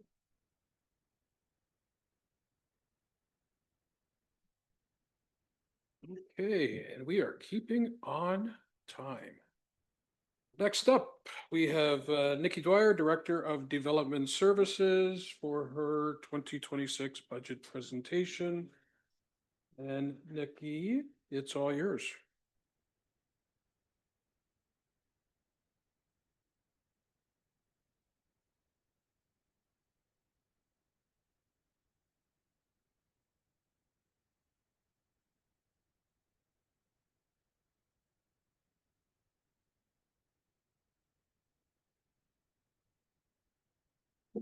Thank you, council. How's everyone feeling? Anybody need a seventh inning stretch? No? I'll try and keep this running on track and on schedule. I'm going to cover off the development services budget for the year. As a reminder, this includes planning, engineering, and building services. Maybe. There we go. Planning, engineering, building services. Specifically, I want to take a little time to talk about grant programs, which are noted in your budget as external transfers. If you're wondering what that means, that's what that is. We can talk a little bit about capital works, a little bit of new, a lot of carry forward, and we can talk about why there's so much carry forward, as well as some less than favorable revenue projections, which I will contextualize for everyone. So salaries and wages and employee benefits are on track with the rest of the organization for a 3% increase for salaries and wages, benefits increasing by 10%. Materials, we were able to cut out 21% of the budget for this year, so yay. And then contract services are up 61%, but again, we'll contextualize that so you understand what that includes. So contract services within the department include various things. Notably, they include both the Urban Forest Committee and Heritage Committee grants that we provide to each of them. Each committee receives $3,000 to do with goodwill within the community. Last year, the Heritage Committee did not spend any of their money, but I do anticipate with a staff report that's coming forward on the 25th that there may be some use of those funds next year, and we can talk about that going forward. Urban Forest typically uses their resources around Earth Day and environmental initiatives within the community to assist in planting trees. And provide information to citizens about the urban forest canopy and how best to preserve it. They do use about half their budget year over year. I contacted both committees this year to see if they were forecasting a need for additional funds for this year, and neither one of them responded. So I feel comfortable saying that they're good. Additional contract services include all of our advertising and processing fees. We do have advertising and mail fees associated with processing development applications, so that's what that includes. Also includes legal, which we have increased for this coming year just based on experiences to date in our legal budget, as well as a request that we're making for a placeholder for other professional fees being planning services. So up until 2022, the planning department has had a placeholder for a standing offer to have contract services on an as-needed basis. In 2022, we had 15,000 spent in the budget, and the year prior we had 50. What we're asking for in this case is that in lieu of additional staff resources, that we have that placeholder so that we can draw upon a professional to provide relief when we get tied up with other files. And we'll talk about the capital items coming up. But you'll also recall that in the past couple of years, we have had some very significant legal files that have taken a great deal of staff's time to manage, either through tribunals or through mediation. So this type of resource would provide us with the relief without needing to draw in a permanent resource. The funds will be there as a placeholder. If we need them, then we will draw on them. If not, then they at least provide us with the relief for our staff. This year, despite having lower than average revenue from the last 5 years, we were averaging 1 new application every 6 business days. We did 16 DP1s, 12 DP2s, 5 DP1As, 3 full DP amendments, including a brand new bylaw, and 2 DP3s. You might as well throw in a partridge in a pear tree because it was a lot of volume. In some cases, those fees can actually be billed back to the applicant if it's fees that we're incurring because it's an application-specific review, then we bill it back and recover the costs. But in other cases, if it's project-specific on behalf of the municipality based on a strategic initiative, then that would be something we would absorb. Projected revenue. So you will notice that overall revenue is down, and I want to break that out into 2 specific components. And we'll talk about licenses and permits first. Building permit activity is down, and that should not come as a surprise. Tracking numbers, certainly September was a better month than we experienced in the lead up to September. But we are seeing slow home sales, changing market interests, uncertainty in the economy is meaning people are not investing in their own property for renovations. And overall, there's great uncertainty about where the housing market is going and even changing legislation. We're averaging about a new change to the legislation every 3 to 4 months. So what that means is that builders don't know what's coming and they're holding off because there's, you know, potential incentives coming down the line that they want to take advantage of. So overall, the construction market is just very uncertain. We do think we're going to break even this year. Might be by the skin of our teeth, but we are anticipating that we will hit the black in the building department. As far as user fees and services go, we're down this year, as well as projected into next year. But to contextualize that, the bulk of big revenue that planning and engineering receive comes at the time of registering a new subdivision. So when a new subdivision comes in for registration, we take 1% of the cost of the servicing going in. And that's big money. For a subdivision that includes 200 lots with a stormwater management pond, we're receiving anywhere between $75,000 to $150,000 per service.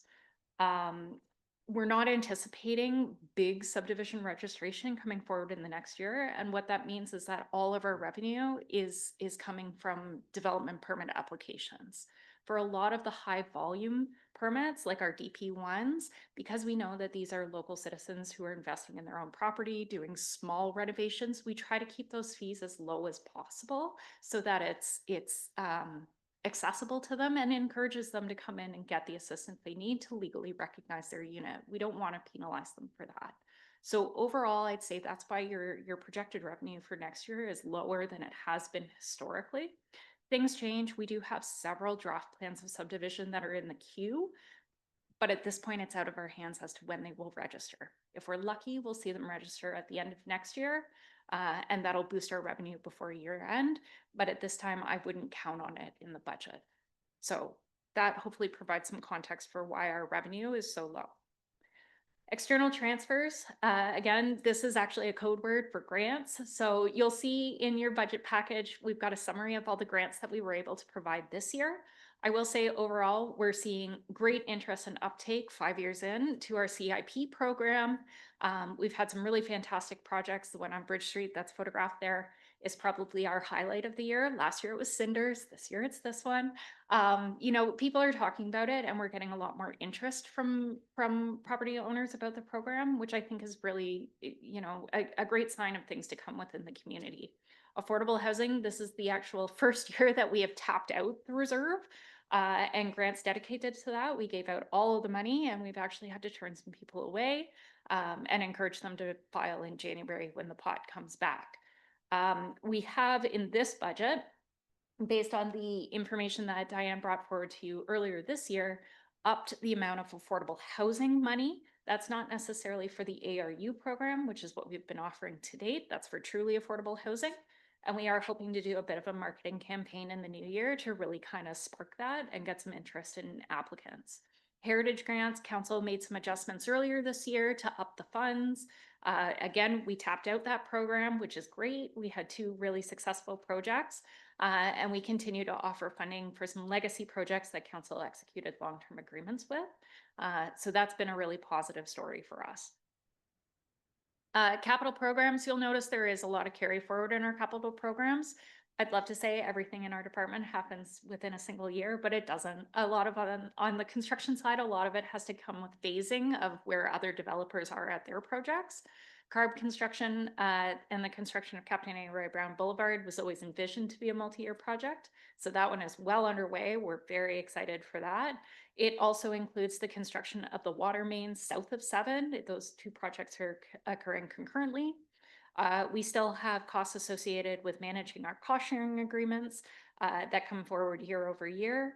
We have a significant appeal of our development permit bylaw, which staff are managing. I do anticipate that'll wrap up probably within the next 6 to 9 months, fingers crossed. But that is still a placeholder in the budget. We also have the conclusion of the Franktown Road Secondary Plan, which I understand is going to complete itself at County Council in kind of the first quarter of next year. So hopefully that doesn't take up too much of our time. And then we continue our digitization efforts of all of our files. New capital, again, a lot of our capital is already funded. It's not tax supported. The only tax supported initiative that you see this year is for a business mapping exercise, which was identified in the strategic plan earlier this term. We ballparked about $100,000 based on feedback we received from other communities that have done similar exercises. I leave it to council's discretion whether or not that's something you do want to prioritize still. The funded projects include a boundary expansion review at $300,000. Half of that can be supported through DCs. The other half, we believe, if we do it within the next 2 years, can be supported through half funding. So I'd say it's a good opportunity to tap into those resources to fund that project. Fees and charges review. Council's aware you accepted the first phase of our fees and charges review. Second phase is kicking off next week with a little bit of carry forward into next year. We also have to do a detailed design work for the Patterson Force Main.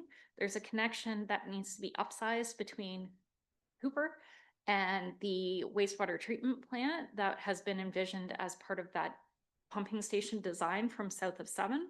This is the next phase, and we do believe we're at the triggering point for that. So we're going to start with the detailed design and construction to come in future years. And then finally, it's hard to believe, but we're 5 years into our CIP.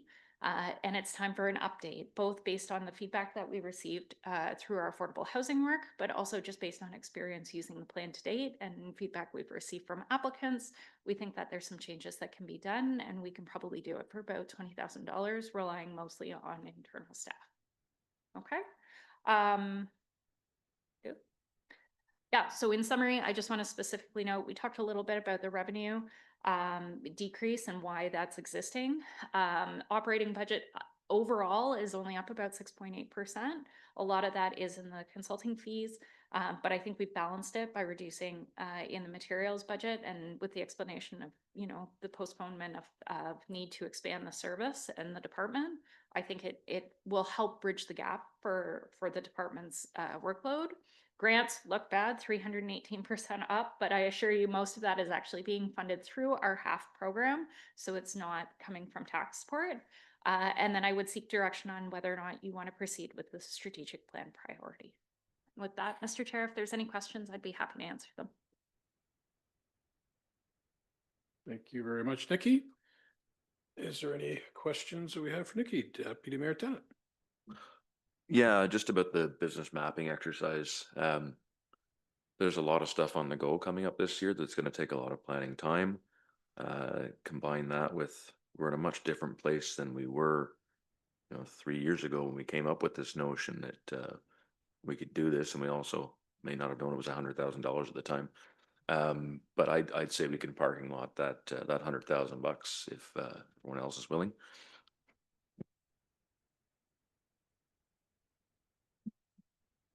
Councillor Conley? Yeah, great presentation. Thank you for the information and the explanation. I'm with Deputy Mayor Tennant. I had indicated that I see how it can be beneficial to have some of the business mapping done. I don't think when we discussed it, we were thinking $100,000. I know I wasn't. And given the workload coming, I don't think it's going to give us bang for our bucks. So I would also parking lot that. Mayor Randall? Yep, just to keep on the train, I'd just remove it. I don't parking lot it. I don't want to discuss it anymore. I think unless you have to. Sorry.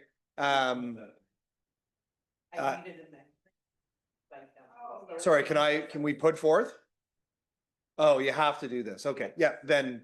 Well, no, I wasn't sure that's the, yes, so I agree 100% that there's much more needed services that that this department will do over the year, and that this is not something that that we need to do, and we can put the money somewhere else. Nikki? Just to be clear, if you're going to parking lot it, do I have to come back to talk about it again? Thank you. Okay.